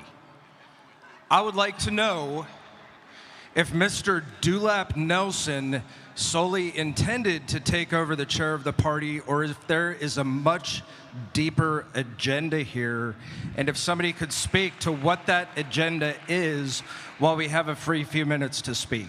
We will address that. We will get someone to speak as to Mr. Dulap's intentions. No, it's much deeper, I can tell you. Yes. Mic 2.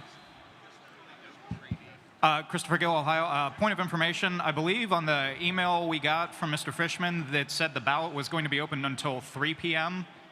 Oh, I think he left it open to 3 p.m. just so that way I could direct him when to close it. Exactly. See. Okay. Appreciate it. No problem. Point of personal privilege. Yes, Mr. Ahmad? Yes. It's been pointed out that there appears to have been an error in the ballot Maryland submitted using the vote tally. Is there a way for us to submit a corrected ballot? Repeat the statement. My delegation believes I made a mistake in the votes reported on the vote tally form that we're using, and I would like to know what's the most efficient way to correct Could you send a new tally sheet? Well, it's Maryland, right? Maryland, yes, thank you.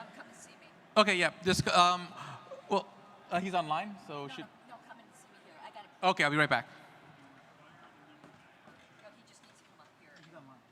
Oh, duh, okay.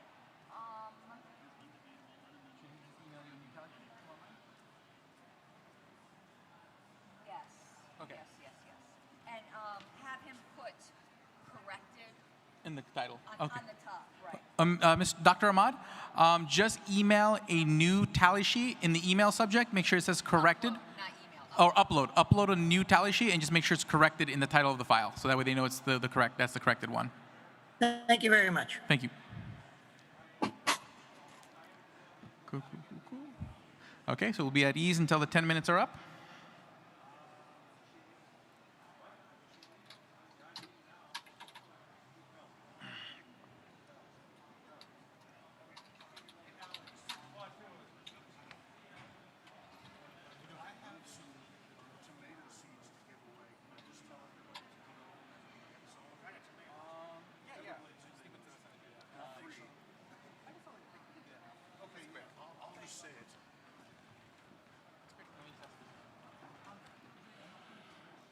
Hello, everyone. James M. Ray from Florida.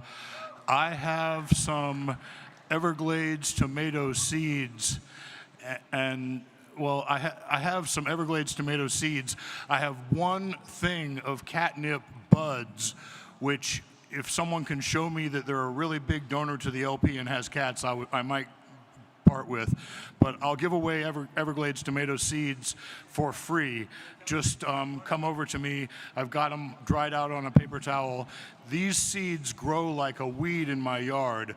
They're only the size, the Everglades tomato is only the size of a buckshot, but it tastes delicious, and it's a lot more fun than buying tomatoes if you grow them, and if you grow your own food, the bastards can't tax you.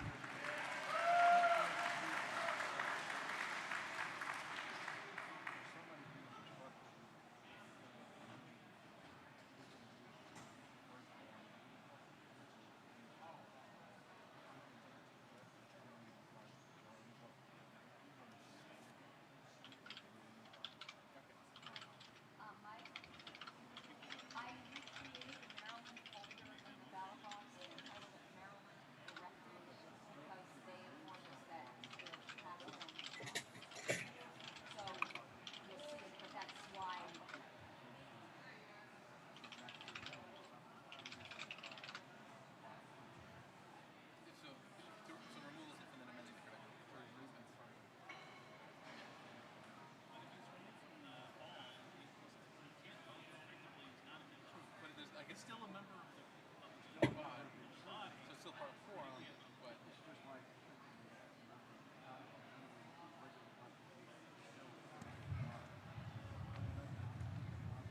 oh, Mr. Fishman, how much time is left on the clock? 2 more minutes, according 2 more to minutes, okay. the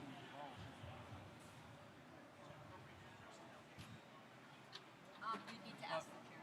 Talk to me? Okay, what's it on and how long?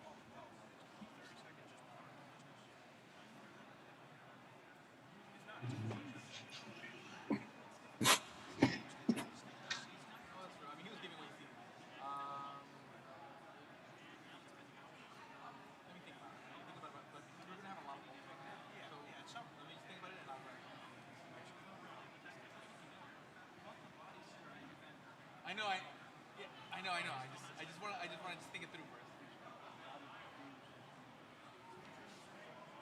The tally sheet? Okay, yeah. Oh, yeah, please.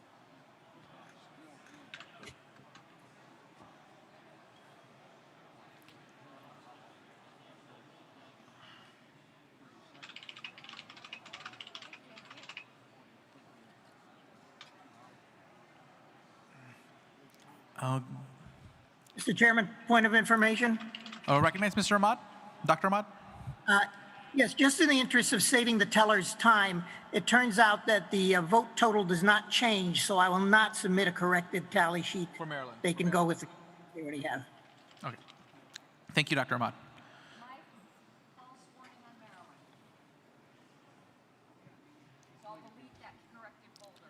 Cool. Update on time limits, Mr. Fishman? I will close the ballot now. Okay, so ballots are closed. So the election buddy ballots are closed. So delegation chairs, you should be receiving your those using election buddy should receive their tallies soon.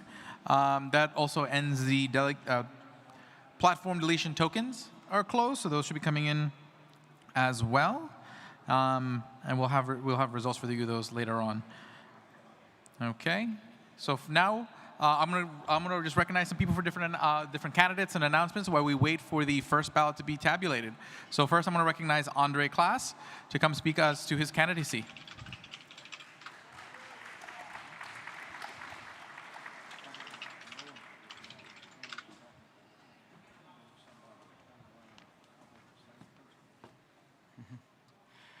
Good afternoon, everyone. My name is Andre Klaas, and I am the Libertarian Party candidate running for the County Commission of Seminole County, Florida.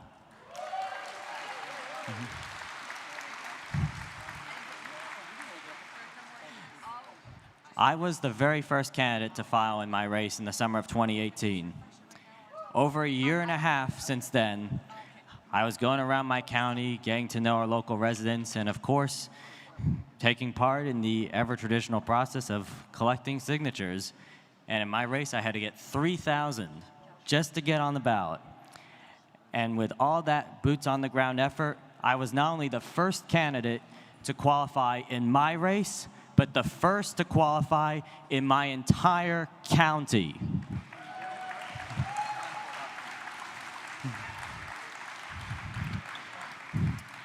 Of course, growing up, I faced my own struggle and share of adversities. Originally, when I was 2 years old, my doctors didn't even think I'd even be able to talk because I have an autism spectrum condition called Asperger's syndrome. But over the years, my mother instilled very strong values, helping me become a very compassionate, ethical, and strong-willed person that I am today. I've been working full-time in computers and customer service for over 11 years. And from everything I've been doing, volunteering for different charitable organizations and my community association, I've come to learn that the most important customer service position of all is the position of civic leadership. A leader is not a king, but a servant to the people. And that is something that is being forgotten all over our nation. From the smallest levels of offices, such as our cities and counties, all the way up to our state legislatures and Washington, D.C. My goal in everything I do is trying to empower our citizenry and make sure that they have a better grasp of what's going on and able to make a better determination in our destiny as a community and as a country. The two-party system has failed us miserably. They rule by fear. And my goal, as my campaign has progressed over the past 2 years, as we get closer and closer to the 2020 general election, is to continue building a message and rapport based on cooperation and unity. Because in the end, many people in the two-party system are just at each other's throats. Democrats say Republicans are the enemy. Republicans say Democrats are the enemy. They both say Libertarians are the enemy. But in truth, we're not each other's enemy. We are all Americans.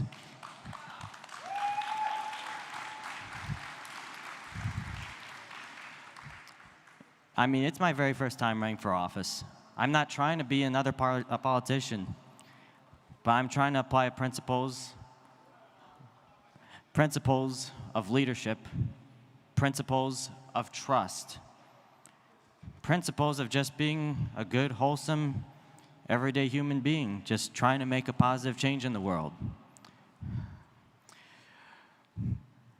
It's just truly amazing, this journey, from meeting so many wonderful citizens who just truly care about the things that are impacting their community, to local elected officials that are willing to take the time to sit down, collaborate, and help build this campaign into what is going to probably be one of the most successful libertarian campaigns in 2020 history. I'm the first ever candidate in my county to ever get the teachers union endorsement as a libertarian.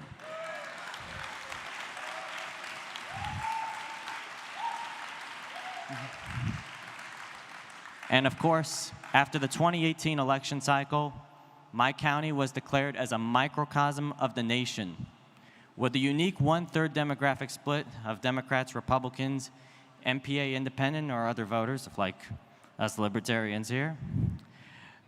What happens in my race is going to set the landscape of politics in America, and I am going to continue doing everything I can to best represent the Libertarian Party, the values, the principles that we all share, to preserve and enhance our quality of life through the 3 fundamentals of responsibility, transparency, and accountability to the people.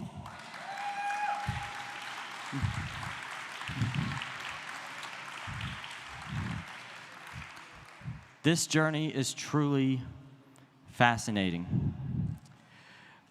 I never imagined in all of my years that I would be able to run a partisan libertarian campaign and have this national stage to present about all these achievements, being the most liked candidate on Facebook, getting all these signatures. And my biggest strength, of course, is the successful application of libertarian philosophies to these mainstream issues, building these constructive dialogues.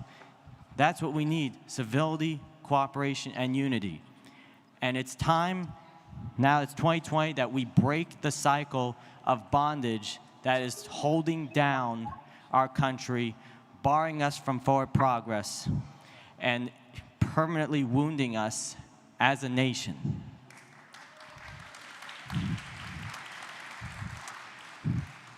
So if you're listening to this message, either here at the Orange County Convention Center or at home in your states or online, please take a moment to look into my campaign for office.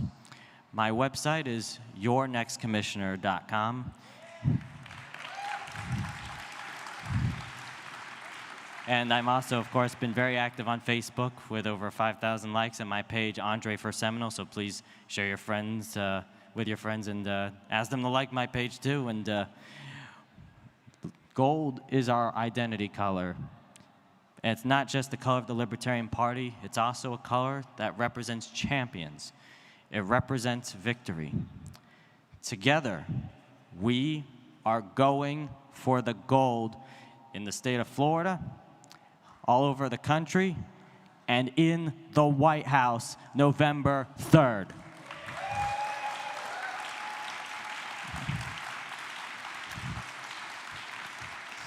So I appreciate your trust, your support, and I'm going to continue doing everything I can to keep earning votes in this election. And no matter what happens, we are already winners. We are already achieving so much. Since 1972, this party has continued to grow and grow. The media cannot ignore us anymore. And America knows we are a force to be reckoned with, but we're not your enemy. We are your friend. Let's work together and make our nation truly the greatest in the world. Thank you.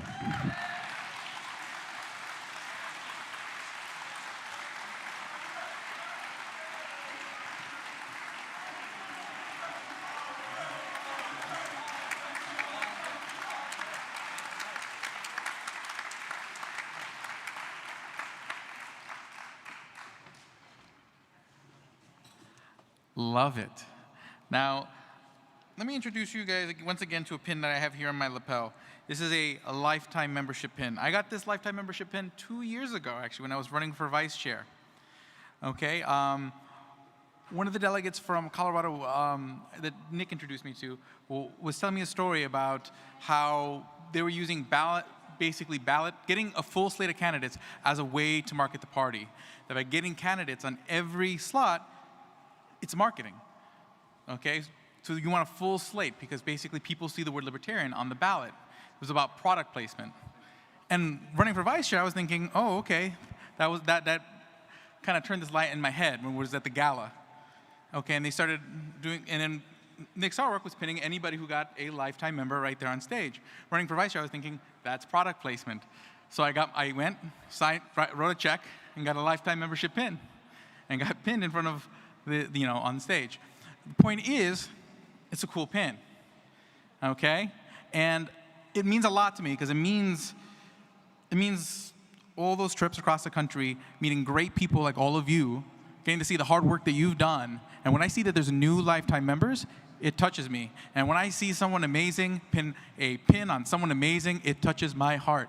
So I want to recognize you guys do, sorry, my brain just had, I'll let you guys just do the thing.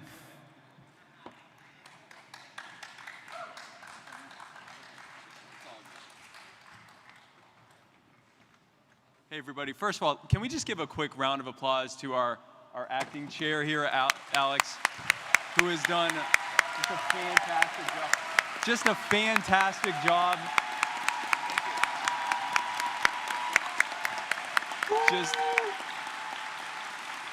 And part of the reason is every time I watch this, I think there are many things that I would not want to do, and this is one of them. So thank you for doing the thing that I would never do. So folks, we just want to take a quick break here because last night we had our Torch of Liberty event, which is for the lifetime members. And at the end of the event, what they do is anyone who has become a lifetime member, which if you don't know, that's $1,500 over any 12-month period, makes you a lifetime member, gets you one of these fancy lifetime member pins right here. And so they were pinning all of the people who had become members of the Lifetime Club. And for whatever reason, there was a snafu, and Chase Oliver of Georgia, they had forgotten to pin him. And so we're doing it here, and I'm going to be the one pinning him. And I would like to say, if anyone else would like to join the Lifetime Member Club, low price of $1,500 over any 12-month period, I would be honored to be the one to pin you. And if you don't want me to pin you, I promise not to pin you, and we'll find someone you like to do it. But so if you want to come, and I will give you this pin. Chase Oliver, I, Spike Cohen, hereby, this clip doesn't want to come off, hereby make you, by virtue of this pin, a lifetime member of the Libertarian Party. Wear it in good health always.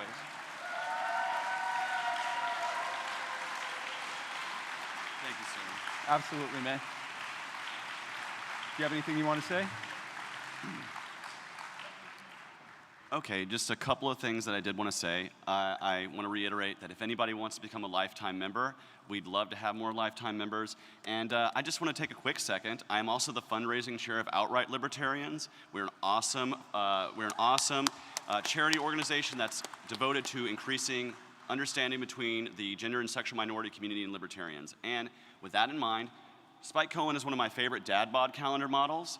But I want to announce, and in that spirit, the Outright Libertarians want to announce that we will be holding a contest to do a drag calendar. So if any of you libertarians who are body positive and want to talk about, being supportive of gender and sexual minorities, let us know, because we're going to be looking for affiliates and people to be represented. And we're going to be raising funds not just for us, but for those affiliates who have people who want to come out, throw on some drag, and have a good time for a calendar. So let me know and let the Outright Libertarians know. And God bless you all. I love you.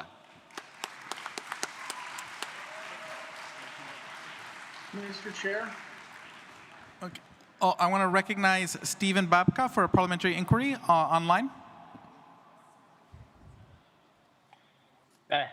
Yes, I was going to ask if it would be in order, open, nominations for vice chair while the votes for chair are being tallied, and to reopen in case any chair candidates want to run for vice chair. Wait, say the second part? The second part would be if any chair candidate wants to run for vice chair, we would reopen nominations. Okay, got it. Let me But just I'm double asking check for with the something that would parliamentarian, be but I in think, order, I think and then that I should would be in make that motion. Okay, cool. That would be in order. And did you want to make that motion? Yes. Yeah, wait, one moment.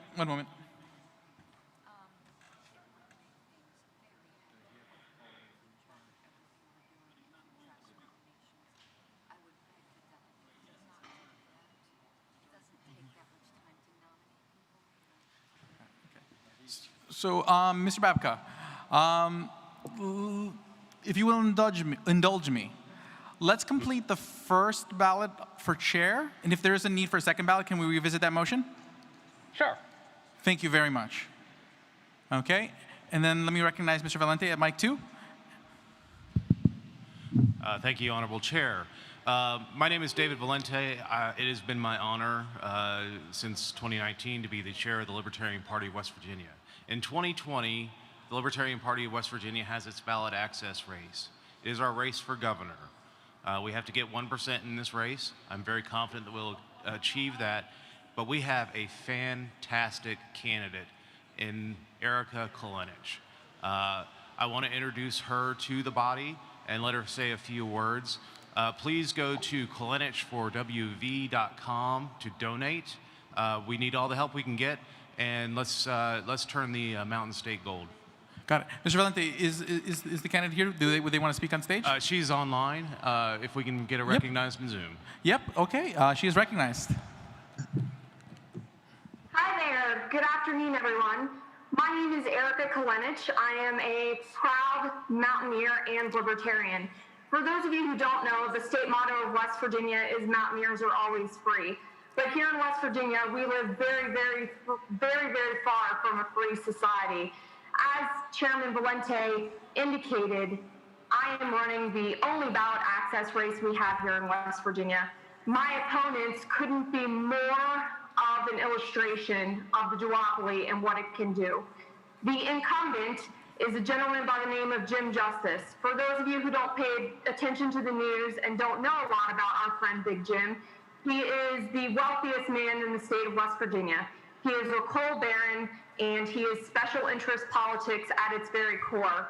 Jim Justice is a billionaire who receives farm subsidies, he receives PPP loans, and he doesn't pay his taxes, even though he asserts an oppressive level of income taxes on poor West Virginians here in our state. He ran as a Democrat, won the election, and promptly changed his party to Republican approximately 4 months after he was elected. The other side of that coin is a Democrat who is an establishment millionaire Democrat here in West Virginia. What has happened is that folks in West Virginia have been sold a story that's not true. They've been manipulated into believing that we have to sell our souls to out-of-state corporations that come into West Virginia and make large campaign donations, and to crony capitalism. I am running as governor of West Virginia to change all of that. I'm running on a platform to build the economy with libertarian solutions through deregulation and eliminating oppressive licensing requirements, as well as full decriminalization and legalization of drugs here in our state. It's a very, very difficult time to run in West Virginia. We were in a July 4th parade a few weeks ago, and the only thing that I heard on the parade route is, "Am I a fan of Trump? Do I support Trump?" The poor folks of West Virginia have been manipulated so long to be beholden to the establishment that it's going to need every effort, every person that can possibly come to my assistance to beat the duopoly here in West Virginia. So many of you on the national level have already reached out to me to express your support, your encouragement, and to provide financial support. And for that, I couldn't be more thankful. To those of you who don't know about my campaign and would like to help me in any way, even if it's just a friendly word, I can't tell you how much that means to me. Sometimes the campaign trail, as many of you know, can be discouraging. So it means so much to me just to receive your notes, your emails. I'm going to do my very, very best to maintain ballot access for the Libertarian Party here in the state of West Virginia. And I couldn't do it without the help of all of you in Orlando and all of you at home and all the other libertarians in the United States. So I promise to keep spreading the message of liberty and freedom here in West Virginia, even if it doesn't make me very many friends, because I think it's so, so important. Thank you so much for your time.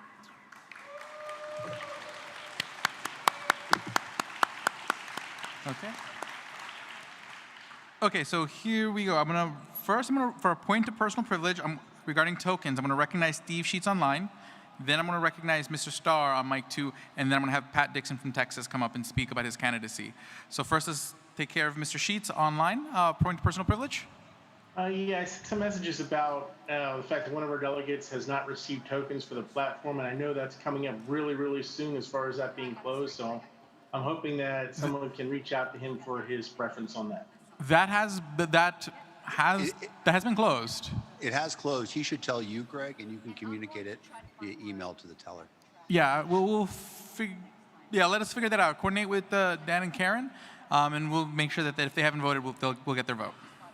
Thank you so much. Okay, Mr. Starr? Mic 2. Thank you very much. First of all, I want to thank the delegates in this convention who on Thursday did the right thing to allow remote participation and doing it in a legal way to protect us from lawsuits.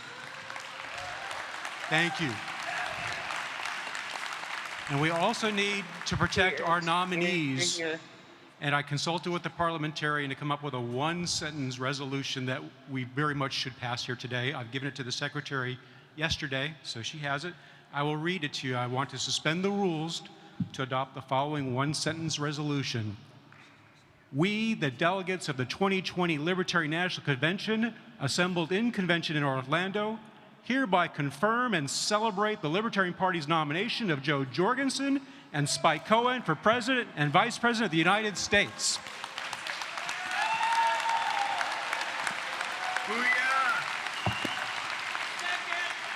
Okay, it has been seconded. Now, let's see here. Is there any objection to adopting this? Better not be. And so be it. Woo! Love it. Okay, and now I bring up Pat Dixon from Texas.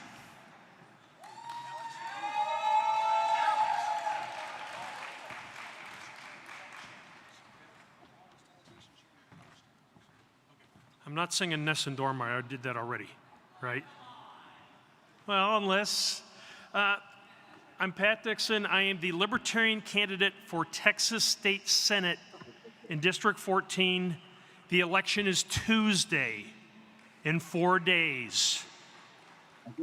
The advantage is that throughout this whole COVID crisis situation, when campaigning has been difficult, I've engaged with a social media company that elected a city council member in Arlington in a 4-way race. I'm in a 6-way race. 2 Democrats, 2 Republicans, an independent, and me. I've won 2 elections in this district. People can look at my record and say that's what happens when a libertarian is in office. This effort, despite the difficulty of not being able to knock on doors like I used to do to win elections, they have already reached approximately 30,000 independent voters in my district. We're not looking at people who are voting party line Democrat, party line Republican. We're looking at the growing number of independent voters who may not even know there's an election, may not even know there's somebody to vote for. I'm the person they can vote for to know that there was somebody who served in elected office and did a good job. That's what I'm asking for your help with today. I have 4 days. We've already reached 30,000 independent voters. throughout the hall, I've distributed these flyers. I have a few left, but I want you to go to my website, positivelypat.org. Positivelypat.org. Go to that website. You can put gas in my car so that we can reach every voter in my district with multiple exposures. You can see the video they've done for me. They're producing more of them. You can get me there. This election on Tuesday can set the precedent for every candidate who's going to be on the ballot in November. The result of this can help all of us. I'm asking for your support now. Please go to my website. I've run for office a number of times before. A lot of you know me. I was the chairman in Texas for 10 years. I've served 2 terms on the national committee. I've been around a lot, a Libertarian Party member since 1984. In 2004, when Texas was removed from the ballot, I led the effort to get us back on the ballot. I'm asking for your help right now. We got 4 days. Go to my website, positivelypat.org, and help me out. Thank you.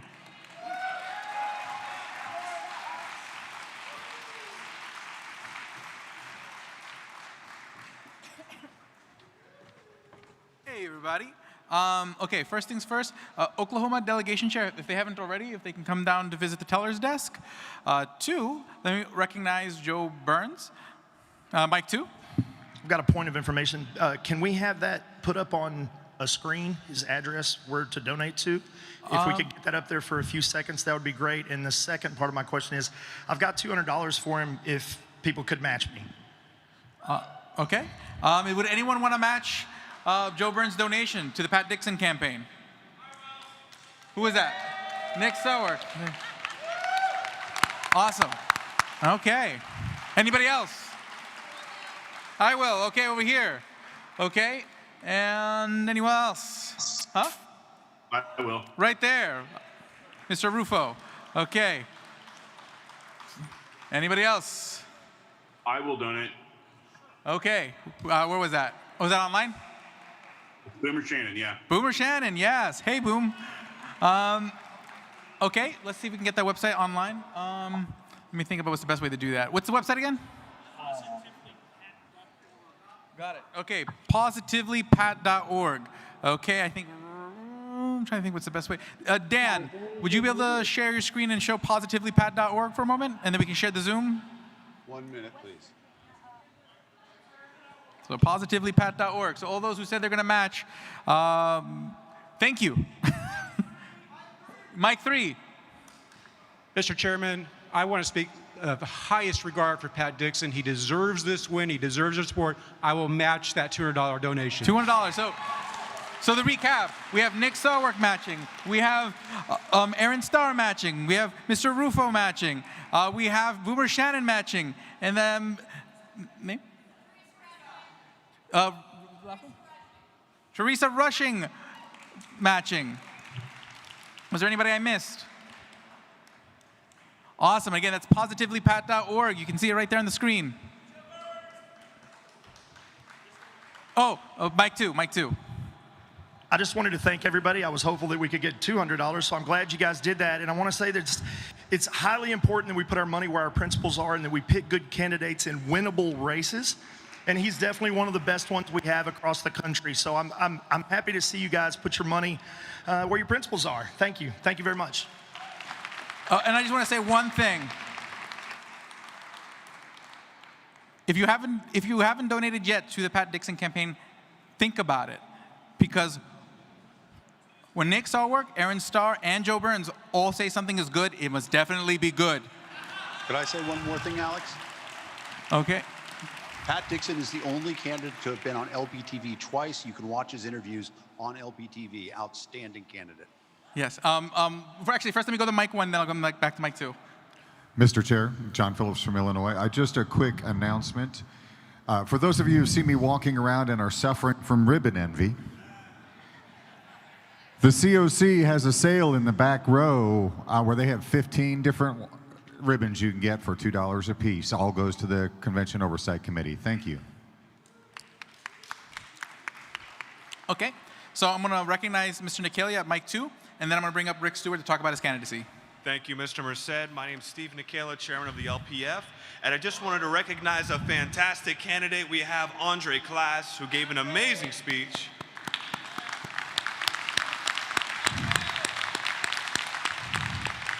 And this young man actually is having the establishment shaking in their boots in his county. He is in a partisan election. He's raised, I think, $13,000, $12,000 so far.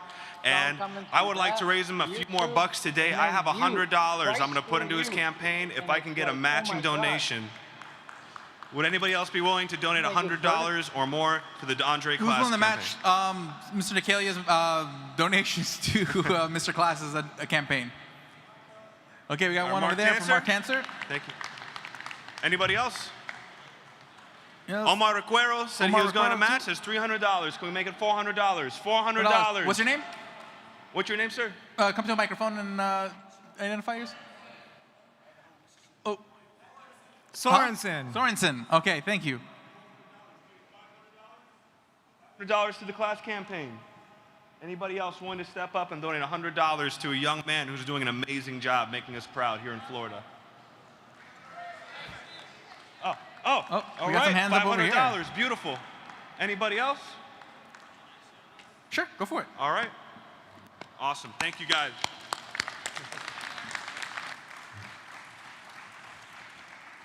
I just wanted to come up here to share something with you, a memory from one of my early years supporting a prominent Libertarian campaign for the Gary Johnson, our 2016 presidential nominee. In October of 2016, Eastern Florida State College had hosted what was called the Great Debate. They had representatives for Clinton and Trump, so I decided I was going to show up and offer to represent the views of Gary Johnson, our Libertarian candidate. And so when I came in there, I was met with utmost hostility, where I was actually threatened with violence by the students and the faculty. And even though I filed a formal complaint with campus security, they did nothing. So I wanted to share, for whoever is the highest donor throughout this campaign, here is the memory of afterwards, when I put on some masking tape and carried a Gary Johnson sign, and I stood at their entrance and showing thousands of cars that we as libertarians will not be silenced.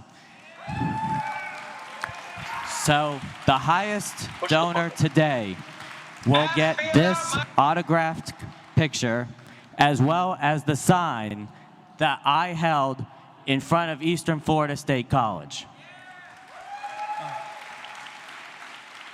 So please support me as best as you can, either by donating at yournextcommissioner.com, or I also am going to be accepting donations out in the hallway. Thank you.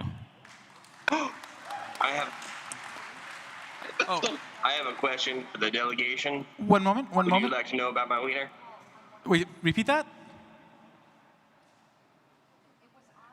Okay, here we go. Update on tally sheets. We are still missing tally sheets from Mississippi, Idaho, and Wyoming. Mississippi, Idaho, Wyoming. Please get your tally sheets uploaded. Mr. Wedwell, you're recognized on microphone too?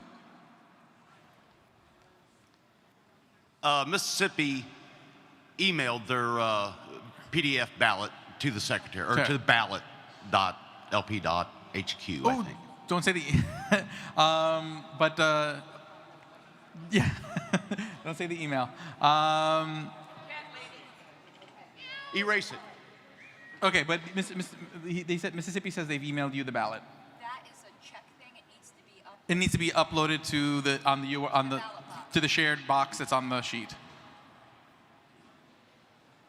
Okay, cool. So they've emailed it, but they haven't uploaded it yet. So that, no problem. Okay, so again, Idaho, Wyoming, Mississippi, It has to be uploaded to the shared box. Emailing the email address on the form is just a secondary check, but they do want it uploaded into that Google Drive for auditing purposes. Okay, with that. Point of personal privilege. Point of personal privilege, you are recognized. My name is Dean Davison. I am with the Virginia delegation. I would like to ask everybody to donate to 2 candidates that are running for city councils in Virginia. That would be Cesar Alberto and Steve Herndon. Steve Porter from Herndon, Virginia. I'm asking if anybody can go to Stephen Porter for Herndon, Virginia, and Cesar Alberto would be citizens at Cesar Alberto on Facebook. That way you can find out, or go to the Libertarian Party of Virginia Facebook page. You'll find where their donation boxes are, and please donate to them. It'd be greatly appreciated. Thank you. Thank you. Now, I want to bring up Rick Stewart. I just want to tell you guys a fun story, just a little memory lane about sort of my involvement with National. My first national convention was 4 years ago at this very location, at the Rosen Center. And that year, I think it was Matt Hickey who was doing a Libertarian ride share. Okay, so you can basically kind of like a LP kind of Uber kind of thing where you get transported from the airport back to the hotel and vice versa. So that's how I got to the hotel. And in the car with me on the way to the hotel was our next speaker, along with Bill Bean from Indiana, who you might have seen earlier this week in the In Memoriam video. But also in that car with me was Rick Stewart from Iowa. Sorry about that, from Iowa. And I just wanted to bring them up here because these were outside of New York, because at that point I was only involved in New York and New York City. Those were the first 2 sort of national libertarians I got to meet when I came to the National Convention in 2016, that year when I was running for Senate. So with a great pleasure, I bring up Rick Stewart.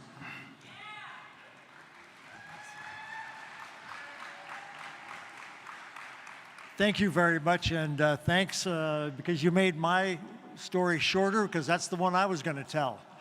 Okay, well, so we've already identified the high-dollar libertarians in this room, and I'm going to speak to the hundreds of other people, both here and remote, who are low-dollar libertarians. I'm the Iowa candidate for United States Senator. I will be running against Joni Ernst and her Democratic challenger. This is not a ballot access race, and realistically, this is not a winnable race. This race is a cover the gap race. There's a good chance I can do that, and the way I'm going to do it is by crisscrossing the state of Iowa for the 3rd time, because this is my 4th election, and speaking to every TV station, 50+ radio stations, and in the past, over 200 newspapers where I have been interviewed by every single one. This will be a repeat of what I already know how to do. This is the first election I have ever asked anybody for any money. So I would ask all of you, very humbly, to go online and donate $5 to my campaign. And if that's too much, please just donate $1, because every single dollar that I collect in donations will go for 30-second television commercials. In Iowa, sometimes I can get 5 of them for $5. Sometimes I can only get 1. But in 2014, when I was the Libertarian candidate for Lynn County Sheriff, I ran 480 30-second television commercials in Washington, D.C. I inundated that city and became a local celebrity running for county sheriff in Iowa, because I know how to buy cable TV ads and I know how to make a pretty damn good TV commercial. I've already passed out my cards a couple of days ago. You should have got one on the table. I am going to come back and pass out a card to every single person here. My website is there. Go to that website. Please give me $5 so I can run one more cable TV commercial, because this is very easy to do, and it has a real impact in Iowa. Thank you very much, and once again, thanks to everybody in this room for attending in person, and thanks to everybody who's attending remotely for being there even when you can't be here. Thank you.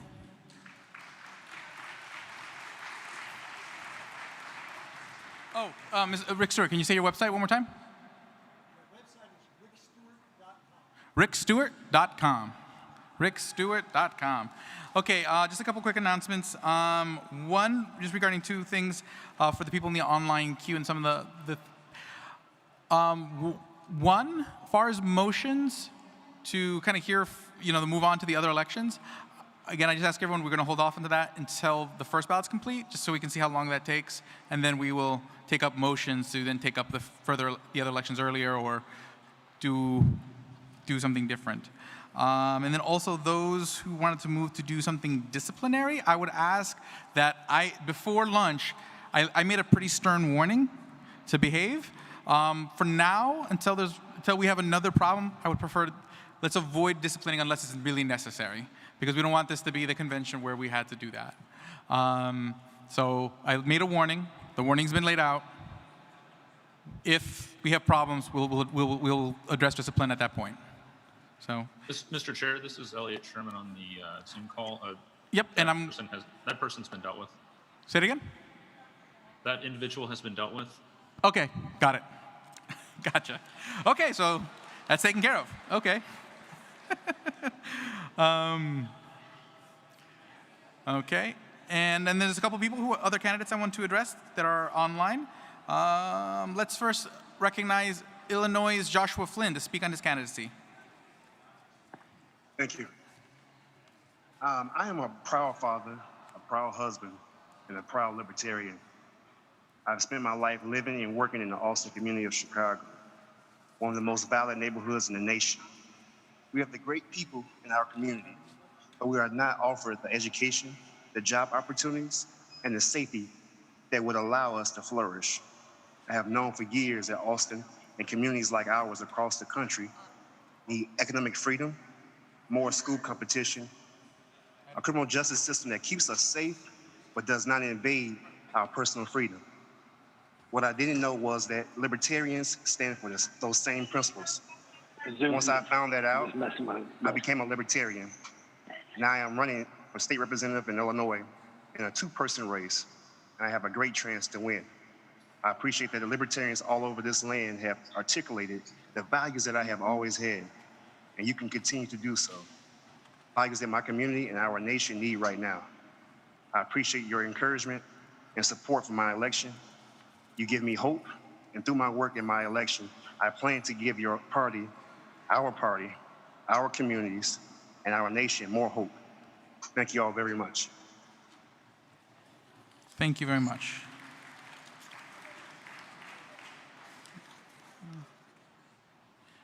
Okay, and then I also want to recognize Jake Leonard from Illinois. I think you want to have Mr. Danny Maloof speak. Is that correct? He's still preparing right now, so... we can revisit that in a little bit. We'll revisit that later, but I do have something that's in that queue. As political director, this is my first election cycle. I believe in my candidates. We hardly ever get ballot access relief.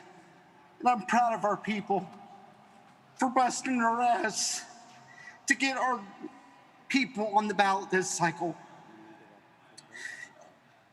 I'm sorry. This is a lot of pressure, but we've done everything we can do to bring liberty to the people of this state. I believe in Joshua, and my agenda item, I have a match challenge as well. I will put up $250 of my own money with matching dollars for Joshua Flynn. Thank you very much. Thank you very much. Okay, and I'm going to recognize Ms. Adams with a quick update on the auctions. Hi, family. Did everybody get full at lunch? Your lunch was good? So I have a couple quick updates just on 2 of our 3 items that are listed on the webpage. On the Hospers high-res replica SOP, the current high bid is $1,000. I know many of you think you are the one true libertarian, but one of you cast a bid for $501 that says it's really you. Those are our 2 top bids. Bidding on these 2 items is going to close at end of business today. So get your bids in, because I want to send these things home with people today. They're getting heavy. Thank you. Thank you very much, Ms. Adams. Okay, what I'm going to do, Mr. Elliot Sherman, I know you had a video you wanted to show regarding some candidates, so let's start getting that queued up. But in the meantime, I'd like to recognize Pennsylvania's Steve Sheets also for an announcement. Oh, and also Idaho and Wyoming, we still need your tally sheets. I just wanted to bring up the fact that many of the states are still in fights for ballot access. And if you're able to donate to those causes, please donate to those causes. That and ballot access is the #1 issue right now that's facing all libertarians all across the nation. So please, if you are able, help us all out. Thank you.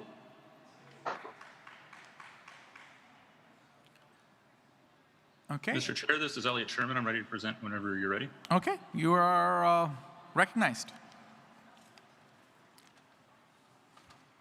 And let's share the Zoom screen.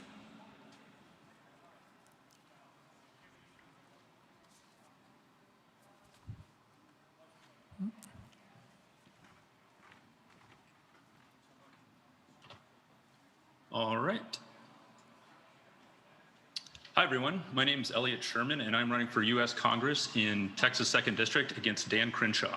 But I'm not here to talk about myself today. I want to talk about an amazing grassroots effort that I've discovered. It is called Let Her Speak, and I'll be playing a brief video for you guys to watch.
All right, and I also have a little short presentation about what all this grassroots effort entails. So letterspeak.org is where you can go. That's let-her-speak.org. And this is, like I said, it's a grassroots effort. We're trying to get Joe in the debates. So what we have set up here is some information. On August 8th, we are planning a nationwide peaceful protest convoy where people can decorate their vehicles, whether it's automobiles or bicycles or whatever you have, and we're going to be doing a peaceful slow parade in each city in this country. We already have people signed up from all 50 states, and if you are interested in hosting your local one or getting plugged in with whoever is hosting your local one, again, all of that can be found at let-her-speak.org. So you can show your support. Also, we're going to be using the hashtag #LetHerSpeak to promote any event media or photos. Why are we doing this? Since 1987, the Commission on Presidential Debates has colluded to shut out any other parties from speaking to the public. And the main goal of this is to get Jo Jorgensen on that debate stage so that voters across America can see who she is, what she offers, and how she separates herself as an improvement over the other party offerings. So we want to make sure that we increase awareness for Joe Jorgensen and Spike Cohen's campaign, increase awareness for the Libertarian Party, and empower local people in a grassroots effort to stand up and help support this, this idea. There is a Facebook group where you can collaborate and share ideas and help each other out if you're trying to get plugged in together. And you can also find the event hosting information there as well. So that's facebook.com/groups/LetHerSpeak. And as I mentioned earlier, this will be a dumping ground for all of the media content, all your photos and videos and everything, so that we can compile this and show the world and show the country that this is a nationwide grassroots effort. We do have Zoom calls on 5 o'clock Central Time for those of you who want to help out with some planning. Since the event is not until August 8th, that does give us a little over a month to get involved in the planning. So again, you can get plugged into all of this information at let-her-speak.org. And I just want to thank the delegation's time for giving me this opportunity to share. And if Spike and Joe are listening, we'd love to have you here in the Houston area as part of our convoy. This is where a lot of the planning has originated, and we would love to host you here. So everyone who's interested, thank you for your time, and thank you, Libertarian Party, for listening.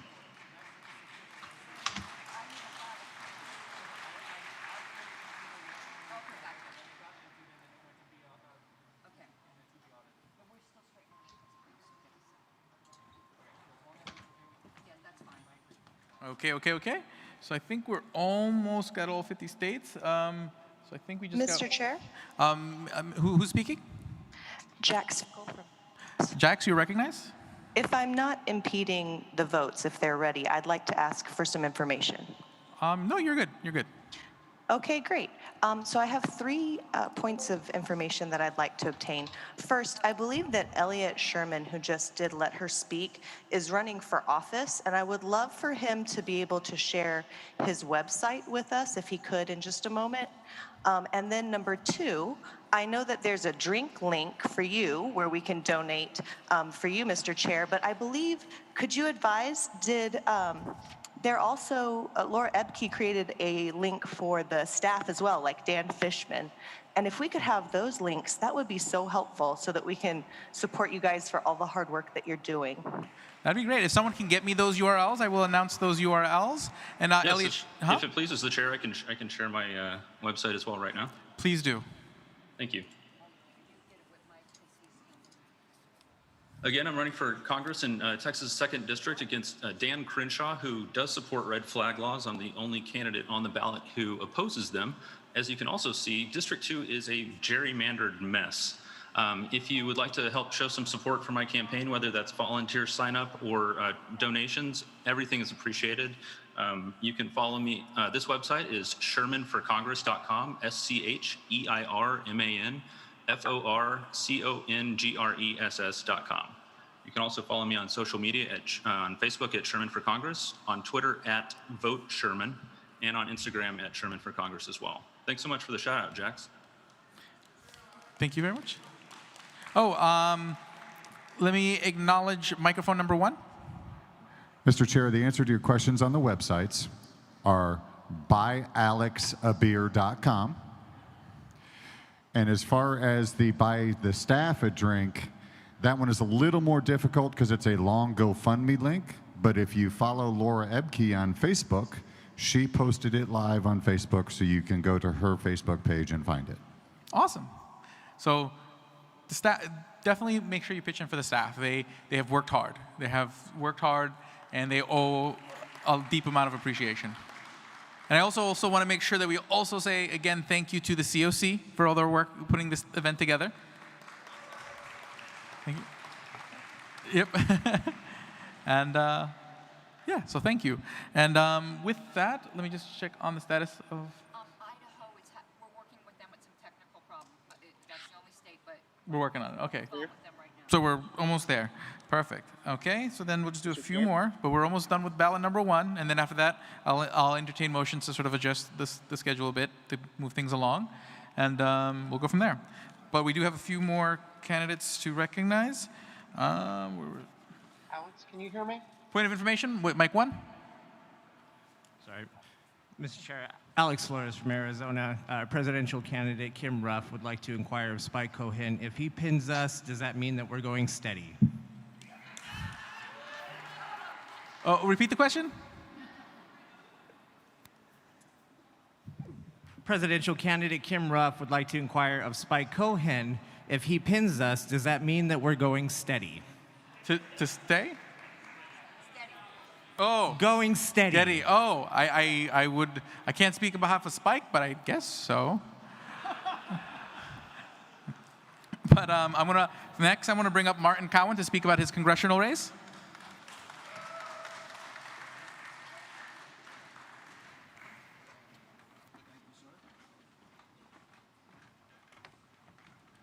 Hello, Libertarians. My name is Martin Cowan. I'm a candidate for Congress in Georgia 13, which is near Atlanta. This is my second run. I have been involved in the Libertarian Party in Georgia since 1972, which really puts an age on me. I am the person who has been involved in Georgia Libertarian politics the longest. I am a lifetime member of the National Party. I wanted to let you know that I have tabled here at this actual facility in 2016. I tabled again in 2018, and I hope you've seen my table out here in 2020. I'm obviously running for Congress, and I have my cards and business materials out there.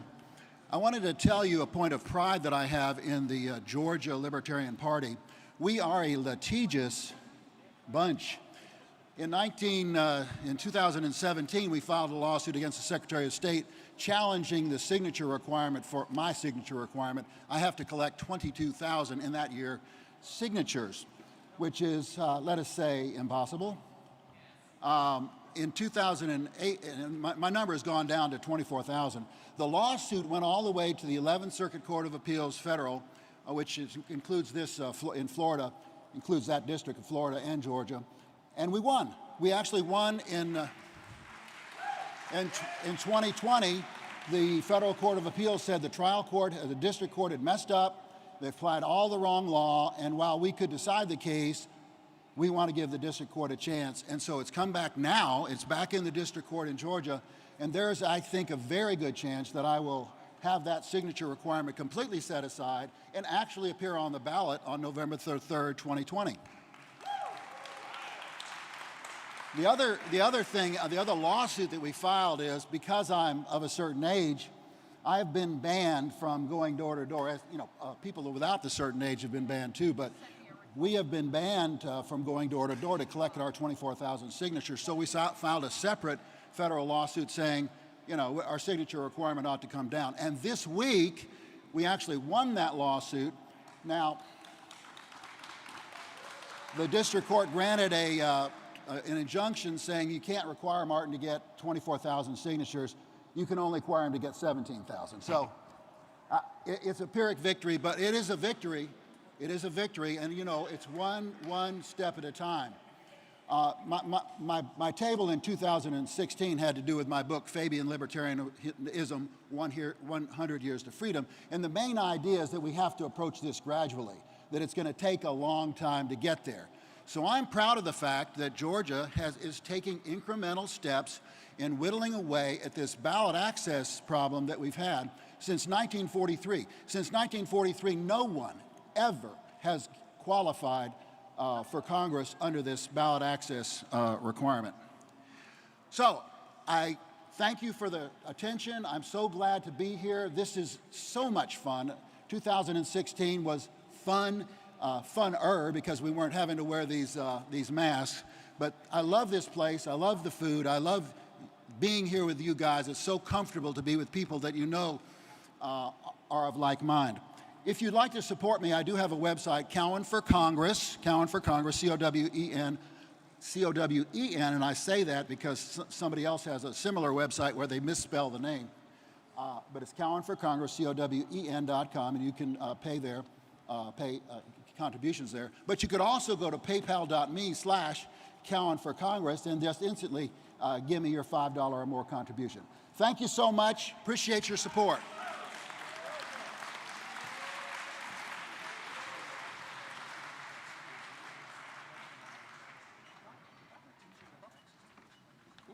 Okay, and again, if any candidate in the audience that would like to be in the queue to be brought up at any point, just give me a piece of paper with your name and what you're running for, and I'll keep you in the list. And first, let me just see what's the status of the ballots. Do we need 4 more minutes? Mr. Chair, Yep, okay, who's that? this is Tyler Broughton from California. Do you have a point of personal privilege? I'd like to speak to a candidate. Oh, okay, can you, on the online speaker queue, there's a place called Message. Just send that right over, send the details right over, and I'll recognize you in a moment. Okay, and first I do want to recognize Avins O'Brien. Are you all set for?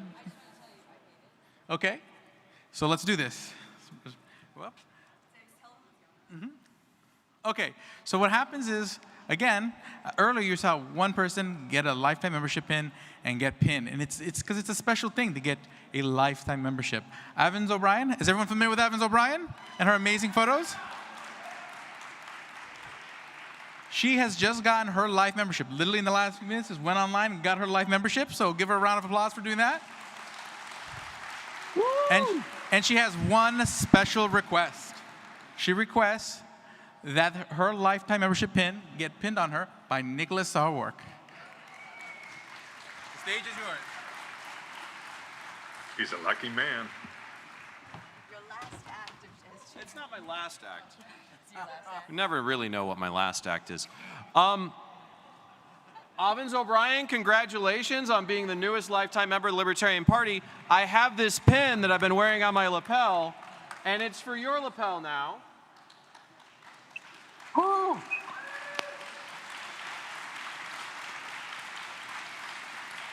Wear it in good health.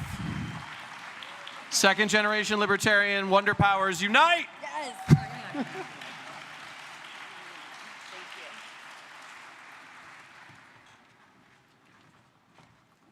About 3 minutes. Okay, so about 3 minutes. So I think that might be. Hey, Alex, can you hear me? Yes. Oh, yes, go for it. Okay, this is Marcus Pulis. I'm delegate from Indiana. I was proud to serve as press secretary for the Kokesh campaign, and I'm continuing to help Adam in his service to the cause as a guest booker for the podcast, Adam versus the Man. On behalf of Adam and our production team, I am hereby extending an open invitation to every Libertarian Party candidate to be a guest on our show to promote their campaigns. Just email me at marcus@thefreedomline.com to arrange an interview. Thank you for your time and commitment to the cause of freedom. Okay, just to repeat, that's Marcus@thefreedomline.com. That's it. Okay, and again, so that's a show you guys can all be on. So just email Marcus@thefreedomline.com. Open invitation to all Libertarian Party candidates.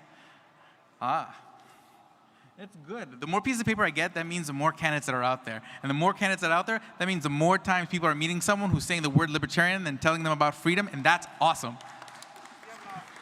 Thank you.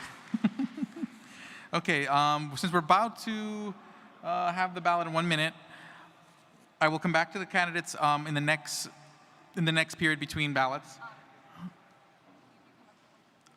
So it'll be just Request for information, Mr. Chairman. Request for information? South Dakota delegate Mark Tunjevich. The ballot and audit process for this first vote seems to be quite extended. It is raising concerns about our ability to complete our business. And I wonder, is the chair and others open to faster methodologies that will help us accomplish this more quickly? Yes, I think there's a few people in the queue who do have motions regarding different ways that we could speed up the process. I just wanted to see how this first ballot would go. So we'll see the results of this first ballot, and then in the process of either the vice chair's race or the next ballot for chair, we'll begin entertaining motions to move things along. Does that satisfy your point of information? Thank you, Alex. Thank you. Okay, perfect. Thank you. We're ready. Drum roll, everybody. I'm on the edge of my seat. Okay, so we're going to work on increasing the font, and then we'll share the secretary's screen.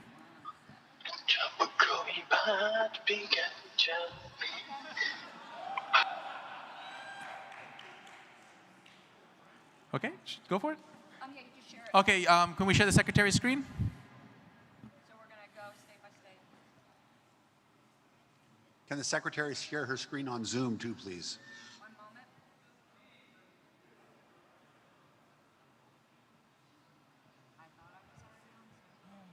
Can we share on Zoom, please? Thank you. Yep, we're working on it.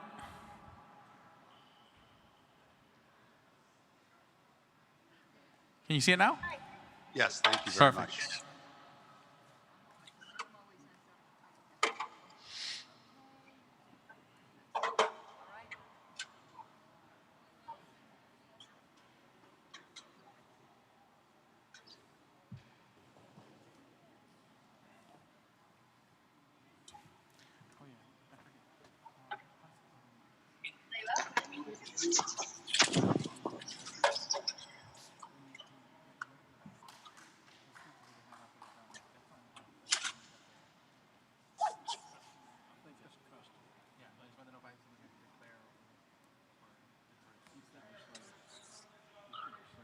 Mr. Chair.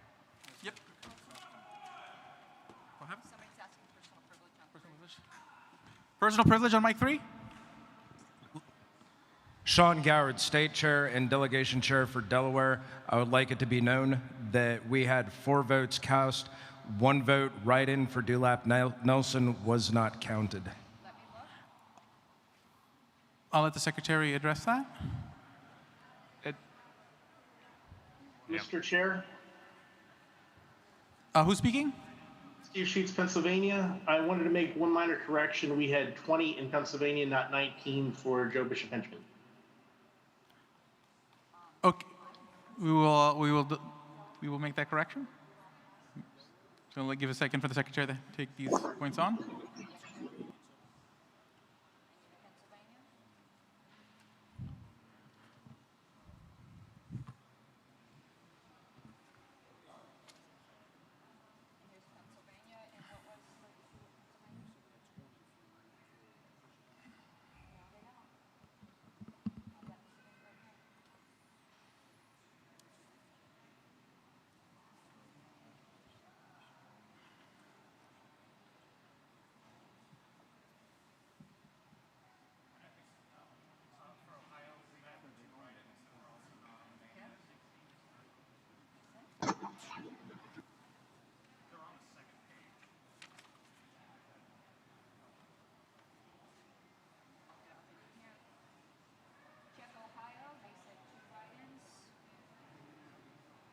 If he could stop sharing my screen one moment. Can you stop sharing the secretary's screen for 1 moment? Okay, and give us 3 more minutes. Just going to double check those points of information. In the Zoom. Who's speaking? Lavonia Rysdale from Kansas.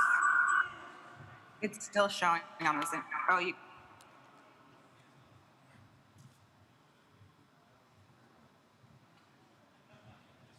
Oh, stop sharing on Zoom. I'm not sharing on Zoom. Oh, okay. Never mind. I overrode it. Okay. I don't see Noda. So then I can just be like, give me a courtesy of allowing those who, oh, I'm sorry, regarding the consolation switches or what will say, as is customary, allow.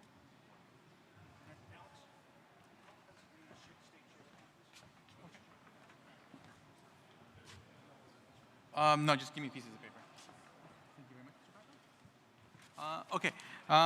Steve Sheets from Pennsylvania. Can I get you on the mic? Yes. Can you repeat what you were saying before, so that way the Credentials Committee can address that? Oh, he's on mic. Credentials Committee can address what? Regarding what you were saying about the vote total on the tally sheet?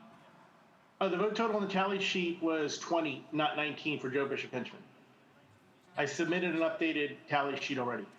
He's online. What? He's online. Oh, it's not. We have it in front of us. Yeah, they have it. That's not what it says. Did you send multiple tally sheets? Let me take a look. I sent an updated tally sheet. Got it. Okay, so check to see if there's a newer version of the tally sheet, because I see the version that they have currently does say 19. It'll say amended round 1 tally sheet. Okay, amended 1 tally sheet. And no, they have not received it. Can you resend it? I will resend it. Oh, they found it. They found it. Excellent.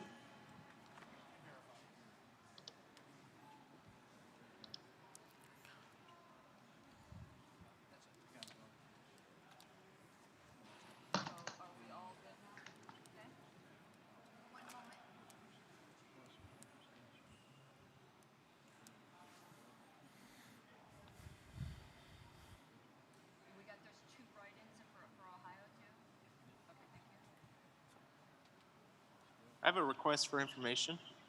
Request for information? Yes, this is Tyler from California. I don't happen to see the message section on the Zoom. Oh, it's not in Zoom. There's a link for delegates.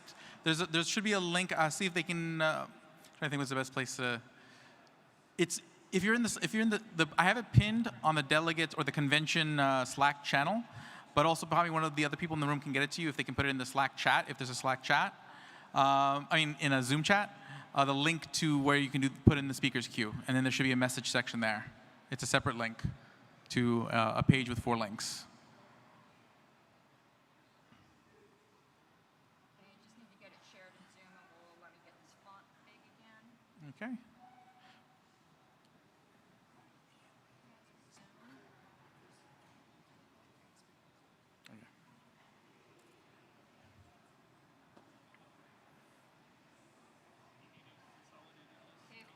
Yeah. Okay, can we share the secretary's screen? Okay.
So that's a state by state.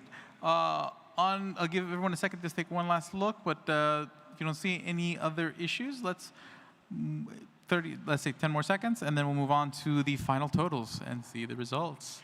Dun, dun, dun, dun. And let's do that.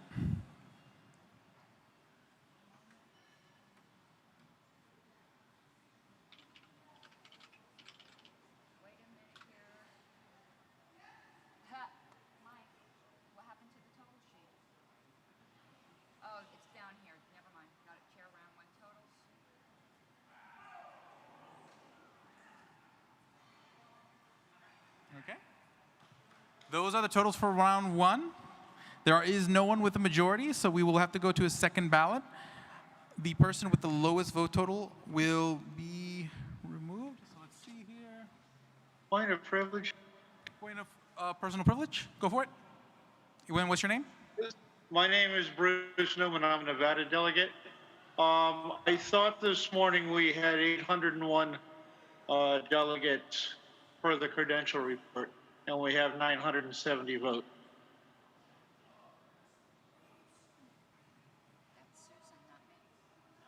Okay, let me consult Ms. Hogarth. Ms. Hogarth, is Ms. Hogarth in the room? We'll see if we can get an updated credentials report, because credentialing is continuously going on, so there might have been some changes.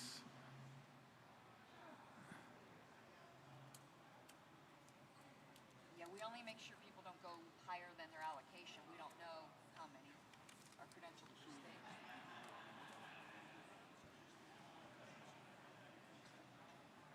Yeah, that's what I want to do.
Has anyone seen? Oh, there. Okay. Okay, so you're looking at that. I mean, were the election bodies sent out to everyone on the delegation slot, or did they send them to? They should have been sent only the credential? the names the chair submitted. So Dan. What the problem? Should have only been credentialed people. No, because not everyone who the chair that they submit necessarily arrives here, has arrived here online or in person. So wouldn't that represent the entirety of verified delegates, but not necessarily credential delegates? Right. So that means they've checked in to Zoom since then. Not necessarily, because I mean, if you sent the email to just the list of the chair submitted, those people might. Oh no, but not like originally submitted, but they should be, the chair should be submitting lists.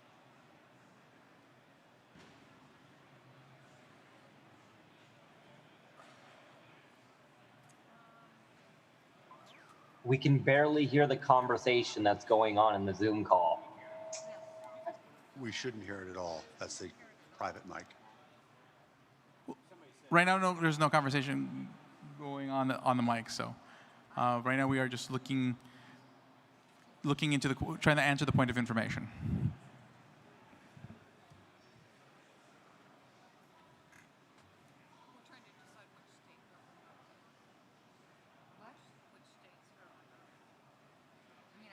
We've got the total state by state.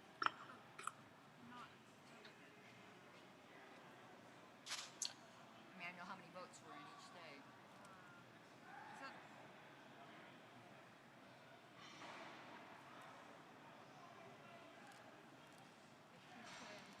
Do you think there might be a way I could explain things? This is Emily Salvet. Can we stop sharing the secretary's screen for a moment? And in the meantime, let's continue listening to the delegate. We'll continue listening to the candidates until I hear back from the secretary and the credentials chair.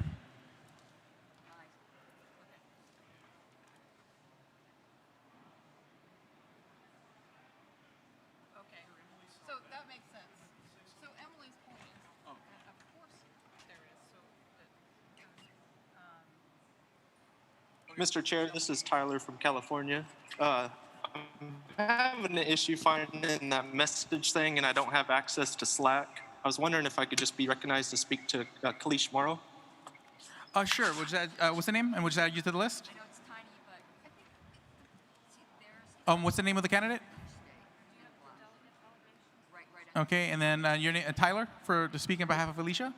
Is that correct? No, of Kalish Morrow. Oh, okay, Kalish Morrow.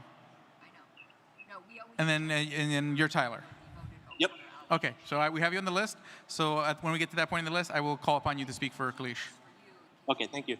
Okay, and did Emily Silvetti? Mr. Chair. Yeah, but yeah, it's just people showing up late. Got it. So, I mean, we can add them to the credentials report. This is what Emily. Okay, so Emily Salvetti is recognized from the Credentials Committee. Thank you very much, Mr. Chair. I'm just wanting to explain when these credentials reports are done with numbers that are from people who registered yesterday and very early this morning. So of course, it's going to be many more voters than we have in our credentials report this morning. People, when they come into a convention, are eligible to, as long as they're verified, able to come in and be credentialed and vote. It doesn't stop. So this is, as long as none of the states went over their allocations, this is all perfectly normal. Okay. Thank you. Thank you. That solves that point of order. Yeah. So basically, the difference in the number will show up in tomorrow's credentials report. Is there a privilege motion on microphone 1? Yeah, Josh Eckel, Tennessee delegation. I'd like to make a motion to suspend the rules to for the next round of balloting to only be the top 2 candidates. Is that in order? I did not. Since I recognize you as a privilege motion, it's not in order this moment, but I may come back to you. Okay. First, let's resolve this point of information on the table. Make sure we have this squared away first. I'll be back. Thank you, sir. Now that they've answered, you can put my screen back. Okay, so we can put the secretaries out. Now that the Credentials Committee has answered the question, we're going to move on with the vote total. So, Mike 3, point of order. Yes, please. Could we have an updated credentials report at this point in time? I want to see that there's not over 970 at this time. Okay. Yeah. The short answer is no. The long answer is no, but in many more words. We don't have instantaneous updates on, people. It would take some time to prepare that report. So traditionally, it would be delivered tomorrow morning. We can work on it for this afternoon. We'll try to work on it for this afternoon. Thanks. Yeah. Microphone Excuse 3. me. Microphone 3. I'm concerned about there being another 169 votes. How fast can we get a new report, and can we recess until then? I can answer that question, Mr. Chair. This is Emily Salvet. Okay, go for it. My abacus does not work that fast, Mr. Starr. We cannot get another report because we have to match. It's not discrete. We have in-person in one system. We have people who are signed in by a computer in another, but you have to merge those because there are people on the floor who are into the system, into the computer system. So it takes some time. And it's not, since I'm absolutely positive that this is a valid vote, and it will show up in the numbers tomorrow. Microphone 3. By what time today, we're going to go through several rounds anyway here, by what time today can we get an updated credentials report? We absolutely have to have this. We can't wait till tomorrow. I would say 2 hours. I would request that it be delivered within 2 hours, please. Thank you. Okay, noted. Okay, and let's see here. Point of information. Point of information. I'm going to hold off on that. That it's not necessarily a privileged motion, and I do want to make sure we just dispose of this vote and start moving on. But I will come back to that point of information in just a moment. Okay, can we share the secretary's screen? Okay, there we go. So just to confirm, these are the results for the first round of the chair's race. Okay? Now, according to the bylaws, we're going to do another round of voting and we'll keep doing multiple rounds of voting until a candidate hits a majority. But in the next ballot, the candidate with the least amount of votes will be removed, which is Mike Shipley. And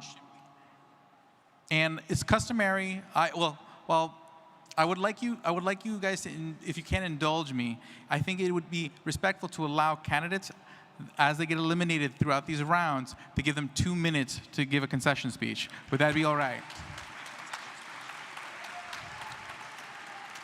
So what I'd like to do is recognize Mr. Shipley for 2 minutes.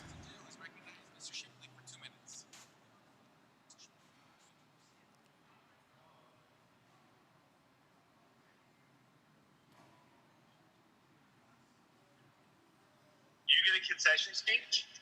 Shh, be quiet.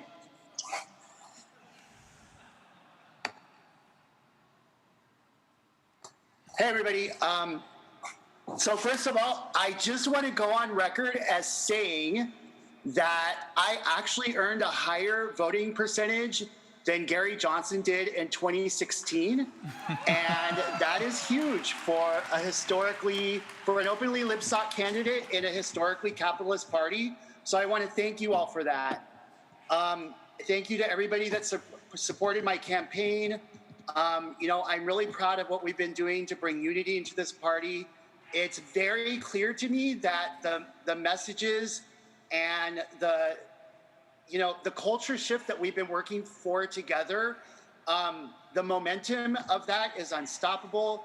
We heard those narratives throughout all of these races, and I'm confident in any of the candidates. I'm not going to be making an endorsement because I feel like the chair of the party is the least important person. And honestly, if you wanted to neutralize somebody, it's easier to put them in the chair because, they got to make everyone happy. But even beside that, it's just not my job to tell you who you should vote for. Those votes are going to be split in different ways, and it's up to you, not me, who you should vote for. So thank you, everybody. I had so much fun running. Make us proud. Thank you, Mr. Shipley.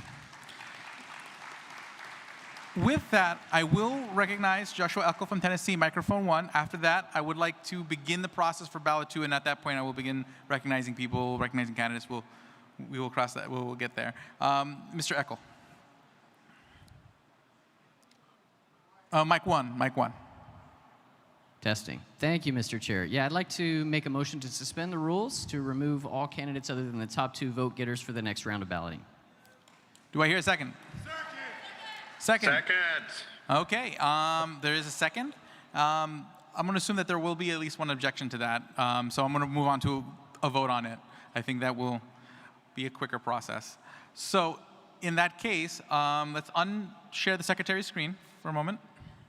Mr. Fishman, queue up a poll, suspension of the rules to eliminate all, to eliminate all candidates except the top 2 for the next ballot. The poll's ready to go, sir. Okay, tell me when it's launched and when it ends. The poll is launched.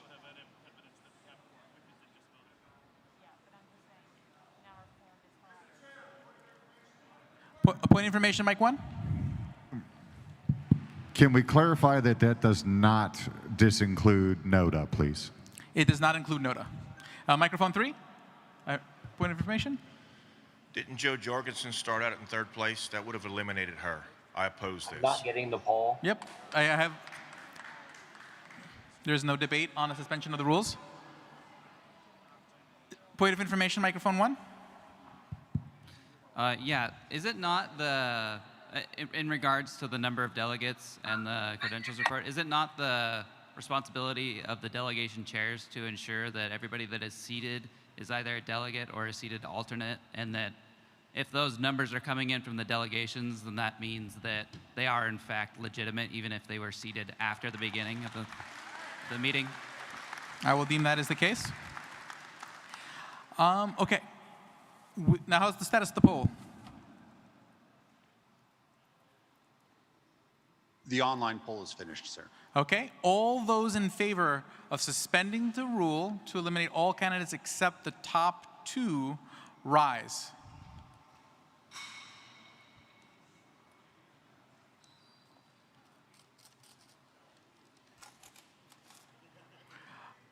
All those in opposition, rise.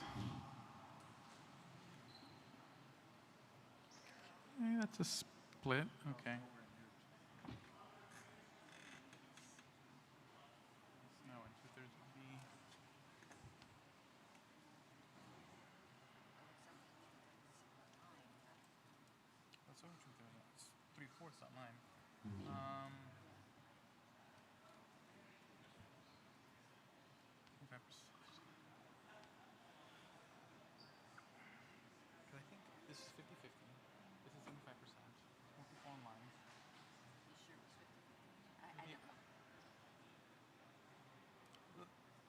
Let me take the standing vote one more time. I really want to be sure about this.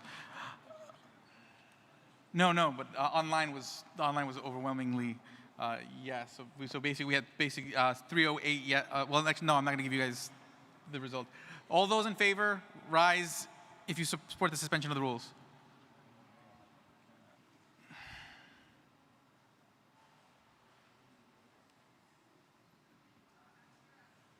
Okay, rise if you're in opposition.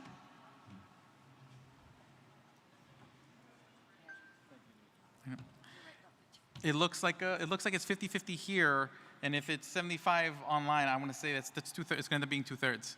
So it passes. Mr. Chair. Show the secretary's screen so we can show the votes. Online they voted 308, 130. Mr. Chair, the online vote is actually 309, 131, because two of my co-hosts, state chairs, can't use the poll, and so voted with the buttons. Got it. So repeat those totals again. 309 yes, 131 no. Got it. So it's kind of a wash. Okay. Point of order. Yep. That's not 2/3. Point of microphone 3. Call for division. Call for division. Hate to do this, but top 2 is important. Libertarians are Yep. being screwed in states like California and others by top 2. Oh yeah, just verify. So basically, we should do a counted vote, is what we're saying. Okay. Then we'll do a counted vote. Counted vote, do I have yes. some counters? Okay, so we got one. Okay, so here we go. We'll split it this way. Rise if you're in favor. Rise if you're in favor of the suspension of the rules. Okay, and I begin counting.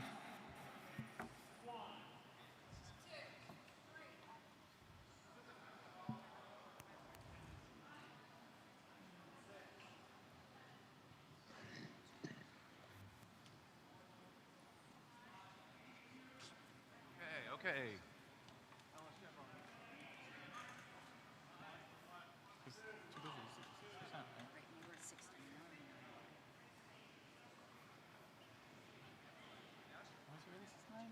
You know, it gave me the percentages. I guess so. Oh, I guess we'll find out in a moment. You know, we probably should have done is ask the lowest candidates. That's what I if thought they of it. wish to. The original was only the bottom 2. That would have been better. But, Yeah, but sometimes with them so low, they have sometimes really agree. Mhm. Yeah. But,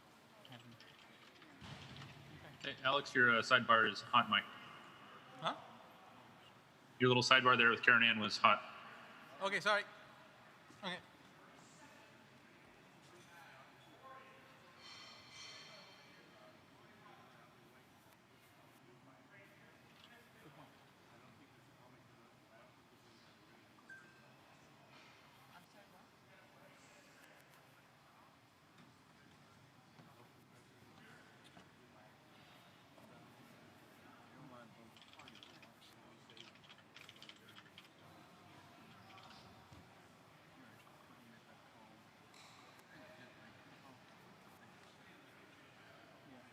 I want to be 100% sure. Yeah. Washington Delegate Doherty, may I offer a point of information? 21, so let me get these numbers together. So it's 21. You're going to have to speak up a lot more than that, Sharon, if you want to be heard. Okay.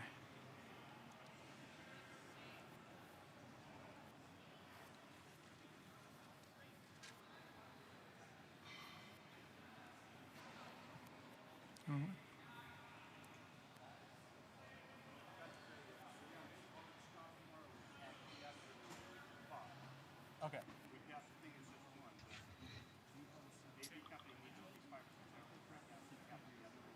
Okay. Okay.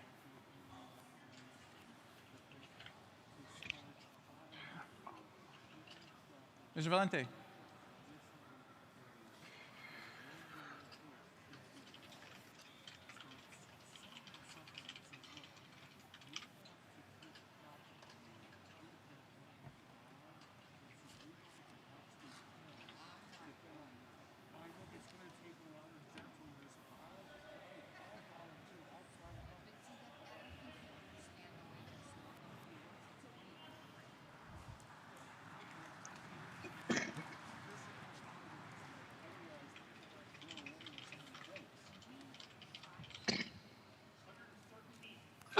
13.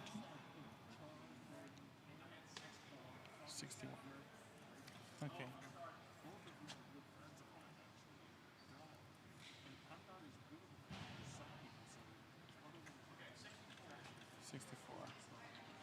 Okay. All those in opposition, rise. And let the count begin. Mr. Chair, point of information. Point of information? This is Nathan Wilson, delegate from Georgia. Could we simply just ask the other candidates if they wish to continue to be on the ballot? Let's do that. Do any of the other candidates wish to withdraw from the second ballot voluntarily? If so, please come up and announce, and we can do a concession speech. If not, then we'll see how this count goes.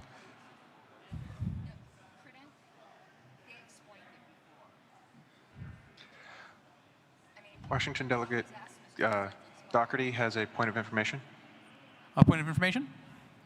I've looked at the numbers, and I do not believe there are enough votes for the 3rd through nth place to overtake 2nd place.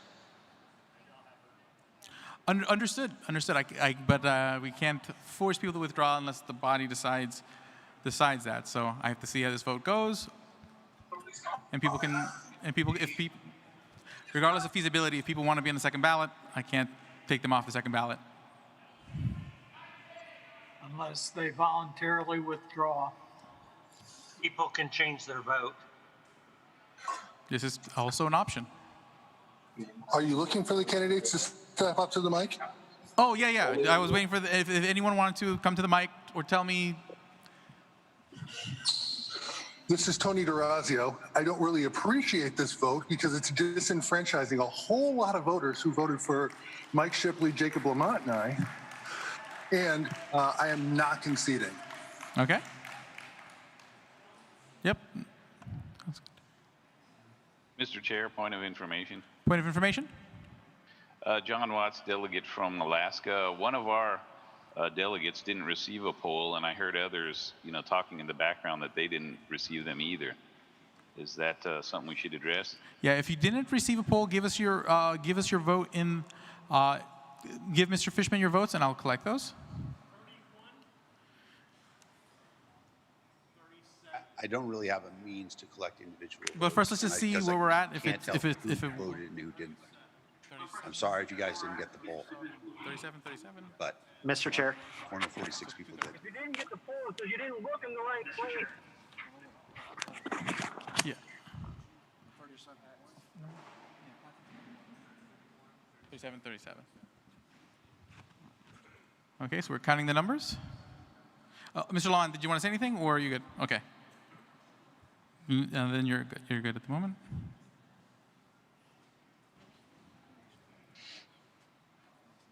Yes, Mr. Chair, I did have a request. I'm sorry. Oh, go for it. You recognized? Who is recognized? Point of information or the person who just said they had the person who was just speaking. Please say your names when you speak. All right, this is Dean Ahmed, Maryland. Just as a point of information, I was going to ask that the co-hosts be reminded of how they can vote in case the people who say they didn't receive a poll may have been co-hosts. This is true. We will change our voting in the next, as of tomorrow. We'll do training today at 5 o'clock when the adjournment Okay, so the vote was 2/3, 517 to 238 to 236, so it does pass.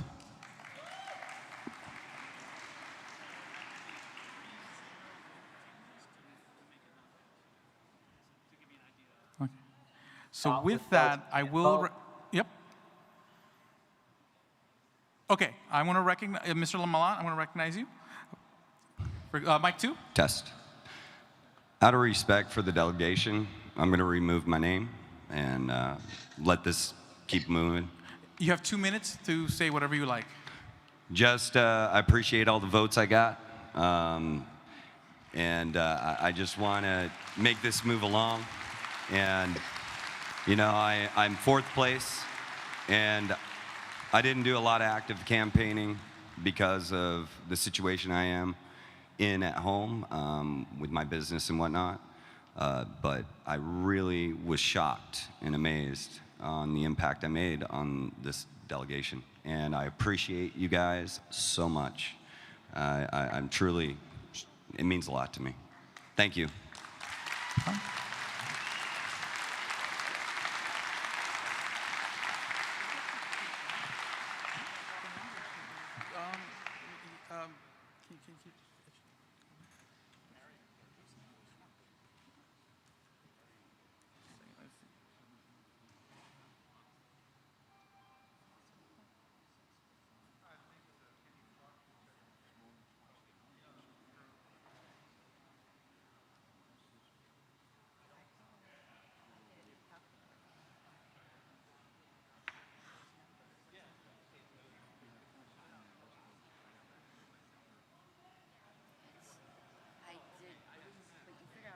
One moment.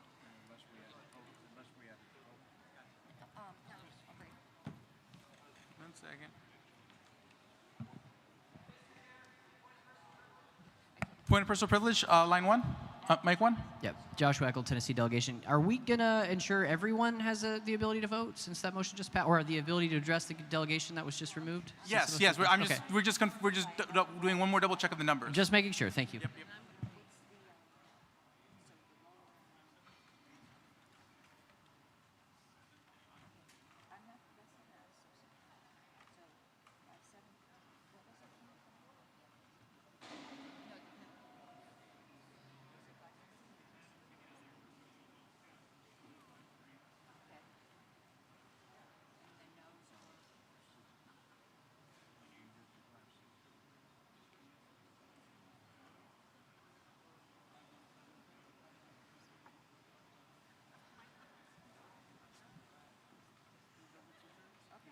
Okay. Yep. No, that's 2/3. Mr. Durazio, you have 2 minutes to say whatever you as for a concession speech. Actually, I have a point of order. Point of order? Yeah, I'd like a recount on this, please. It was awfully darn close, and I'm hearing from a number of people in the room with me that they did not receive the online poll. Okay. One moment. Point of privilege. This is Catherine Biles from Michigan. I brought this up before, but I'm able to vote once per device I've logged into Zoom with. The Zoom room is open. I don't know what you want to do with this close of a vote, but I'm sure I'm not the only one who's figured it out by now. That's entirely up to Mr. Stempel to make sure that there's only one Catherine in the room at a time. I can put whatever name I want. All One right, moment. We won't do it this way tomorrow.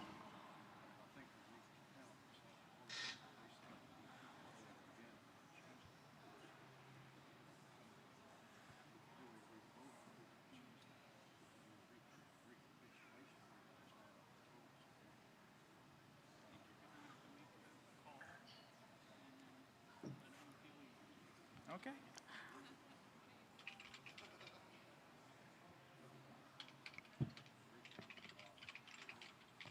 Okay, so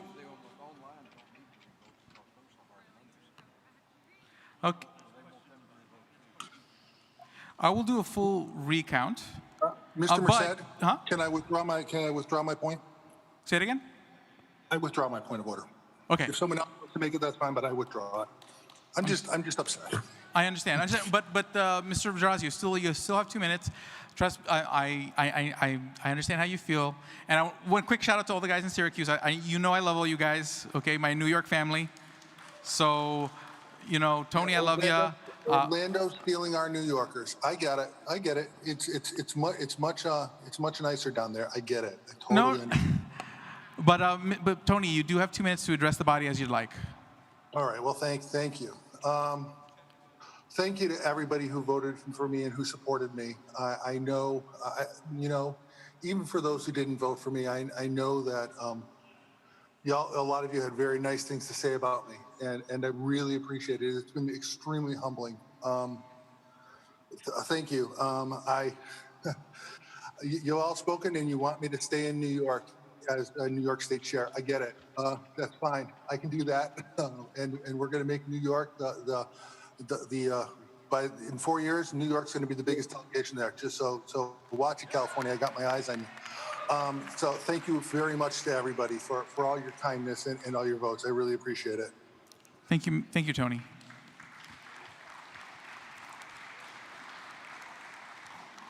Okay.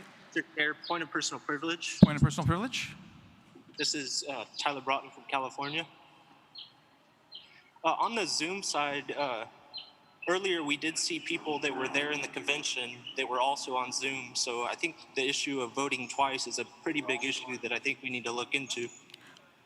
We have been trying to reform the practice. Like right now, it should only really be delegation chairs who are on there. But we will take a look, Mr. Fish. We'll take a look at the queue. We'll try to put some more processes in place to tighten that up.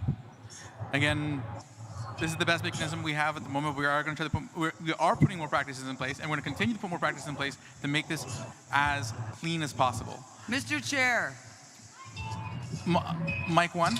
Point of personal privilege. I'd like a quorum call. Okay. I second.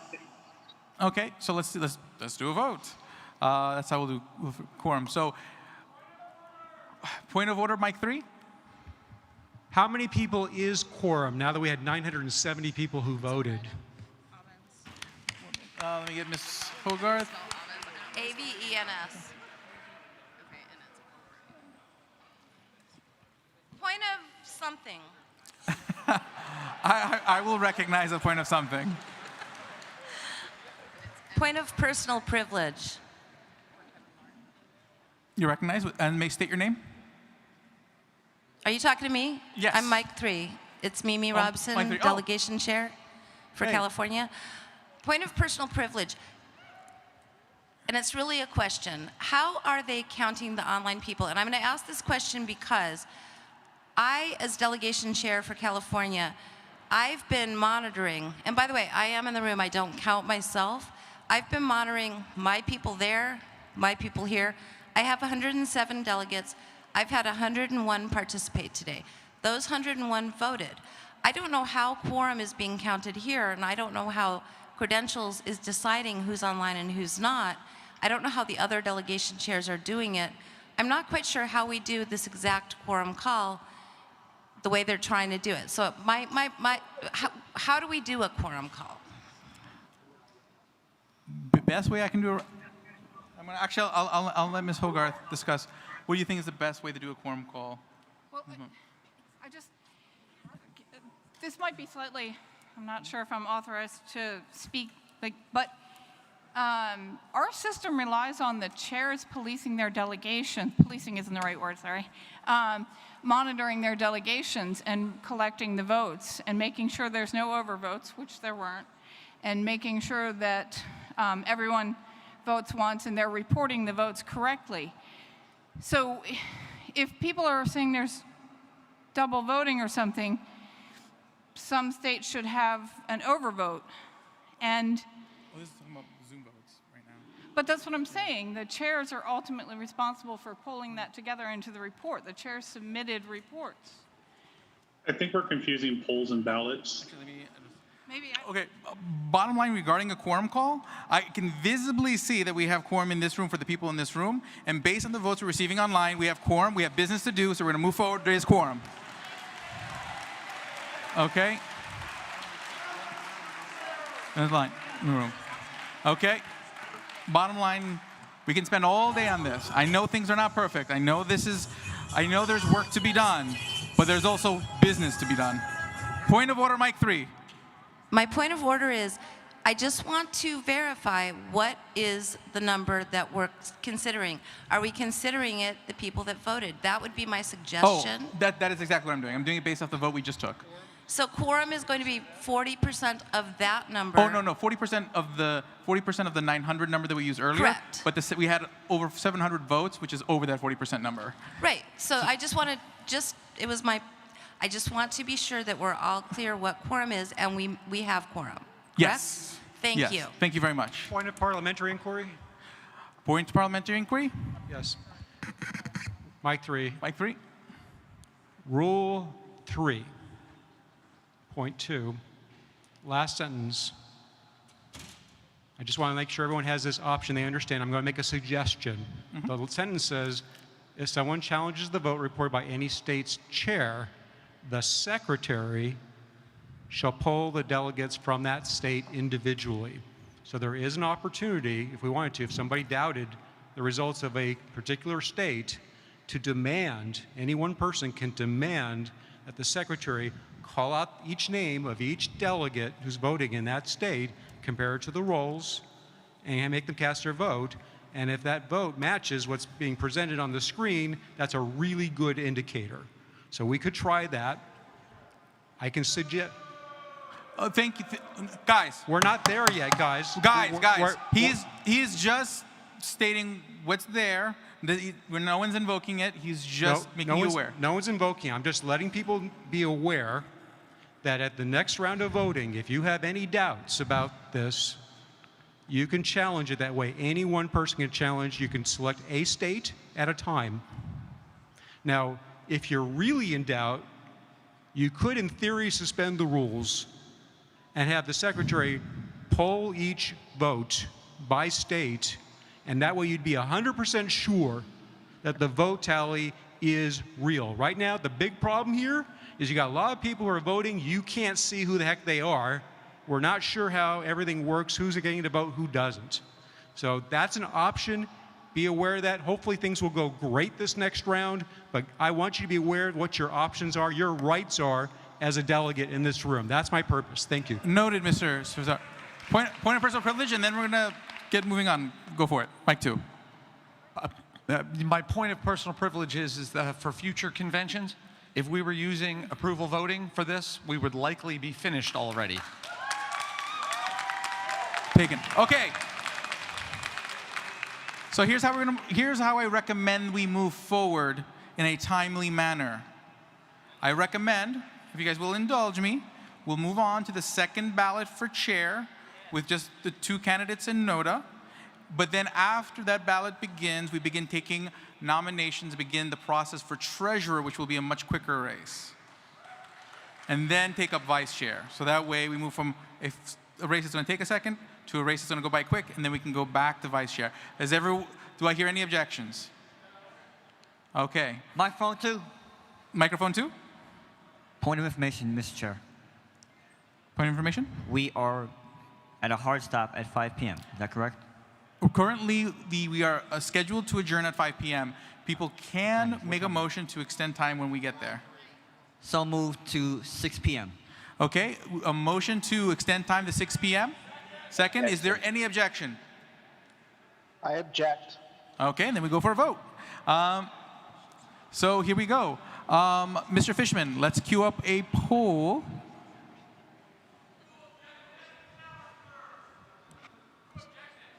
Who objected? State your name. This is Jeff Wood from Michigan. Okay.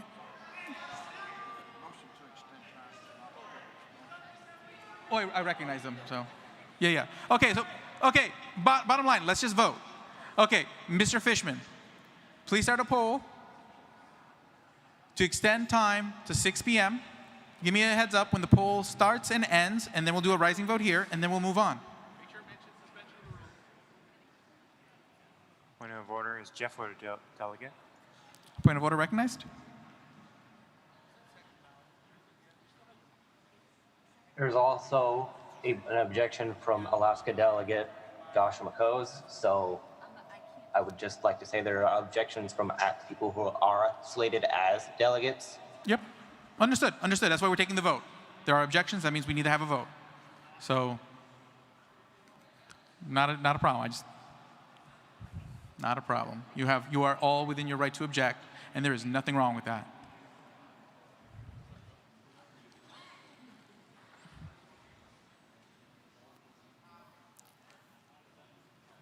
Okay. Give me an update with when we hit the poll. 20 more seconds, please. Mr. Chair, point of information, microphone 2. Microphone 2. James Jensen, Florida delegation.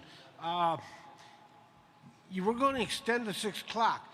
Those of us in this room who are supposed to go to the gala tonight need time to get ready. And I just want to say the people Oh, online. sorry, that's debate. That's debate. Sorry.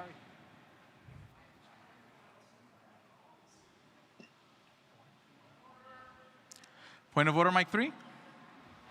Mr. Chair, I just want to confirm that you heard my objection to rearranging the order of the elections and nominations. Oh, okay. So there was an objection to that, so we'll have to take a vote on that too. I guess I'll just have to scream a lot louder next time. Sorry.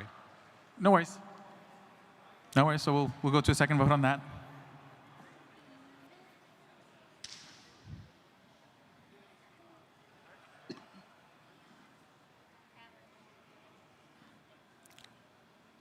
Mr. Chairman, I'd like to make a motion. Is that possible? You recognized. The online poll is done. Okay, the online poll is done. Let me finish this vote first. Here's what we're going to do. Okay. All those in favor of extending to 6 p.m. to continue with LNC elections, rise.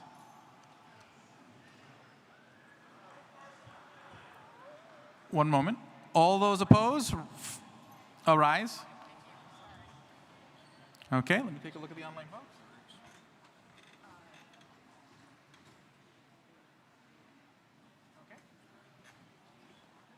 That is certainly 2/3. So we are going to continue to 6 o'clock. Okay? If you want to get ready for the gala, you don't have to stay here. I'm not forcing you to stay here. It's a libertarian thing that you can do what you want. It's quorum. Yeah, but point of order? Where? New York, point of order, delegate from New York? The second ballot, we can talk about it later.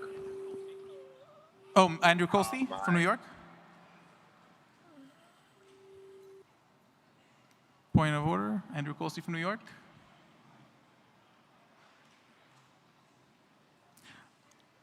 Okay, well, I'm here, Andrew. So here's what we're going to do. We're going to begin the process first. I'm going to kickstart ballot 2 for chair. So that way that process is already underway before we take this vote regarding the schedule. Okay, so let's Mr. Chairman, I'd like to make a motion that affects that. Stuart Knight from Washington State. You haven't been recognized. Mike 1. Okay. Christine Austin from Georgia. I have a point of parliamentary inquiry about the second ballot. Would it be in order to ask for a time limit on balloted votes going forward? Yes, we're going to set a hard limit to time on the election buddy. What would that time be? I'm thinking 20 minutes. That should give everybody time to vote. Okay. And then that gives and then after that, everyone has to then submit their tally sheets. Okay. Did Mr. Colsty? This is Andrew Colsty. Can you hear me? Yes, I can hear you. Yes, I have a point of order. Point of order? The vote to suspend the rules by 2/3 was by 16 votes. Everyone, shh.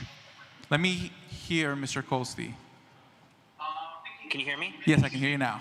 Yes. The vote to suspend the rules to eliminate the number 3 and number 4 in the first round was by 16 votes. There's been many reports of people who weren't able to vote. I've already ruled that vote is good. It's done. We I are. challenge the ruling of the chair. You? Oh. No, you're good at the moment. Nope. Yeah. Okay, so Mr. Fishman. Mr. Fishman. Yes, sir. Okay, so let's set up a election buddy for round 2 and set that for 20 minutes. Yep. Okay. Wait. Point of order, we did not have a clear poll for the online delegation For on whether or not we would actually be eliminating the rest of the candidates. I challenged the ruling of the chair. Was that heard? I second that. Oh, I didn't. Did you challenge the ruling of the chair? Oh, okay, got it. I didn't realize Point that. of order, Okay. microphone 1, please. I say that challenge. Point of order, microphone 1.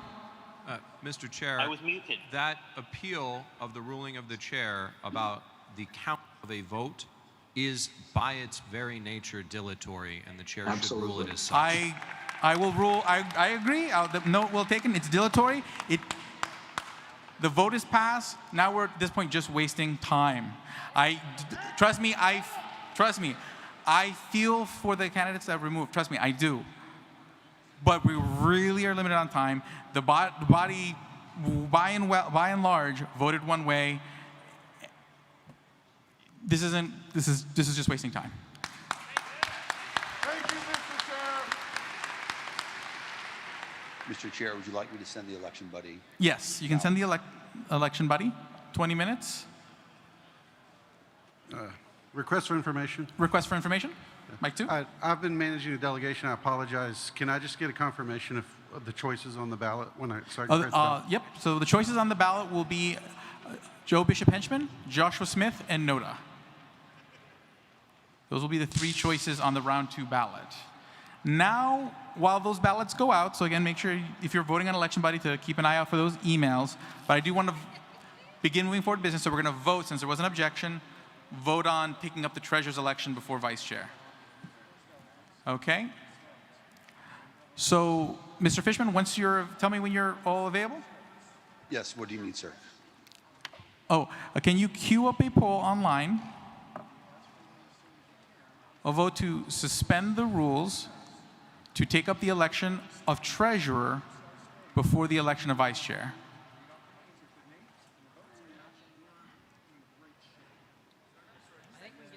Huh? Oh, I know, but we have to go through that. That's why I want to, because I still have to take the nominations and know they're unopposed. So that's why I figured it'd be a quick thing to do. The poll is launched. Poll is launched. Okay.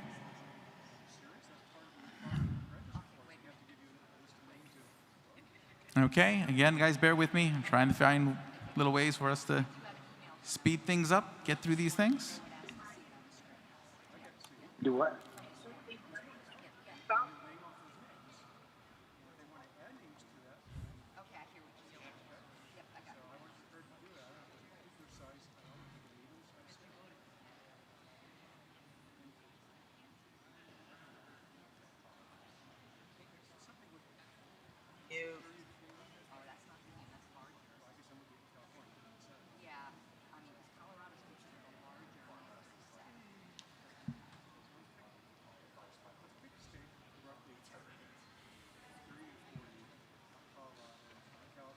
Status of the poll?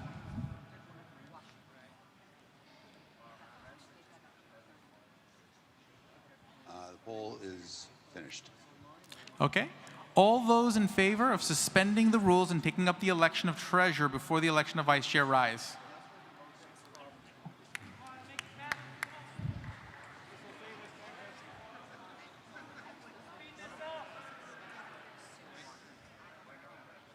I didn't get a poll ballot. Okay, and then just add that. We'll add your vote to the total. Which way did you want to vote? No. No. Okay. Thank you. Cool. Okay. Yes. So that was. Let's do that again. All those in favor, rise. Just want to make sure that I'm looking at the right vote. All those in opposition, rise. We're voting on suspending the rules to take up treasurer before vice chair. Okay. So we got 2/3 of the room. Let me take a look at the online poll.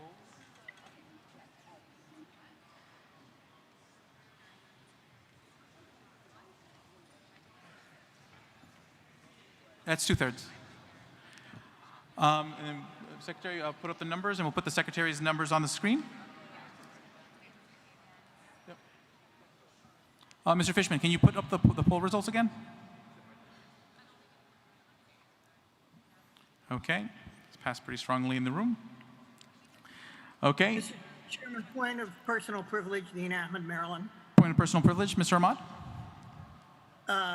I'm trying to get the tally sheet for the second round, and again, I'm not being admitted. I did hit the request button for access, but there's been no response. Got it. Okay, we'll make time for that in just a moment. The Secretary's just sharing her screen, then she'll be able to deal with making sure you get the tally sheet. Okay, but that has passed. With that, I'm going to open up the floor for nominations for treasurer. Let me just add an item on the online queue so people can. Oh, you've already done it? Thank you. Okay, so people get in line for nominations for treasurer. Hopefully this allows us to make this quick. Thank you, Mr. Goldstein. Is this chair for treasurer for life, I mean? Yeah, Pretty much, treasurer for life. I nominate our honorable long-term treasurer, Tim Hagan, for treasurer of the Libertarian Party. Woo. Second. Mr. Hagan, do you accept and meet the qualifications for treasurer? Yes, I accept and I meet the qualifications. And you are recognized. I mean, you are nominated. And let's see here. Once. Microphone 1. I move to close nominations. Nominations are closed. Mr. Chair, I was attempting to make a nomination. This is Darryl Perry. Yep, go for it. I would like to nominate George Phillies. Okay, is Mr. Phillies available to accept that nomination? I thought he was possibly there in Orlando. Is Mr. Phillies in the room to accept the nomination? I'm sorry. Okay. If Mr. Phillies is not available to accept the nomination, I don't think we can do that right now then. Mr. Chairman, South Carolina Delegate Charles Hall, I'd like to nominate Noda. Noda accepts the nomination. Okay, let me just do one quick double check. No, we're good. Okay, with that, do I hear any opposition? Yep, Mr. Goldstein, mic 2. Mr. Chair, I move to have the Libertarian Party, both present and online, accept the nomination of Tim Hagan as our treasurer by acclamation. Got it. Do I hear any opposition to taking Mr. Tim Hagan by acclamation? Say all in favor, say aye, so everybody can cheer. Okay, say it again. Say all in favor, say aye, so everybody can cheer. I didn't hear that. Say something so we could cheer instead of just without objection. Okay, so hey, everybody. With bundle of applause and excitement and energy, do we all want to take Tim Hagan as our treasurer for another term by acclamation?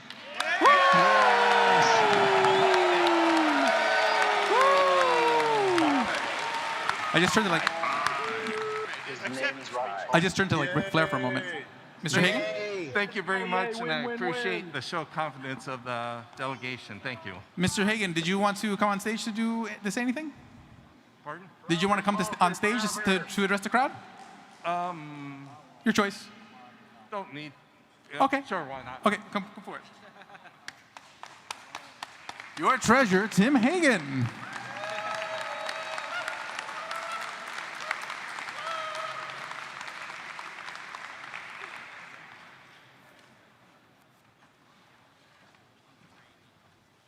Thank you very much. I'm humbled to be reelected by acclamation. Really appreciate it. I'll work hard, just as have been for the past few years, doing the work as your treasurer. Thank you.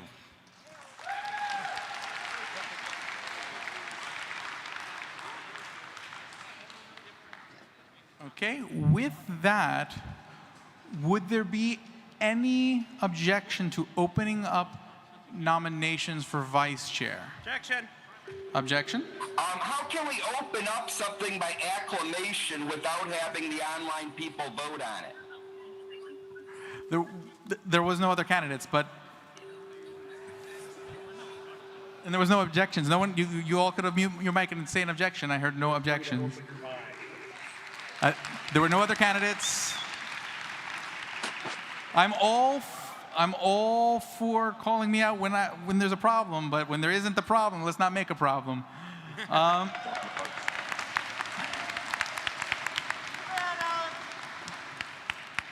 Okay, but I did hear an objection to taking up the nominations for vice chair. So what we'll do is we'll go to a vote to see if we suspend the rules to take up vice chair while ballot 2 for chair goes on, so that we can keep business going. One moment.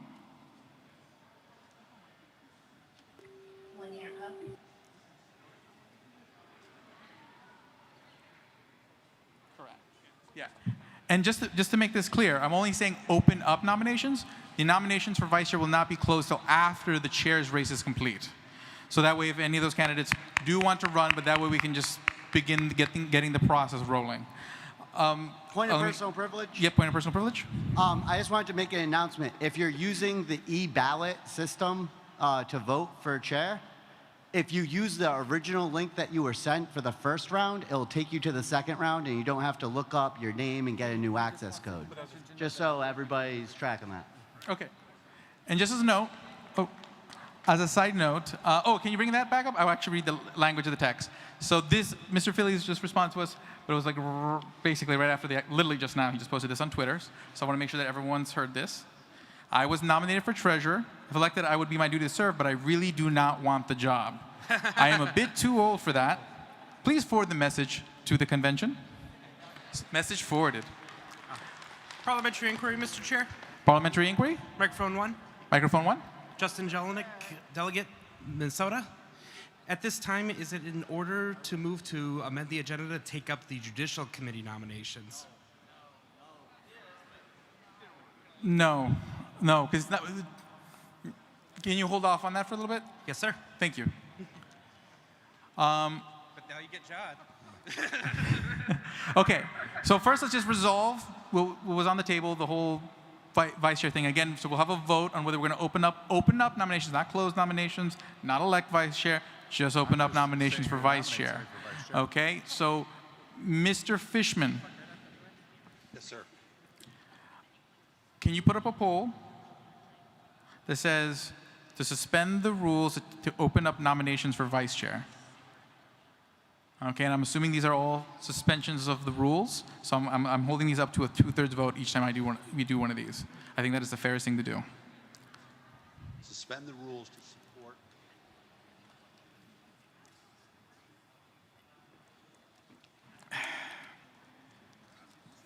It's time to run out of.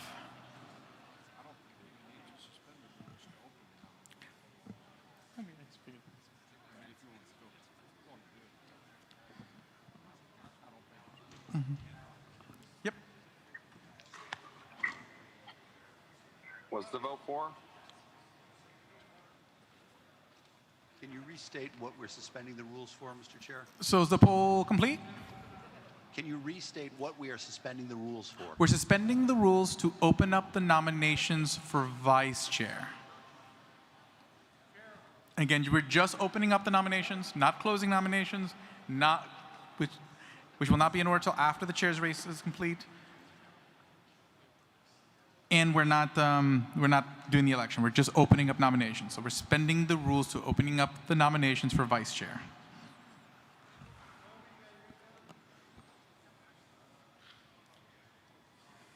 Man, the hair. Okay. Point of order. Point of order. Where's that coming from? This is coming from Peter Everett, delegate from Massachusetts. Hello, Dr. Everett. It's my impression that since the election of the vice chair is the next item on the agenda, it does not require a suspension of the rules. It does not, but I figured holding it to a 2/3 vote would be the fairest thing. I do think everyone wants to keep moving forward, so I think we'll be okay. But I just figured that way just to be above scrutiny. It seems like we can simply just do it. There's The parliamentarian is telling me that is the case. So Point of information. Yep. Point of information? Are you taking nominations for vice chair at this time, or are we waiting at the end of the poll? This is Newman from New Hampshire. The parliamentarian, as Dr. Everett mentioned, he did a point of order. The parliamentarian does confirm that point of order, that I could just move on to open up the nominations without the vote, so we are just going to do that. Okay, so we're just going to move on to opening up the nominations for vice chair. I'd like to nominate Tony DeRazio. Wait, so you're nominating Tony DeRazio? Is that what I heard? Yes. Yes, and who is this? Yes, I want to nominate. Oh, what's your name? What's your Vice name? Chair. Carl Newman of New Hampshire. Okay, so Carl Newman of New Hampshire is putting in nomination for vice chair Tony DeRazio of New York. Mr. DeRazio, do you accept that nomination? Second. Mr. DeRazio, do you accept that nomination? Who put my name in? Carl Newman from New Hampshire.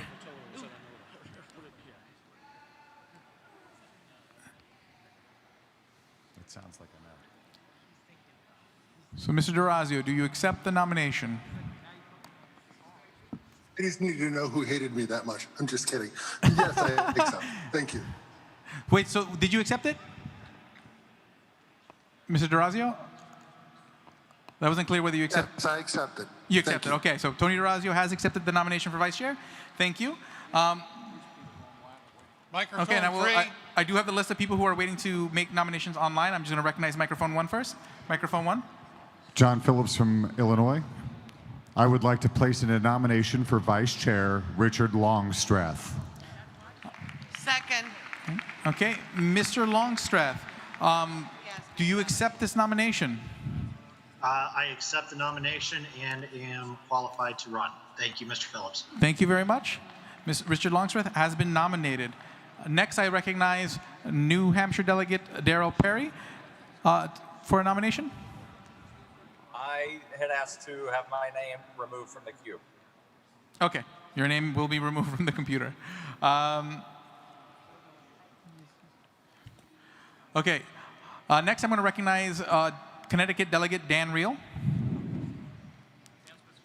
I was going to second the nomination of Ken Molman for vice chair. Oh, okay, you want to second it? So I think Yes. I'm going to go to the microphone too because I think someone's going to make that nomination that you can second. Go for it. Hi, my name is Randall Daniel. I'm a delegate from Kentucky and campaign manager for Brad Barron. I proudly endorse and would like to nominate Ken Molman for vice chair. Okay, Mr. Molman, do you accept this nomination and are qualified? I do accept, and I am qualified. Ken Molman has been nominated. Okay, next I want to recognize John Woldenberger from Pennsylvania.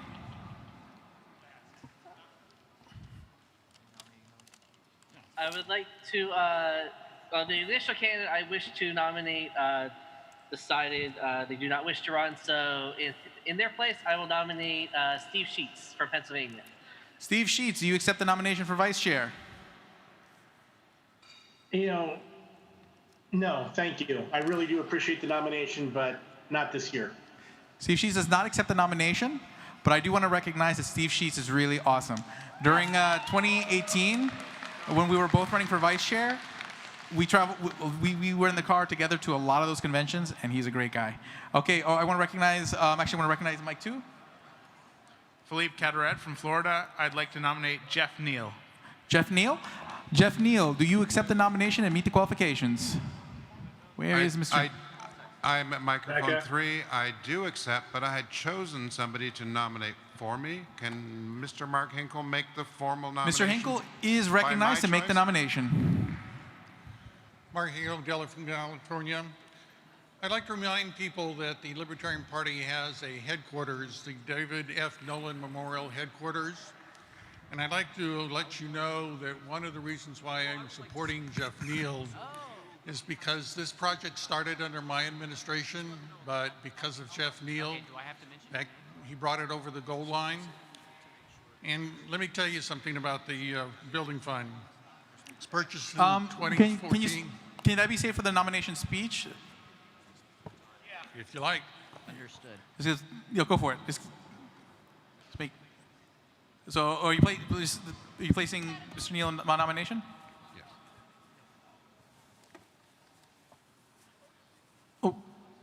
Oh, Mr. Hinkle, can you just say that you're placing Mr. Neal in nomination? This was one. I'm playing Mr. Neal in nomination for vice chair of the LNC. Thank you. Mr. Neal, do you accept and meet the qualifications? I do accept, and I am qualified. Thank you. Thank you very much. Okay, I then next recognize Ohio delegate Stephen Babka. My guy's been nominated. Okay, I then recognize Mr. Ogle and Mike too. Thank you, Mr. Chair. My name is James Orlando Ogle III. I am co-executive rep director, Region 92, Los Angeles County Libertarian Party. I would like to nominate my name for vice chair. Okay. And okay, so do you accept and meet the qualifications? I do accept. I do meet the qualifications. And you are nominated. Thank you. Okay, so, and let me see if there's anybody else. Mr. Eckel, Mike 1. Thank Josh Eckel, Tennessee delegation. Sorry, Josh Eckel, I'm sorry. You're good. I would like to nominate Noda for vice chair. Noda accepts the nomination and is thrilled to once again run in a race. Thank you. Okay. Mr. Chair? Yes, Washington go Noda. Delegate Randy McGlenn. Microphone, say it again. Which microphone? Online. This Online, is oh. Washington delegate Randy McClellan. Okay, go for it.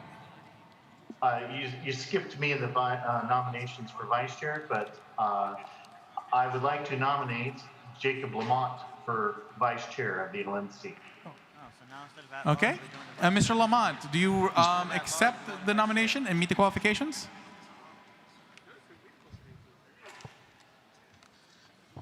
He's outside smoking, sir. Mr. Merced, this is Dan Fishman online. The time you had set for election buddy ballots to close has passed. Okay. So that should mean that all delegation chairs should be getting their election buddy results, so that way they can submit their tally sheets for ballot 2 for chair. They'll be getting them momentarily. Mr. Merced? Mr. Phillips? I know what the answer is going to be, but just because you are so fucking awesome, I would like to nominate Alex Merced for vice chair.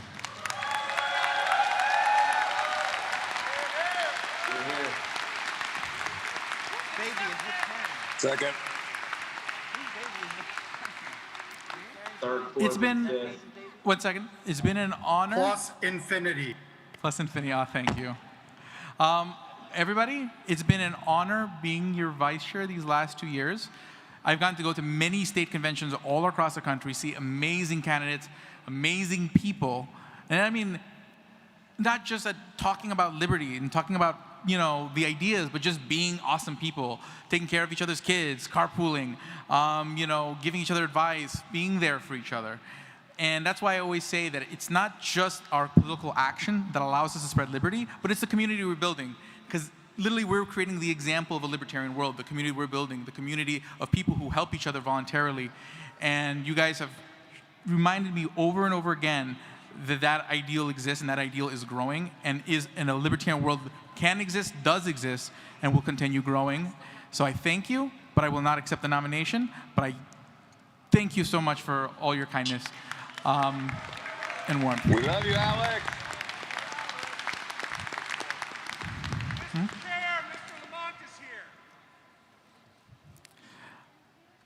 I will next recognize Oklahoma delegate Rex Lawhorn. Thank you, Mr. Merced. My candidate has already been nominated. I would merely like to add my tertiary to Mr. Molman, who has been traveling to various conventions all over the country and has also been spending his time working to make sure that our AV and our digital Mr. Lawhorn, I want to avoid people coming to. Please avoid making it a nomination speech. Every candidate will get 5 minutes to have a nominating speech and have speakers for them. But to be fair, right now just stick to making nominations, okay? Because then people won't have equal time to get the same kind of nomination speech, and I want to have all the candidates on an even playing field. Mike 2? Mr. Chair. Mike 2? Yes, I have a point of information when we're done with nominations, so please come back to me. Okay. Next, I'm going to recognize Illinois delegate Jake Leonard from online. This is going to be crazy, but I would like to nominate someone whose reputation is known nationwide. I would like to nominate the wonderful and fabulous Valerie Sarwark for vice chair of the LNC. Sounds good. Valerie Sarwark, are you online and able to tell us whether you accept the nomination and meet the qualifications? I do meet the qualifications. However, I am flattered and humbled. I will just continue seeking a position as at-large. Thank you, though. Thank you very much. And next, I will go to microphone 3.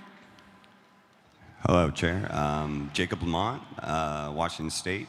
I was told that I had... You accept? I do. Ms. Jake Lamont, you are nominated for vice chair. Thank you. Mike 2. Motion to close nominations for now. Okay, let me come back to you on that. Second. Third. Objection. Objection. Yeah, that's going to be out of order. I can't close that until the chair's race is done, in case anybody wants to run there. But once there's no one taking nominations, we'll do other business. Mike 2. Yeah, it's Kyle Russell, Texas delegation. James Ogle is not a seated delegate, so he should not be able to nominate himself for vice chair. Well, actually, let's confirm that. That's a good point. Mrs. Hogarth.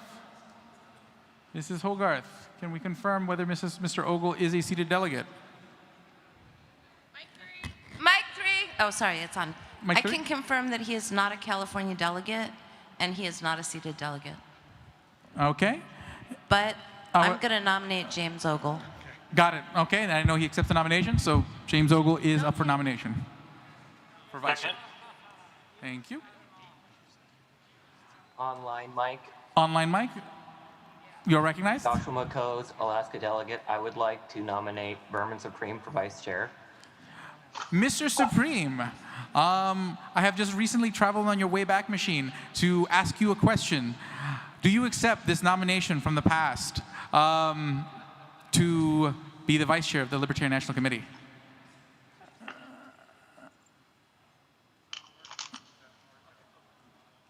Mr. Chairman, I believe Mr. Supreme is at a speaking event this afternoon for the next hour or so. Okay, if nominations are still... Oh, say it again? I have on good authority he has previously indicated he is not interested. This is Jim Fulner from Michigan, a strong Supreme supporter. Okay, so here's what I'll do. I mean, if he comes back before nominations close and says he accepts it, but otherwise, if he doesn't before nominations are closed, then he's not on there. So we'll just do that. Mr. Chair, point of order. Point of order, Mr. Perry? Yes, Bylaws Article 7.4 says that a national committee member shall be a sustaining member of the party and shall not be the candidate of any party except the party or an affiliate. I don't know if the tweet from Mr. Supreme stating that he was seeking the GOP presidential nomination was in fact serious or satire. And also, I'm curious about Mr. Ogle if he's a candidate for another party because I know he promotes a 539 party system. Okay, well we will check those credentials. Okay, but and then again, as Mr. Fulner said, Mr. Supreme likely does not want to accept the nomination anyways. Point of information or point of something? Point of something, Mike 3? James Ogle is a member of the Libertarian Party of California. He is a registered Libertarian. He doesn't belong to the other 537. Okay. And I'm not going to be speaking to his nomination, but I did nominate him, just so you know. No, totally understand. Fair. Mr. Ogle will stay nominated. And I think, let's see here, Texas. Okay, I'll recognize Texas Delegate Clayton Hunt to make a nomination. I would like to nominate Jeff Wood from Michigan for vice chair. Okay, Mr. Jeff Wood, would you like to accept the nomination? I wasn't expecting this, but yes, I'll accept. Okay, you are nominated for vice chair. Okay. Microphone 1. Point of information. Point of information. Would it be in order to close nominations accepting Mr. Supreme and the candidates for chair so that we can avoid getting into the ridiculous nominations?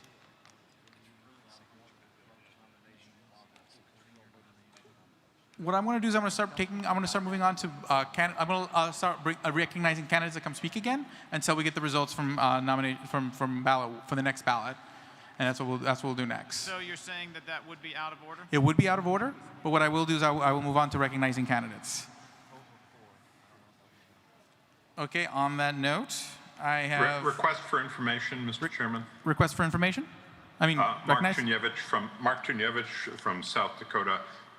Is there a time limit by which we are expecting the secretary and the teller team to complete their balloting of these votes? I know we set a time limit for the collecting of the ballots from the affiliates. Thank you. Okay, let me just check in with see what the status is of the second ballot.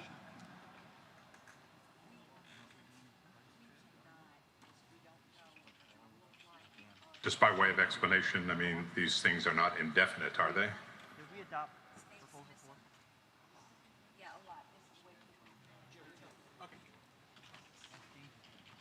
A lot of states still have not yet turned in their tally sheets, so sit tight. Point of information. Point of information, Mike 2. I have 2 points of information. The first one is, has the platform token thing been closed? That has been closed. Okay, second point of information. Proposal number 4 from the bylaws changes this year. If that was adopted, I believe it was, it changes the way people are elected. It says no person shall be nominated unless 15 registered delegates join in the nomination submitted to the secretary. I'm pretty sure that was not to take effect until the adjournment of this convention. Okay. Because I'm pretty sure that's what we did the whole proviso thing, and we added that bit of language. Thank you, Mr. Chair. Okay. Microphone 2. You're recognized.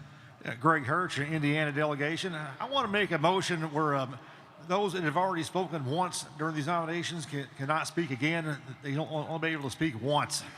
They want to get through this. I'm going to rule that out of order just because I want to preserve the delegates' rights. But what I will do is if I see you going up to the mic quite a few times, I'm going to prefer people who I've not seen at the mic once. I'm going to recognize them before those I've seen at the mic a lot of times.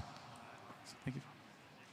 Okay, with that, I do want to allow the candidate David Tyler from Tennessee to speak. I don't know if he's online or here in person, but I'm welcoming him to the stage.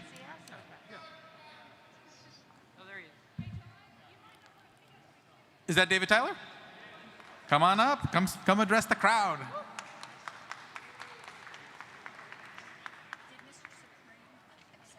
He's not around. So, if he, but Mr. Fulmer said should definitely be more. Yeah.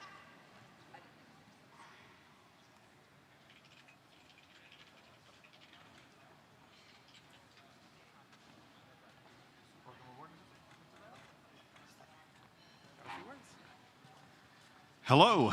Well, hi, I'm David Tyler from the great state of Tennessee, home of the Libertarian Santa Claus, the volunteer state, the most libertarian state in the country. My name is David Tyler. I'm running for the East Ridge City Council. You can go to votedavidtyler.com to catch out my platform. I am one of several candidates in Tennessee who are running for city-level positions, and we hope to use our experience running for office to branch out and get more libertarians to run for office in the state of Tennessee to ease our ballot access problems. Please reach out to Josh Eckel to see how you can help us in the future for our future ballot access issues. I'd also like to thank Kara Schultz for all of her hard work for the candidates. The resources of Tennessee National has been providing to me personally as a candidate, even for a city council race, has been tremendous. If you are on the fence and have ever wanted to run for office, I highly recommend reaching out to the Tennessee National Party and Kara Schultz. She will definitely help you out. She's never said no to me, and I really appreciate it. But once again, you can go to votedavidtyler.com, support my race. Go to trishabutler.com. She will be the future president of the United States.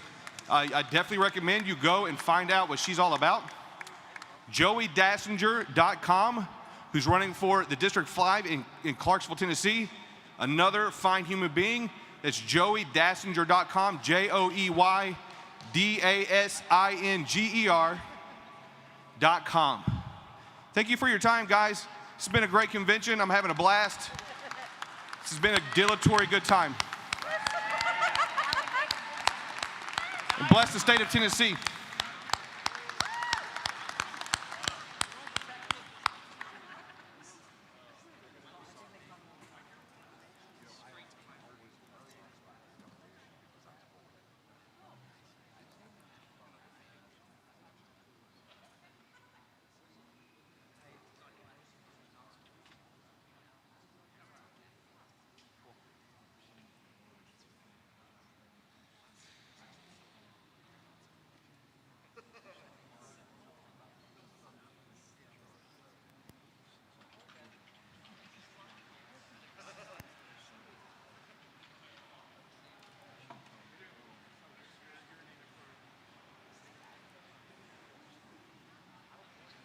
Mr. Chair, this is Tyler Broughton from California.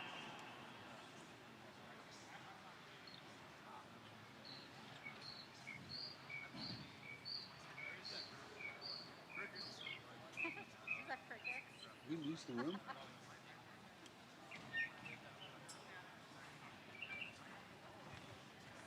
Mr. Butler? This is Tyler Broughton from Oh, California. Tyler Broughton. Go for it. Yeah, I was wondering if, while we're waiting, if I could go ahead and present a speech about Kalish Morrow. Oh, I mean, I do have you on the list, so I'll recognize you now. Then coming up will be Randy McGlenn for Anthony Welty will be up next after that, and then Marcus Marrero after that. So that'll be the next speaking order. So Tyler Broughton, Randy McGlenn for Anthony Welty, then Marcus Marrero, and then at that point I'll announce the next few while we continue the count to tally. So go for it, Mr. Broughton. Good afternoon, Libertarian Party. I'd like you to join me in support of Kalish Morrow for her Hanford City Council meeting, Hanford City Council race. Kalish is a current chair of the Libertarian Party of Kings County in California. She is also the current at-large rep under the Libertarian Party of California Executive Committee. Kalish is a maverick in all regards. Nothing against keyboard activists, but Kalish is more of a boots-on-the-ground activist. In 2019, she organized the Yosemite Park cleanup during the government shutdown. This year, she helped a nonprofit avoid being shut down by the city of Hanford over code violations. She also protested the business shutdowns during this coronavirus pandemic. She has endorsements from all spectrums of our great party, including Riverside County Supervisor Jeff Hewitt, the Vice Chair of the California Libertarian Party, Kenneth Olson. She also has the endorsement of the Libertarian Party Mises Caucus and the Libertarian Party of California. I'd like everyone to join me in going to Morrow for Hanford. That's MORROW, #4, Hanford.us. And if anyone can match at our next Kings County Executive Committee meeting, I'm going to be giving her $100. If anyone wants to match that, that'd be awesome.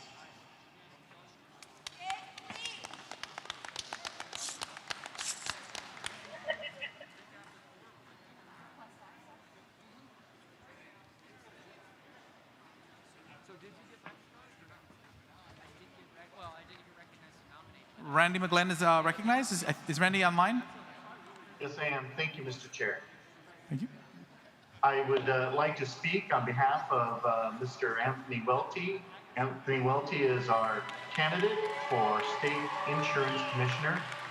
Mr. Welty has been working hard over the last several years to get his name recognized throughout the state of Washington. He has been traveling across our state to meet with people all over and has gotten recognition and endorsements from people all over our state. Mr. Welty has managed to out-fundraise the Democratic incumbent by over 3-1. And Mr. Welty has also led polls in local municipalities in our state. We are super excited for Mr. Welty, and we are appealing to the national delegates and other members throughout the country to please check out Anthony Welty's website. That is anthonywelty.com, and please donate to his campaign. He is working hard to get reach throughout the media in our state and to be able to get the votes out so that we can have a free market choice for our insurance to ensure that we have accessibility and freedom of choice for healthcare in our state. Thank you, Mr. Chair.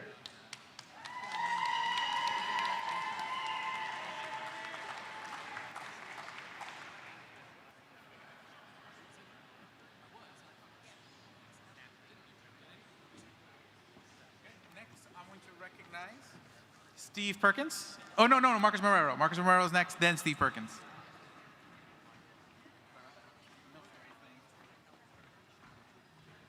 Hello, everybody. My name is Marcos Marrero of the great state of Florida.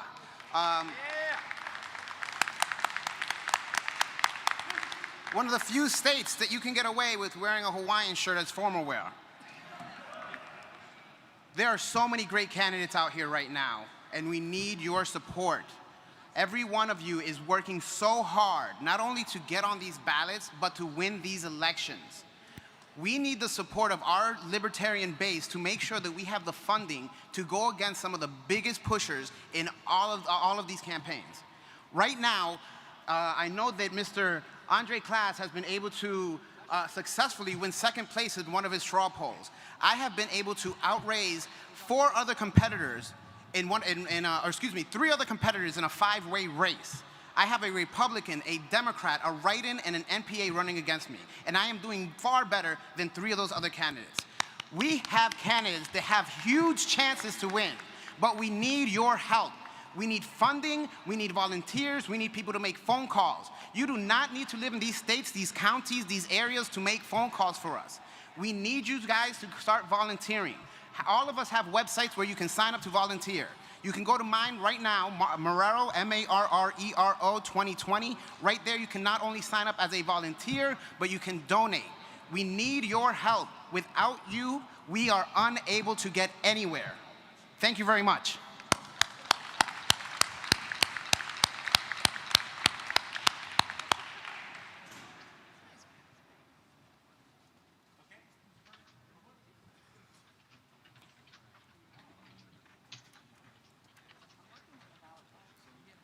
Hi, I'm Steve Perkins, delegate from Ohio. If I could at this time have the following people to the stage: Eric Raudsep, Daniel Cardwell, Evan McMahon, Terry Kibbe, Andrew Ameling, Chase Oliver, and Adam Reinhardt.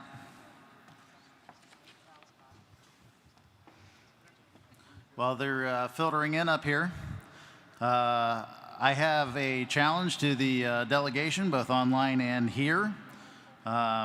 We have all the people that are coming to the stage are new lifetime members of the party. Please, applause, applause, applause.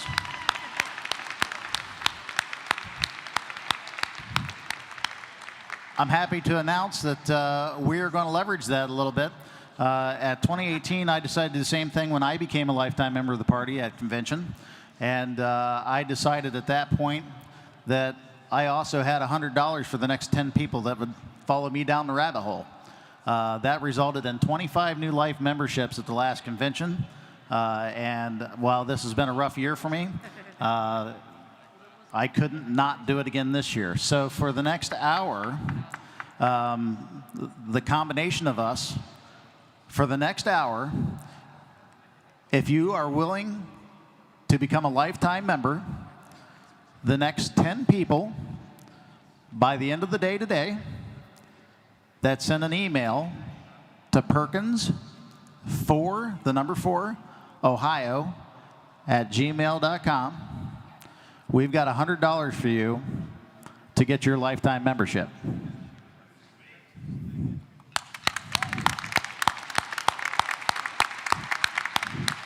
Again, that email is Perkins, P-E-R-K-I-N-S, the number 4, Ohio, like the state, @gmail.com.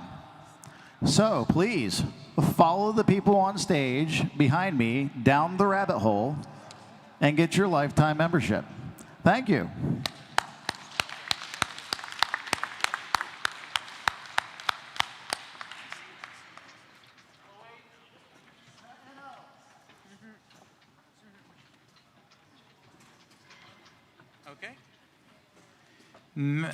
We need a Pennsylvania delegation chair to connect with the tellers.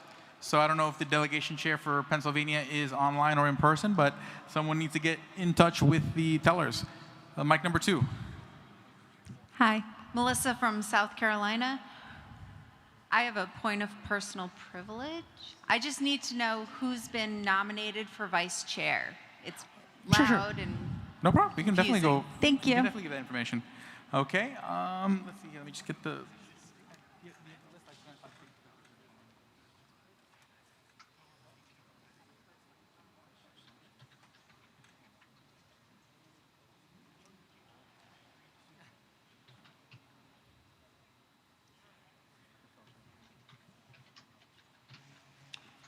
Okay. So let's see here. Tony DeRazio was nominated and accepted the nomination for vice chair. Richard Longstreth was nominated and accepted the nomination for vice chair. Ken Molman was nominated and accepted the nomination for vice chair.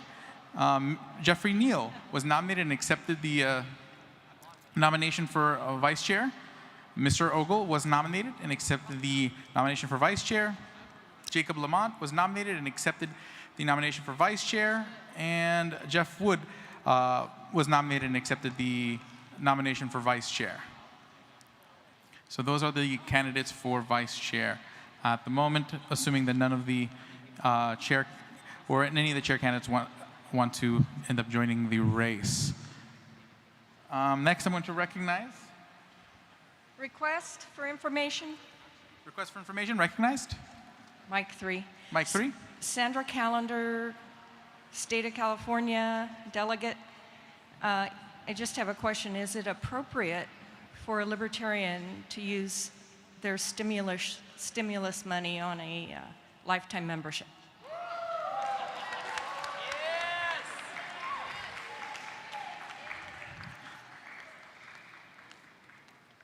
Point of personal privilege. Taxation information. is theft. That is welfare shaming. But at the end of the day, Mr. Perkins has paid lots of taxes and has had a lot stolen from him. And I won't begrudge him for getting a little bit back of what's been stolen from him.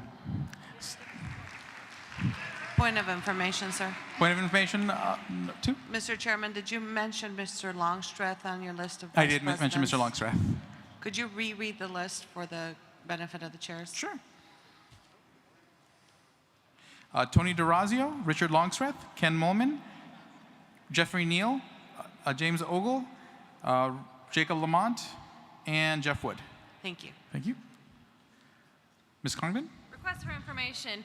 Could you confirm, is it true that there is a website, lp.org/stimulate the LP, where people can actually give their stimulus checks directly to the LP? Yeah, that's a thing. So again, you can go to lp.org, stimulate the LP, and give your stimulus check directly to the LP. So that's a cool thing, lp.org, stimulate the LP. Next, I'm going to recognize Illinois candidate Jake Leonard for Danny Maloof.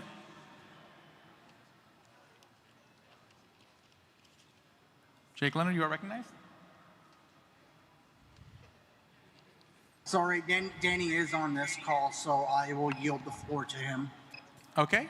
If Danny wants to come, Danny Maloof would like to come speak, he is welcome to come speak. Is Danny Maloof in the room and would like to address people about his candidacy? I'm online. Are you able to hear me? Yeah. All right. Hey there, guys. My name is Danny Mayloff. I am the candidate for U.S. Senate in Illinois. I thank you for your time and having me here for just a quick moment. I'm really excited to be this year's Senate candidate in Illinois for a few reasons. Excited because I'm on the same ticket as Joe and Spike, who have absolutely been amazing stewards as voices of liberty and peace. I'm also excited to provide Illinois voters a principled option in this race. If anybody knows anything about the Illinois U.S. Senate race, you'll notice that it's 38-year incumbent or 38-year Congressman incumbent Dick Durbin, and then the Republican is Mark Curran, who happens to be in favor of the CARES Act. Also is pitching Elizabeth Warren's tax plan as his tax plan. So it's a little messy over here, and Illinois voters deserve a principled option. And then lastly, I'm excited because we as Libertarians have an excellent opportunity here in 2020, because 2020 has some interesting problems and creates some unique opportunities for the party and just for libertarianism. Of course, we have the pandemic and the police brutality, and then even crazier happens to be the Trump-Biden two-party system that we're trying to take down as well. And this provides an opportunity for libertarians to educate people that authoritarian problems require libertarian solutions. So I'm not going to preach to the choir about some of those libertarian solutions and some of those other things like bringing the troops home and ending the Fed and repealing the Patriot Act. I just wanted to take this last moment to also recognize some of my peers in Illinois who are going to be running for seats. So we had a favorable hearing and court case with the ballot access. So it allowed many more libertarians to get on the ballot this year, including 14 state rep candidates. We are hoping and expecting to have our first U.S. House candidate ever in Illinois, and then also a slate of countywide candidates all across the state. So I do welcome you to take a moment and learn a little bit more. It's at Danny Malouf 2020. That's M-A-L-O-U-F. Looks like Maloof. And that's on Facebook, Instagram, and Twitter. And then also my website is danny2020.com. So thank you for your time and keep fighting.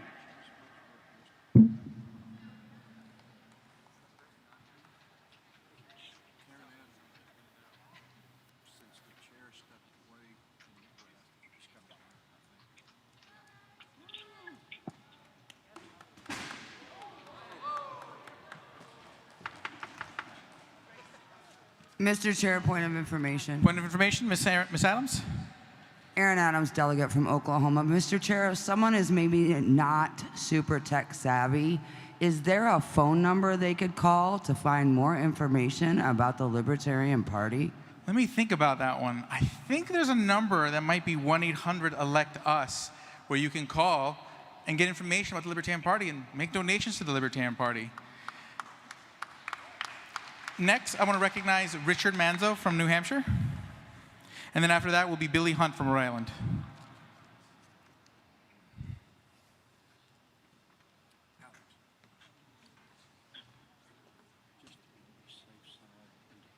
Thank you, Mr. Chair. I'm very sorry that I couldn't be there with you all in person today, especially with the way that you've been handling this, Alex. You've done really great. I just became a life member myself, and I'd love to have been pinned by you, but the cards weren't there. But what I want to speak to you all today about is my candidacy for treasurer of Hillsborough County, New Hampshire. I was nominated back in January. Since then, I've been running in this race, and I've received a whole lot of support. It's honestly been very honoring to me. I've been endorsed by Governor Lincoln Chafee. I've been endorsed by Joe Jorgensen. I've been endorsed by Judge Jim. And the support I've been receiving has really been humbling. What's interesting about my race is that I've been elected to budget committee in my town, and I've been elected to trust fund trustee in my town. And what those two offices do, obviously, is one sets the budget, manages the spending, and the other one manages the investment portfolio. And those are the two responsibilities of the county treasurer here in New Hampshire.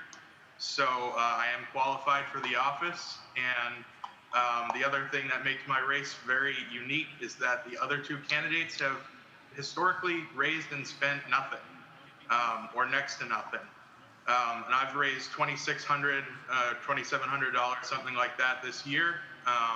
And so, that's $2,700 more than my opponents combined. And if you'd like to help me win this thing, my fundraising goal is $10,000. Please head to richardmanzo.com/donate. That's Richard, MANZO.com/donate. Thank you.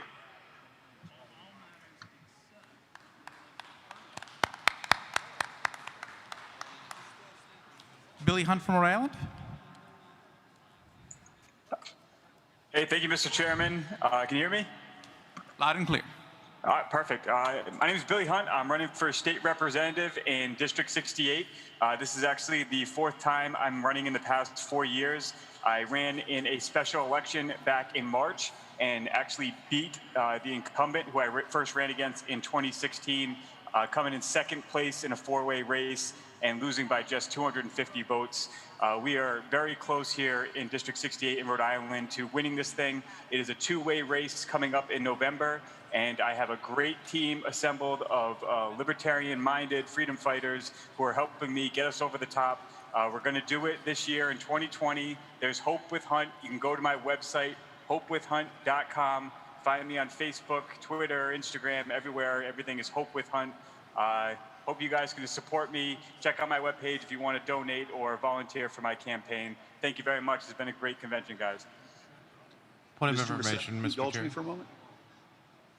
Yes. Point of information? Yes, Mr. Chair, for those of us who are, this is Dave Valente, Wild and Wonderful West Virginia. For those of us who are tech savvy, is there a place online that a person can go to get information about the Libertarian Party, donate, volunteer? Yeah, you can go to It's so many letters. LP.org. LP.org. Go to LP, and then you go to LP.org/donate and do the donation thing. It's pretty cool. And then you can also buy some really sweet stuff at LP.org/store. So do check that out. Kind of like, well, I got the lifetime membership pin through a donation. I got this snazzy porcupine pin through the store. So there are all sorts of options. Okay, let me recognize microphone 2, Mr. Valente. Oh, Mr. Nicalia? Oh, hey, yes. Huh? Thank you, Alex. I'd just like to take a minute to recognize an excellent candidate in Osceola County, Florida, Marcos Marrero. Hey. And Mr. Marrero is currently participating in a very winnable partisan race in Osceola for county commissioner. And I would ask my fellow delegates if they would like to support Mr. Marrero financially. I am going to be giving Mr. Marrero $100, and I'm asking if anybody would like to match me on that $100. Do I have any delegates? I will. Who is that?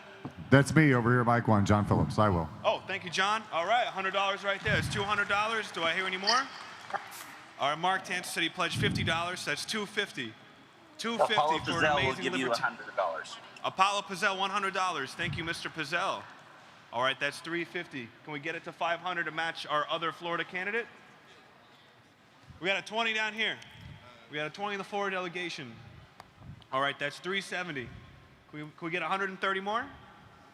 Tom Arnold from Tennessee, I'll pledge $100. All right. Excellent. Thank you very much, sir.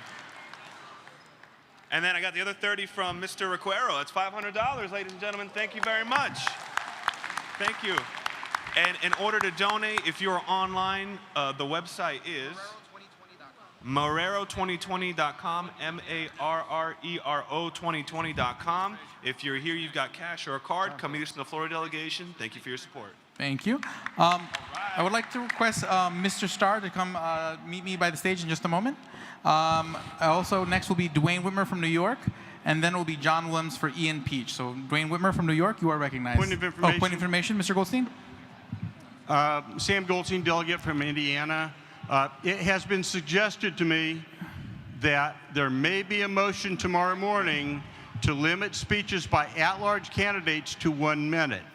That has been suggested to me that might happen tomorrow morning. So the suggestion is that at-large candidates might want to record a Facebook video of their candidacy. If they want to speak for more than 1 minute, put it up on Facebook and let people know. Because there is a chance that a motion may be made tomorrow morning to limit speeches to 1 minute. Normally they're 3 minutes. Okay, Mr. Whitmer, you are recognized from New York. Do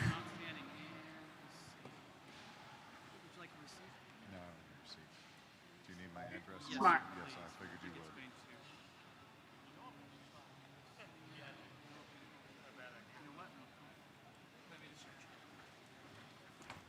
Mr. Whitmer? Mr. Dwayne Whitmer? Okay, okay, then we'll move on to John Phillips for Ian Peach. John Phillips, if you want to come on stage and address.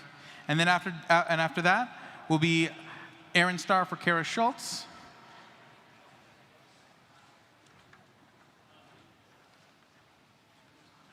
Talk. You guys hear me now? Mr. Whitmer is on. Mr. Whitmer is up. And then after that, we'll be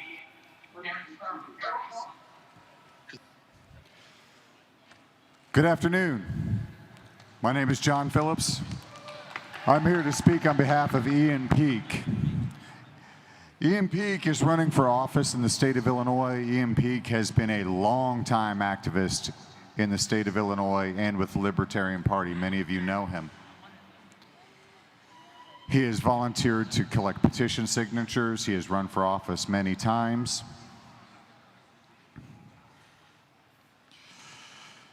He's chaired his local affiliate. He received 20% in his last vote, in his last race. This is a very winnable race for him. This is actually a two-way race. The Democrats are not running in opposition.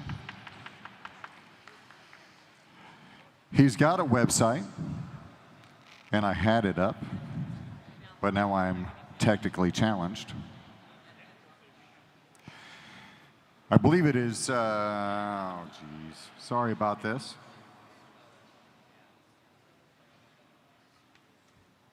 It is peakliberty.com. How could I not remember that?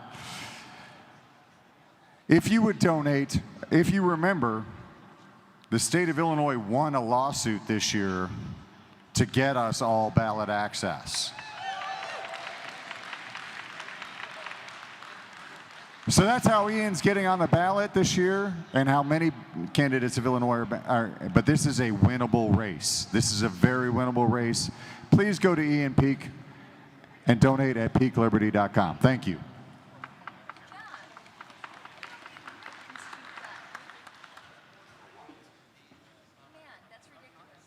Okay, next I'm going to recognize Aaron Starr, then will be Kara Schultz. So Kara Schultz, if you can come to the stage. Aaron Starr, come on up.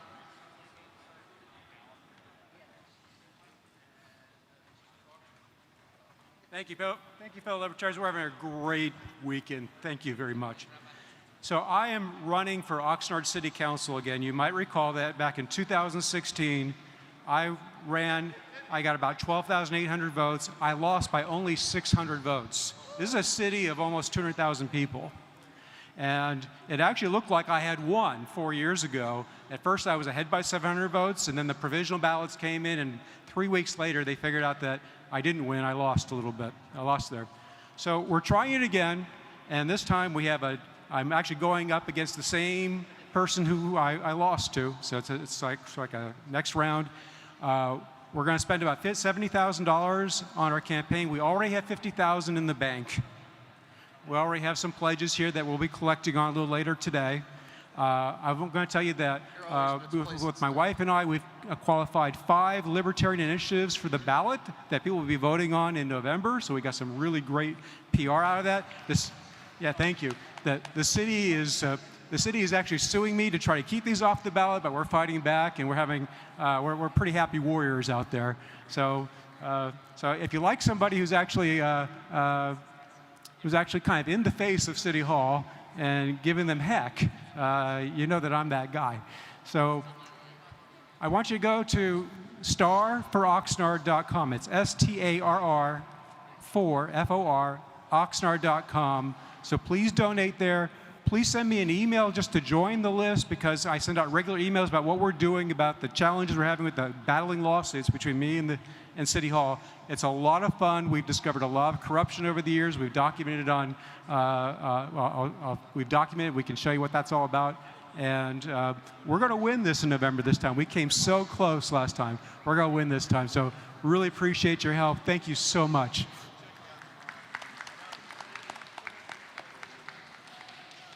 Next, I bring up the fabulous Kara Schultz.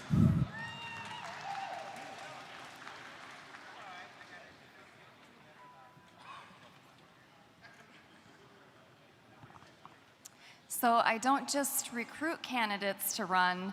I feel your pain because I'm also a candidate. I'm running for re-election to Burnsville City Council. Burnsville is a city of 63,000 in a major metropolitan area. I ran in 2016 and was elected then. It's a 4-year term and it's at large, so whole dang city. Up for re-election this year. In 2018, I was able to help get another Libertarian elected to join me on council. So extremely excited. We also have another Libertarian running now for our council for mayor. So it is an exciting time in my city. I do ask, please support our candidates, whether that's through donations or volunteering. Anything that you can do to help our candidates is completely amazing. And I just want to say, being at convention is wonderful. I love you people. You are my people.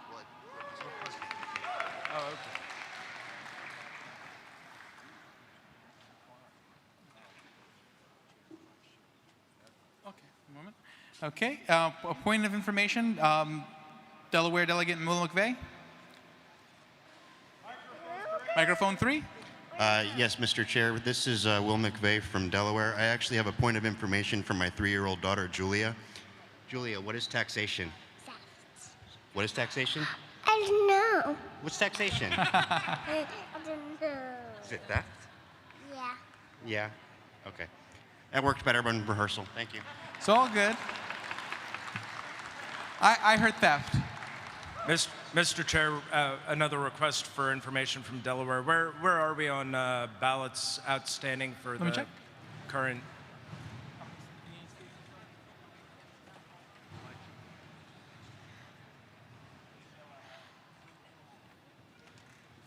The following states still need to submit tally sheets.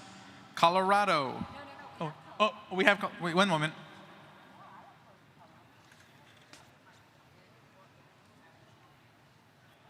Okay, 1 second.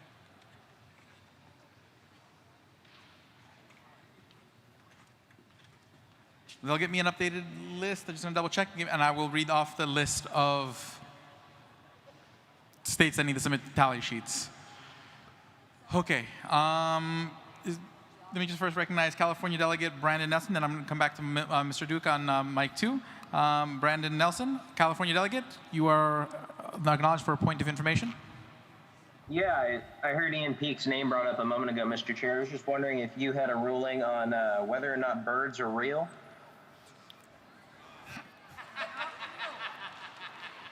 Mr. Chair, As an avid, sure a lot of us are. 1 second, let me answer the question.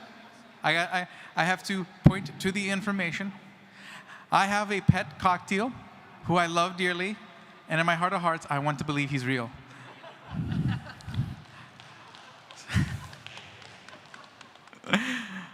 So that's the answer to the question. Mr. Duke, mic 2. Thank you, Mr. Chair. Miguel Duque, Washington delegate. In the interest in helping us save time and the rest of our business here, and if it would be in order, I wanted to see if I could move to suspend the rules to limit speaking time for candidates that have already run for a role, that had already had 10 some minutes for nominating speeches, to limit their time to 1 minute. Is there a second? For subsequent elections. Okay, there was second. Okay, so let's do that. Okay, let's have a vote. It's a suspension of the rules. So it's going to require 2/3 of vote. This is, again, a suspension of the rules to take candidates who have run for a prior race, that their speaking time for future races is only 1 minute. So first, let's kickstart a poll online. So Mr. Fishman?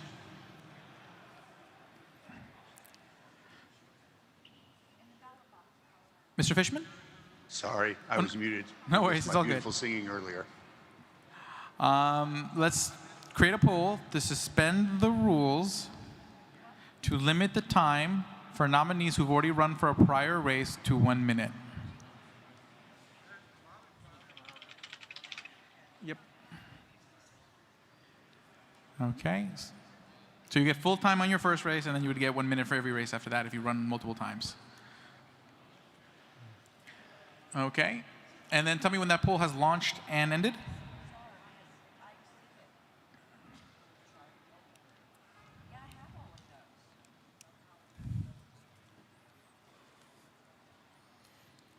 It has launched. Okay.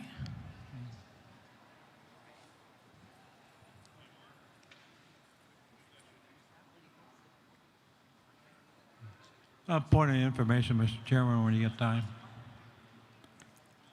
Point of information? Yeah, I was just wondering if you might be able to announce, what events are going on this evening, what hospitality sites might be open, and so forth. Some of us, are just kind of drifting around, looking for things to do, and it'd be kind of nice to know what's going on. Thank you. Okay, sounds good. I will read what's officially on the agenda. As far as hospitality suites, I do not know those offhand, but I do welcome people who have hospitality suites to share that information if they want to be recognized on a microphone. But let me just see here. Let me bring up the schedule. Let's see here.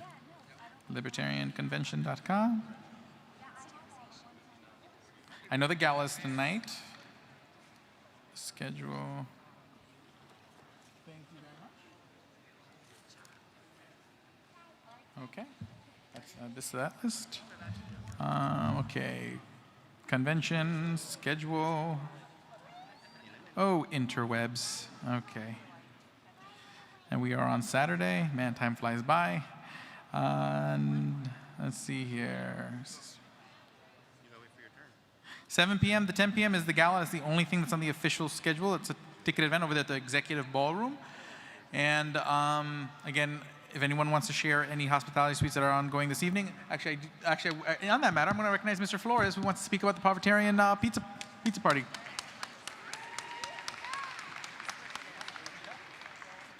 Thank you, Mr. Merced. You've done a wonderful job as chairman today. I'm grateful for your service. Thank you. Libertarians, tonight is our Povertarian Pizza Banquet. We will be holding it at the same time as the gala. So if you're not attending the gala, everyone is welcome to attend. We are accepting donations at our PayPal, or you can also hand cash to me as well. And all of your proceeds go towards the Povertarian Caucus cause. We use those funds to help provide a suite for delegates who cannot afford a suite in order for them to attend convention. We feel that your financial status should not bar you from participating in your politics. So please join us tonight, 8 p.m. in Suite 2156. Thank you. Mr. Merced, The PayPal is paypal.me/Povertarians. Thank you.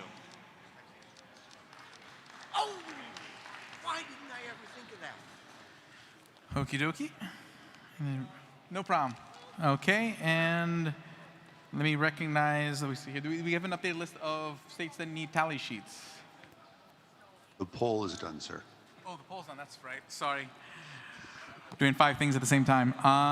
Okay, so that is to suspend the rules to limit time 1 minute. So now that we have the online poll completed, all those in favor of suspending the rules to limit the speaking time for candidates who running for subsequent races, so they would still get the full time on their first race, but only 1 minute on future races if they run again, rise.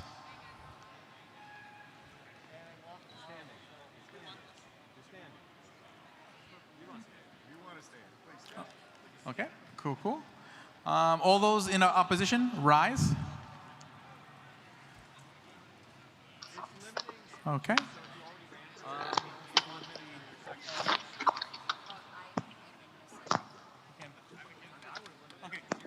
Mr. Fishman, can you read me the online vote totals?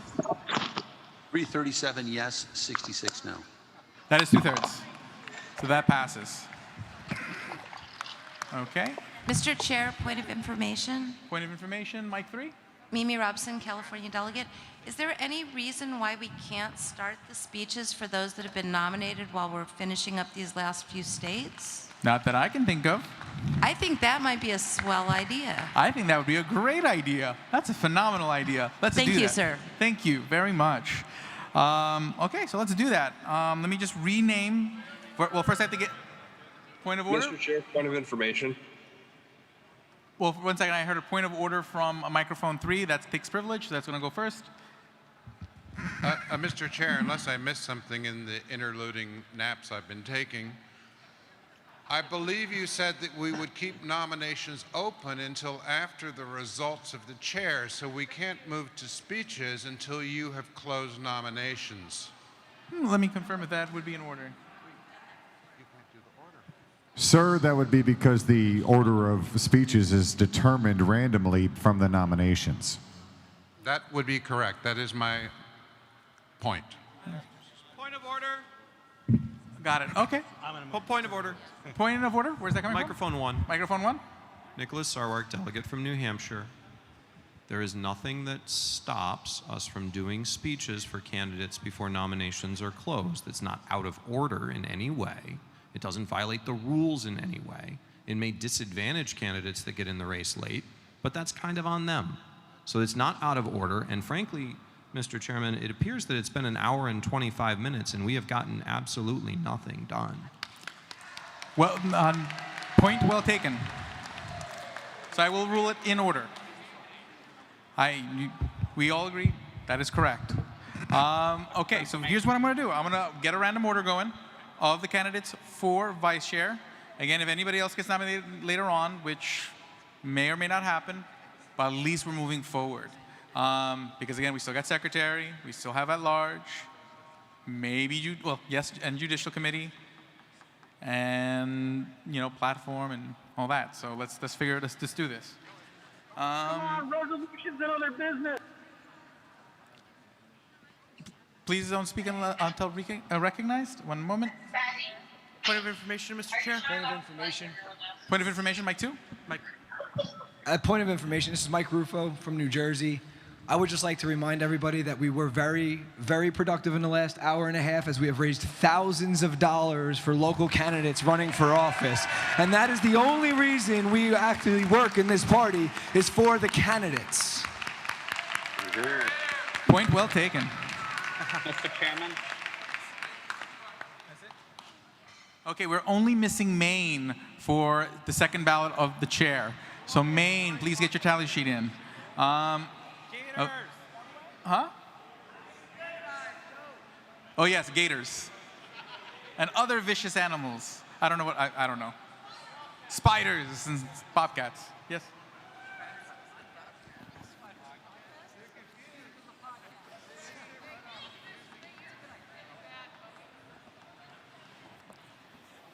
Mr. Chairman. Is this a point of privilege? Maybe. Stephen Basco, Ohio delegation. I was just wondering, since we're holding up on speeches potentially because of the results of this race, would Mr. Smith or Mr. Bishop Henchman be interested in seeking the vice chair nomination if they lose the chair race? That is a good point. Let's actually.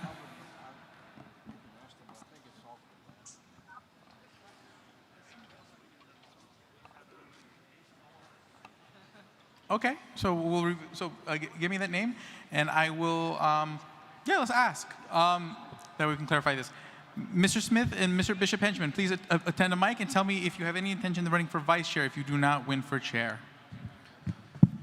Mr. Chair, I have no intention of running for vice chair. I think there's wonderful candidates already in that block, and I would hate to take a spot from them. So, thank you.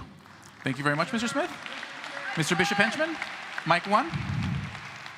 Thank you. If I'm not elected chair, the DC Libertarian Party have told me I got to return and be chair there. So no interest in vice chair. Thank you. Okay, thank you, Mr. Bishop Henchman. Okay, I think we might have one more nomination from Illinois delegate Sasha Cohen. Hi, Illinois delegate Sasha Cohen. I nominate James Weeks for the position of vice chair. Is Mr. Weeks accept the nomination? I will politely turn down the nomination, and all cops are bastards. Thank you, Mr. Weeks. Okay, and if there's no objection, I'm going to close nominations for vice chair. Point of information, Mr. Chair. Point of information from mic 1. Has there been any effort to resolve whether or not Mr. Supreme intends to accept nomination for vice chair? Well, Mr. Fulner said that he definitely probably would not. And what I did say is that if he came back to me before nominations are closed, I would allow it. But we have not heard from Mr. Supreme. I think he's at a speaking event. Well, I figured since this was the moment, this was the time to ask to be sure. Mm-hmm. So I think I'll ask one more time, Mr. Supreme, are you available to accept or reject the nomination?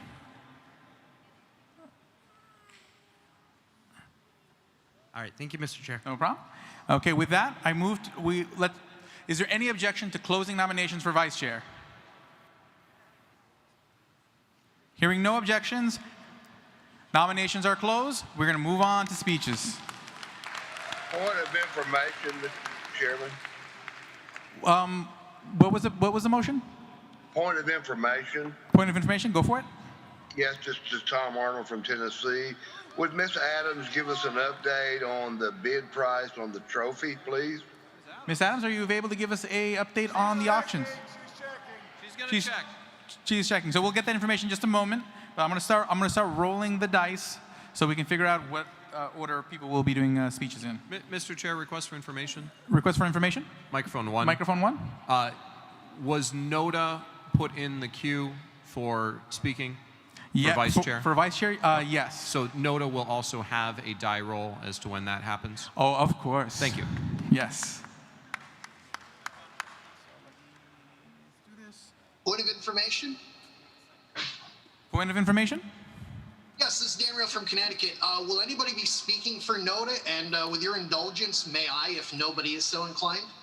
I will meet your indulgence. No one else has said they will. Mr. Sarwark would like also to speak for NOTA. You guys can both share the time. So we'll split the difference. Each of you guys will get 2.5 minutes to speak for NOTA. Okay. Mr. Chair, request for information.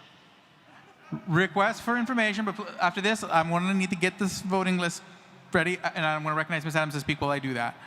But what is your point of information? This is Tyler Broughton, California delegate. The reason I jumped in is because we're kind of on a time schedule. I just wanted to ask, while we have 549 people on Zoom and I believe 300 people in the room, if the secretary, you could tell me if this is out of order, but if the secretary could write on her screen and we could put it up on the convention floor, if we could tweet at Joe Rogan and at Jamie Vernon, get Libertarian presidential and vice presidential candidates at Jorgensen for POTUS and at Real Spike Cohen on the podcast. If we could all tweet that at once today, that would be awesome. Noted. I just want to remind everybody, points of personal privilege are more to address like the room's too hot or I can't vote or something like that. You can't use a point of privilege for every request that you have that's not necessarily affecting your experience as a delegate, because it does eat up time. Point of information, Mr. Chair. Point of information, Mr. Goldstein. Mr. Goldstein, that's me, Sam Goldstein from Indiana. NOTA gets 1 minute for the motion we just passed. NOTA has already spoken. Okay, well, what?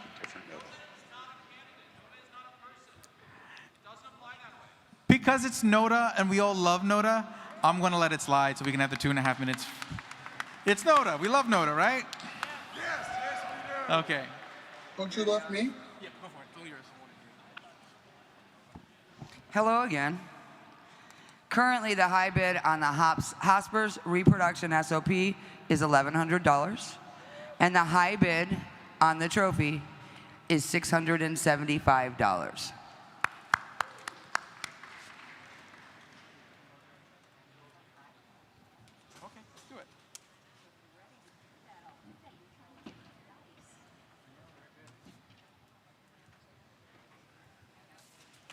Mr. Chair.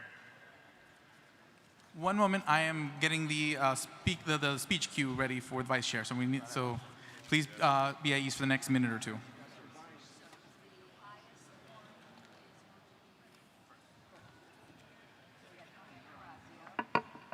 Mr. Chair, is there somewhere we can see the auction items online? Repeat that? Is there somewhere we can see the auction items online? Ms. Adams, if you have an answer for that, Ms. Adams is coming to the stage, so she will answer that question.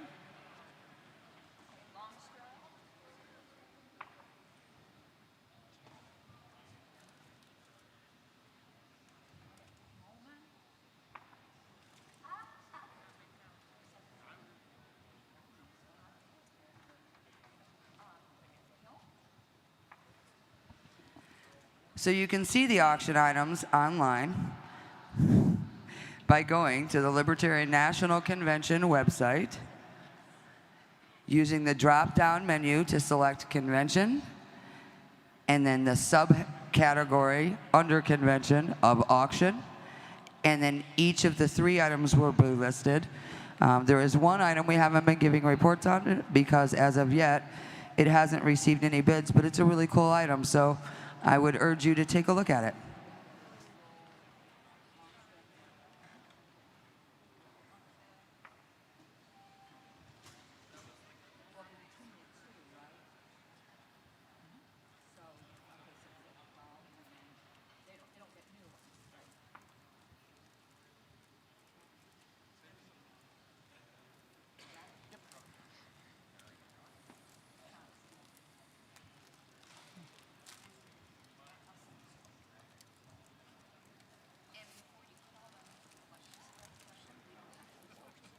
Okay.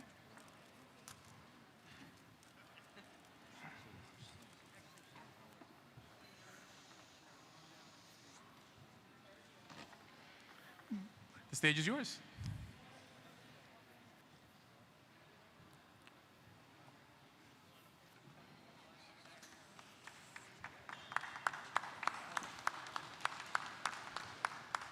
Hello, Libertarians. How's it going? Did you guys know we have a party tonight? Who's going to the party tonight?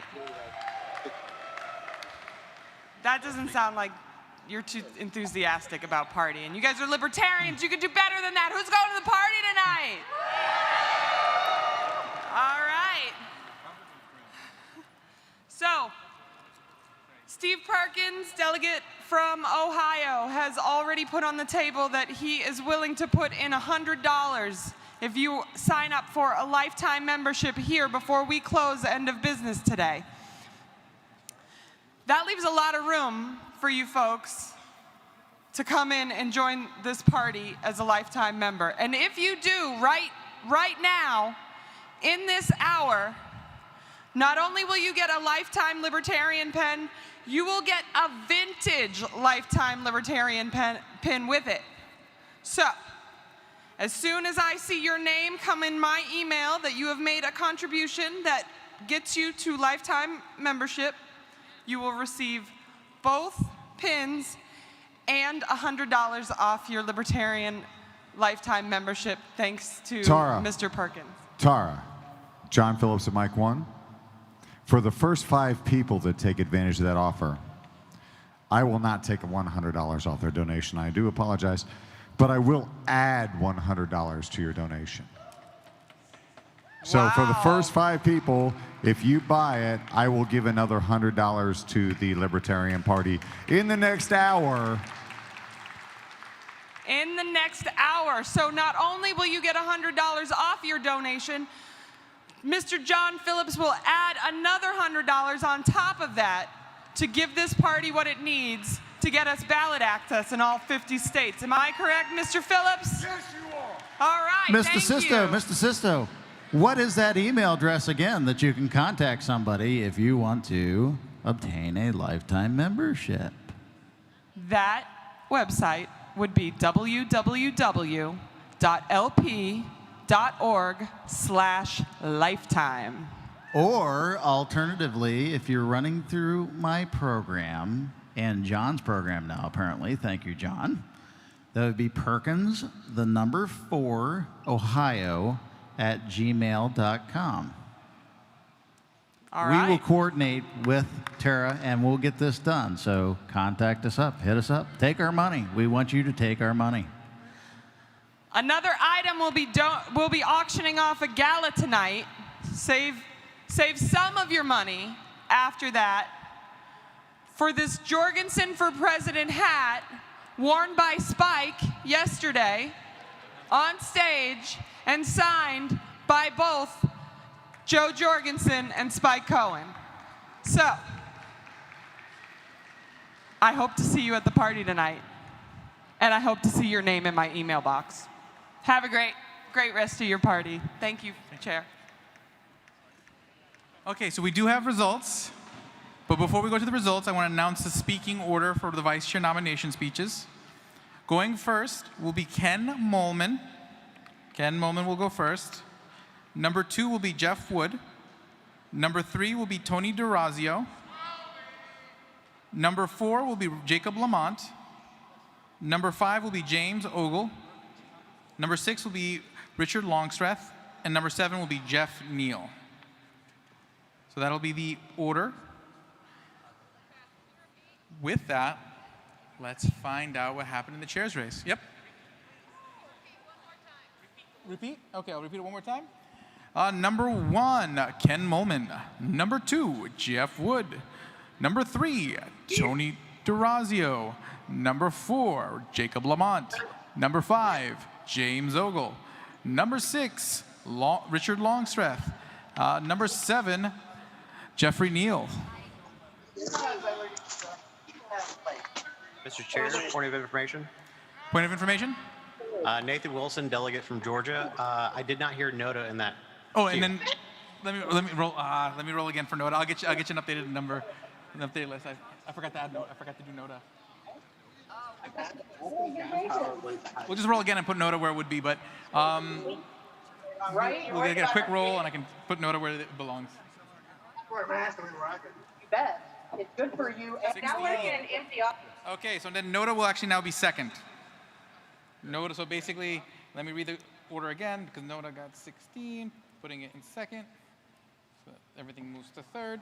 So basically the new order is number 1, Ken Molman. Number 2, Noda. Number 3, Tony DeRazio. One second. Oh, I did that wrong. 1 second. Number 1, Ken Molman. Number 2, Noda. Number 3, Jeff Wood. Number 4, Tony DeRazio. Number 5, Jacob Lamont. Number 6, James Ogle. Number 7, Richard Longstreth. And number 8, Jeffrey Neal. So Molman, Noda, Wood, DeRazio, Lamont, Ogle, Longstreth, Neal. Okay, that is the Point order. of information, Mr. Chairman, how long are the nominating speeches? There will be 5 minutes for the exception of Jacob Lamont since he already had 10 minutes when he ran for chair. So he'll have 1 minute during his speech. Okay, with that, let's get to the results of chair. Was this a privileged motion? Request for information. Okay, quick request for information. Mike 2? Rachel Johnson, California. We were told about 2.5 hours ago that we might have an updated credentials report by now. I was just wondering if there's an Ms. update on Hogarth, that. is there an updated credentials report? Is Ms. Hogarth available? This would probably be a good time to do that right before we do this vote reveal. Ms. Hogarth. Oh, there we are.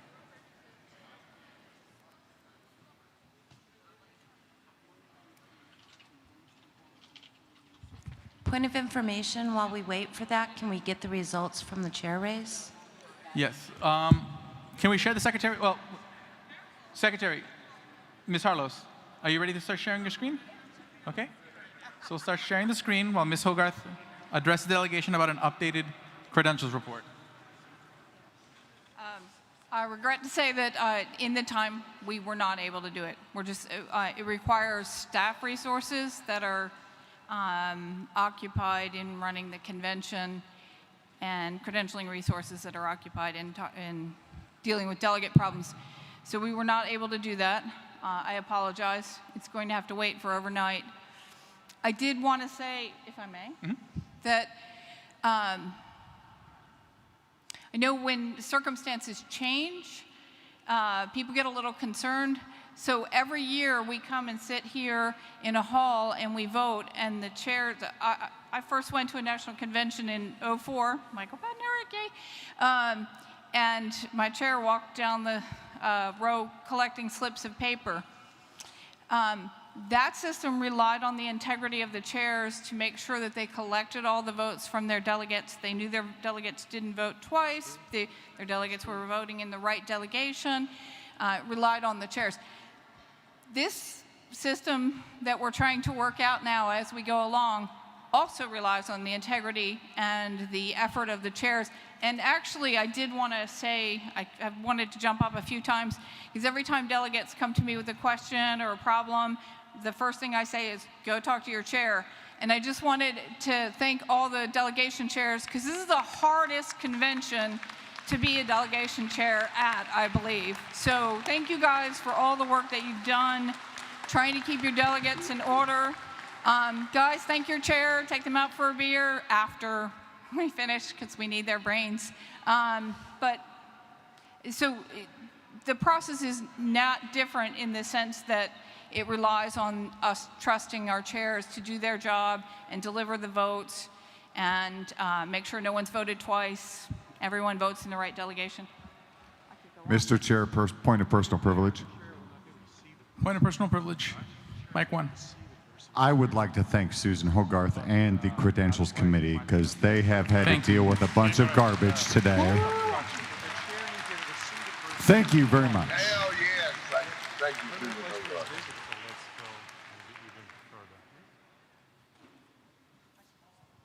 Okay. So we have the chair's results on the screen. Let's take a look. Can the secretary share to Zoom, please?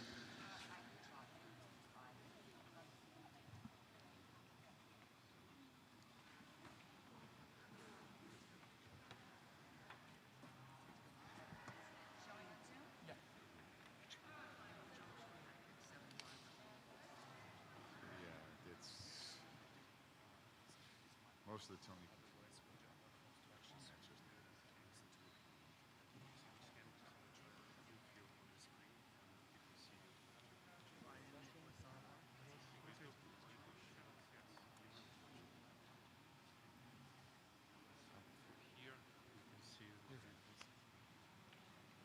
Mr. Chairman, microphone 3.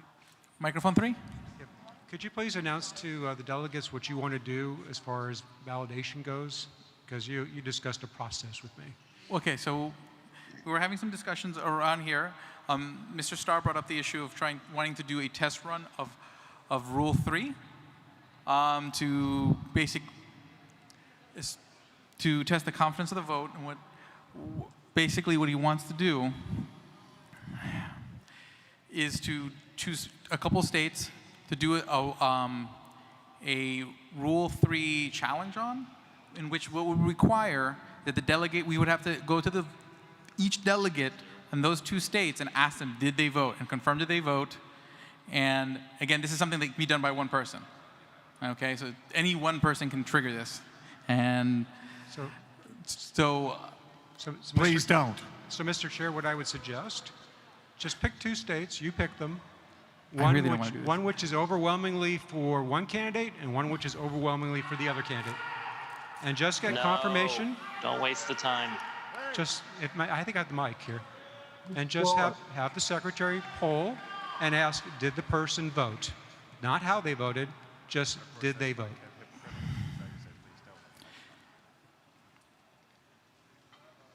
Please keep scrolling. Object to the consideration of the question. One moment. Let me see that's in order. Second the objection. There is no question. Yeah, it was just a suggestion. No. I mean, it's an inciting of Rule 3 in the bylaws, which allows this to happen. And point of information, Mr. Point of Chair. information? Mike 3. It's simple. Can we not? I would prefer that we don't. How about this? Would someone suspend the rules? Would someone suspend the rules to not? We'll have to resolve this first, because this is going to affect the ability to scroll. So one more, we will scroll. I just got to resolve this. 1 second. Let me just see how this would.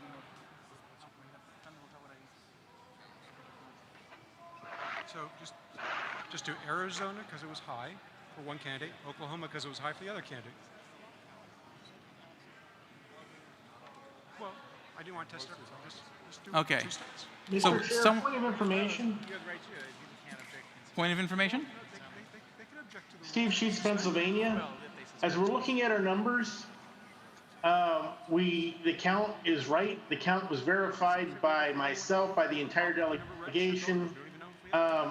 I'm not sure what this is actually what problem this is trying to solve. I understand that. The only way I can prevent this is if I can have.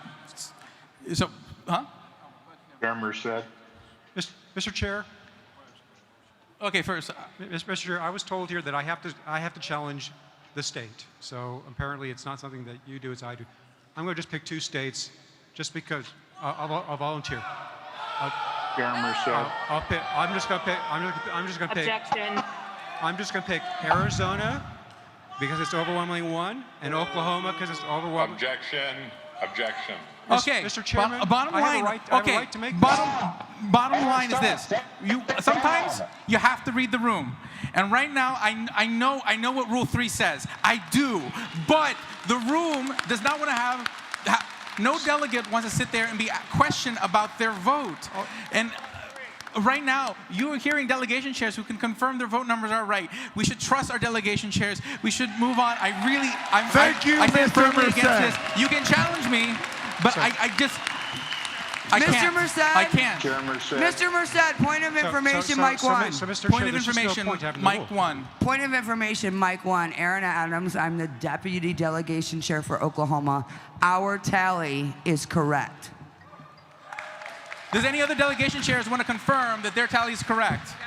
Mr. Chair, California. Mr. Chairman, Ronald Reimers of North Dakota. On our delegate. Okay, order. 1 second. Mr. Valente, you recognize. Okay, raise your hand if you're a delegation chair. Florida. California is correct. Maryland is correct. Okay, Mr. Starr, does this satisfy you? Point of information, microphone 3. Microphone 3.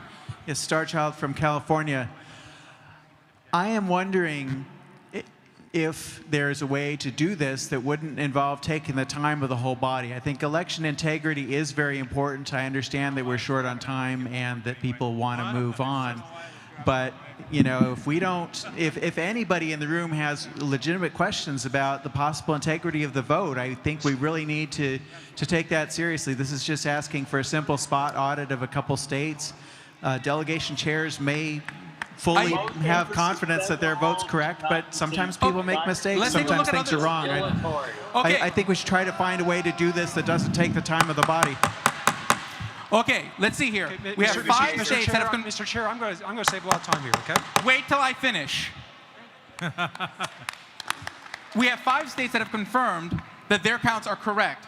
When we take a look at the total count, it's 970. What was it the first time? 970. That is pretty consistent. So, Mr. Chair? Mr. Starr. Mr. Chair, look, obviously this rule's not going to be enforced, and that's sad. But there's, let me finish. Please let me finish, folks. Mr. Chair, point of information. I've always listened to you guys. Let Mr. Starr talk. Okay. It'll make this faster. It'll make it faster. So what's clear to me is that 2/3 of the folks here, at least, are going to object to us using this rule. So in effect, I'm hearing that they want to suspend the rule to not use it. So I will suggest in the future we may just want to eliminate it altogether because it will never be used. But I will withdraw my request. And I would agree with you. A good rule to remove. Okay, and again, Mr. Starr? Yes, sir. I just want to apologize for my tone. I do respect what you're doing, and I do respect the intention in which you do it. So I just wanted to express that. Can I just tell you just a quick 30-second? Go for it. Okay. 20 years ago, my ex got elected. Got elected. Please, guys. Just let's let him finish the story. Let him finish the story, or we're going to be stuck here. Guys, we have a Libertarian in office today, and has been for the last 20 years because of a recount, where she won by 3 votes. And we did a recount, we fought for that, and she wound up winning by 5 votes in the end when the recount was done. And it was only because we challenged it that we even kept that person in office today. So I'm a real big believer in election integrity. Mistakes happen, and I think it's worth having a system where one can test that. But if 2/3 of the folks don't want to do this, and I get it, we're just not going to do it. Thank you. Okay, let's look at the results. Mr. Chairman? Mr. Chairman?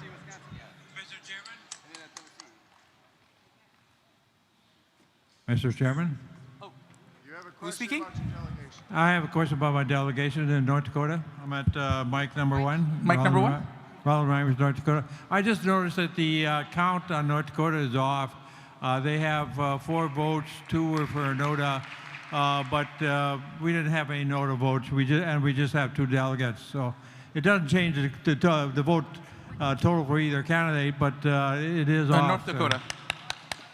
North Dakota. So we'll double check North Dakota. Can you come down to the teller's desk just so we can you repeat that to the tellers?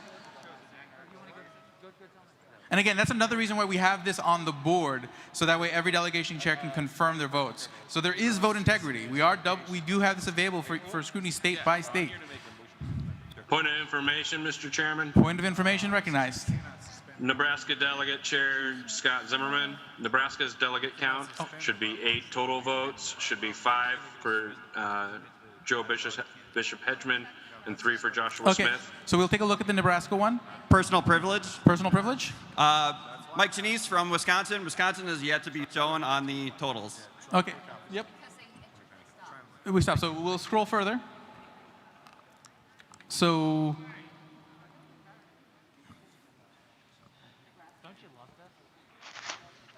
Okay, so we're verifying those vote totals. Mr. Chair, Yes. This mic 3. Look Mic this way. 3. Yeah. I have one of Mimi's points of something. I was asked by Tim Harris of North Carolina to say that he has pledged $200 to the Libertarian caucus. He would like to apply a condition that none of the pizzas at their pizza banquet tonight in the Radical Caucus Suite can have pineapple. But I told him that was unacceptable. Mr. Chair, I told him that would not fly, and he said he would pledge it anyway. Mr. Chair, as a representative of the Radical Caucus, I can tell you that the Radical Caucus endorses personal choice on pizza. Okay, so let's. Can we scroll? Please scroll. One moment. Miss If you're doing Second. the math in your head, JBH already won. One moment. Let me talk. Let me talk, and I'm gonna get the scroll. Okay, Miss Secretary, can you scroll real quick? I'm just going to move to orders of the day. Yeah, this mic should not be live. Alex? Yeah, we'll just start from A and work our way down again. So let's. What? Okay, just keep going. Just keep going. Just keep going. Mr. Chairman, Yes? I rise to move that we suspend the rules in order to add an additional session tonight between 7 and 10 o'clock. No, no one's gonna. Okay, you can read the room. That's not gonna pass. So I'm gonna rule that dilatory. Yes, just go. Everyone wants to. Okay, everyone, just quiet and watch the numbers. Well, I already saw the numbers. I know who won.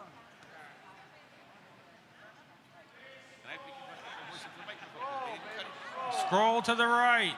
Oh! Yeah, the lower end of the alphabet gave the election. All the way. Can we suggest they turn the mics off, Yes. Mr. Chairman? Yes. Okay, we're scrolling. We're scrolling slowly so that way delegation chairs can look at their numbers. Be patient. Impatience is only making things last longer. Okay? So let's all take a breath. I know it's been a long day and we're all tired and exhausted. Mr. Chair, Hawaii delegate online, Bina Benoan. I've been trying to get a hold of my my chair, and we have 5 delegates, but only 3 of them were counted. And I received a message from one of our delegates that she was unable to vote. And I apologize, but I just received this message. Where's it? You're not unable to connect to your. Is the Hawaii delegation chair here in person? Yes, our delegation chair is there in person. I'm trying to get a hold of him. Where's the Hawaii delegation chair? Okay, Hawaii delegation chair, can you help resolve this vote? Your delegation's votes? Let's go. Scroll. We already know who won. Oh, sorry. Mr. Chair, request for information. Okay, we're resolving the issue first. So they've been trying to contact you about resolving these? I don't know how they were trying to contact me. I didn't get any text. Oh, they're not getting any contact. How are you contacting the delegation chair? I'm just going through Facebook Messenger. So, how should they contact you? I don't. Anyway, it's fine.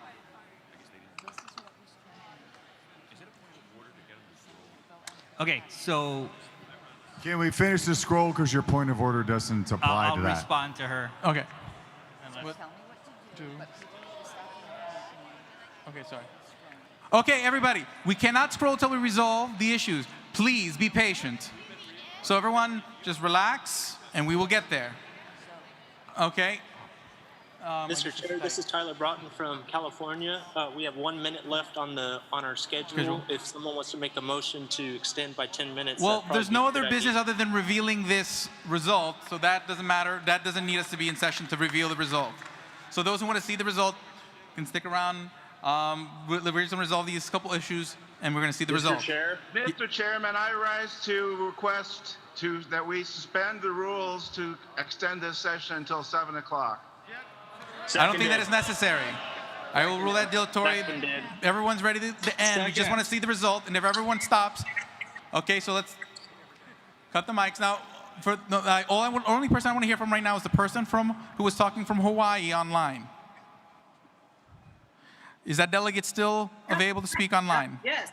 Yes. Yeah, Okay. I still have not gotten in contact with my my party's my state chair yet. That's there on the floor, and I do know that one of the delegates that are online on the Big Island, she didn't get the opportunity to vote. I mean, I have a text from her.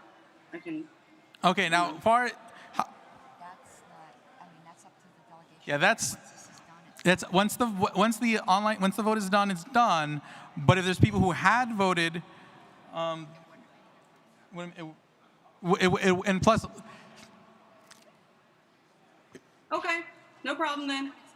If that's what it is, it is what it is. It is what it is. But again, please, okay. But here's my advice. Please resolve how you guys are communicating, and this goes for all delegations. Make sure you have clear channels of communication with your delegation chair. Because if you don't get to immediately vote, it's your delegation chair who you need to contact. It's up to the report that your delegation chair resolves to resolve the vote. In this case, well, let's just get to the end. We're going to keep going. Point of information. Dean Ahmed from Maryland. One moment, Mr. Ahmad. Let's just finish the results, and then I will entertain the point of information. I would also like a vote on extending for another hour or more. I already ruled it dilatory. Appeal the ruling of the chair. Just. Appeal the ruling of the chair. Appeal the ruling of the chair. Okay. Okay. Orders of the day. We're just about to see the results. Literally, people, let's see the results. We're already past 6 o'clock. We can't do any further business. We're already in adjournment. The business is done. You can't appeal the ruling of a chair because there's no ruling for me to make. We're already past 6 o'clock. That opportunity has passed. Yeah, and I have auction announcements, so tell them not to leave. Okay, so we have an auction announcement right after the results. Let's get to the results. Would you like to see the results? I would love to see the results. Don't know how you're reading the online room. Not even close, like I said. You know, it was a waste of this shit. Yay.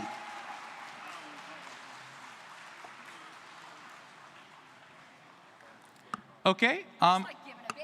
Got it. So just okay, there's gonna be an auction update. So please stick around for 1 minute. But also, just so you know, tomorrow, first order of business, we'll have an acceptance speech from the winner of the chair's race. Then we'll go into speeches in the vice chair's race. So that'll be the first orders of the day tomorrow morning. I'll see you guys at 9 a.m. Mr. But here's auction. Could I ask the AV people to turn off the our live stream? Because Everyone I need to hang talk out to 1 the minute. online people. I need to talk to the online people, but not to the room, please. Mr. Fishman, I can't hear you. If you could ask the AV people to cut our microphone to the room, because I need to speak to the Zoom people. Cut the Zoom mic.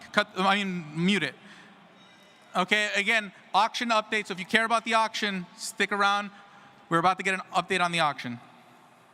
And again, thank you guys all today. We got stuff done. I know we're tired. You guys have a great evening.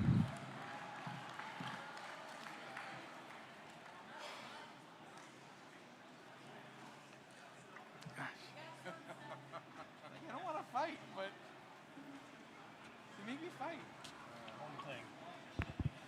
Ladies and gentlemen, we have 8 physical sets of platform tokens still out that need to be returned. Please get them to us.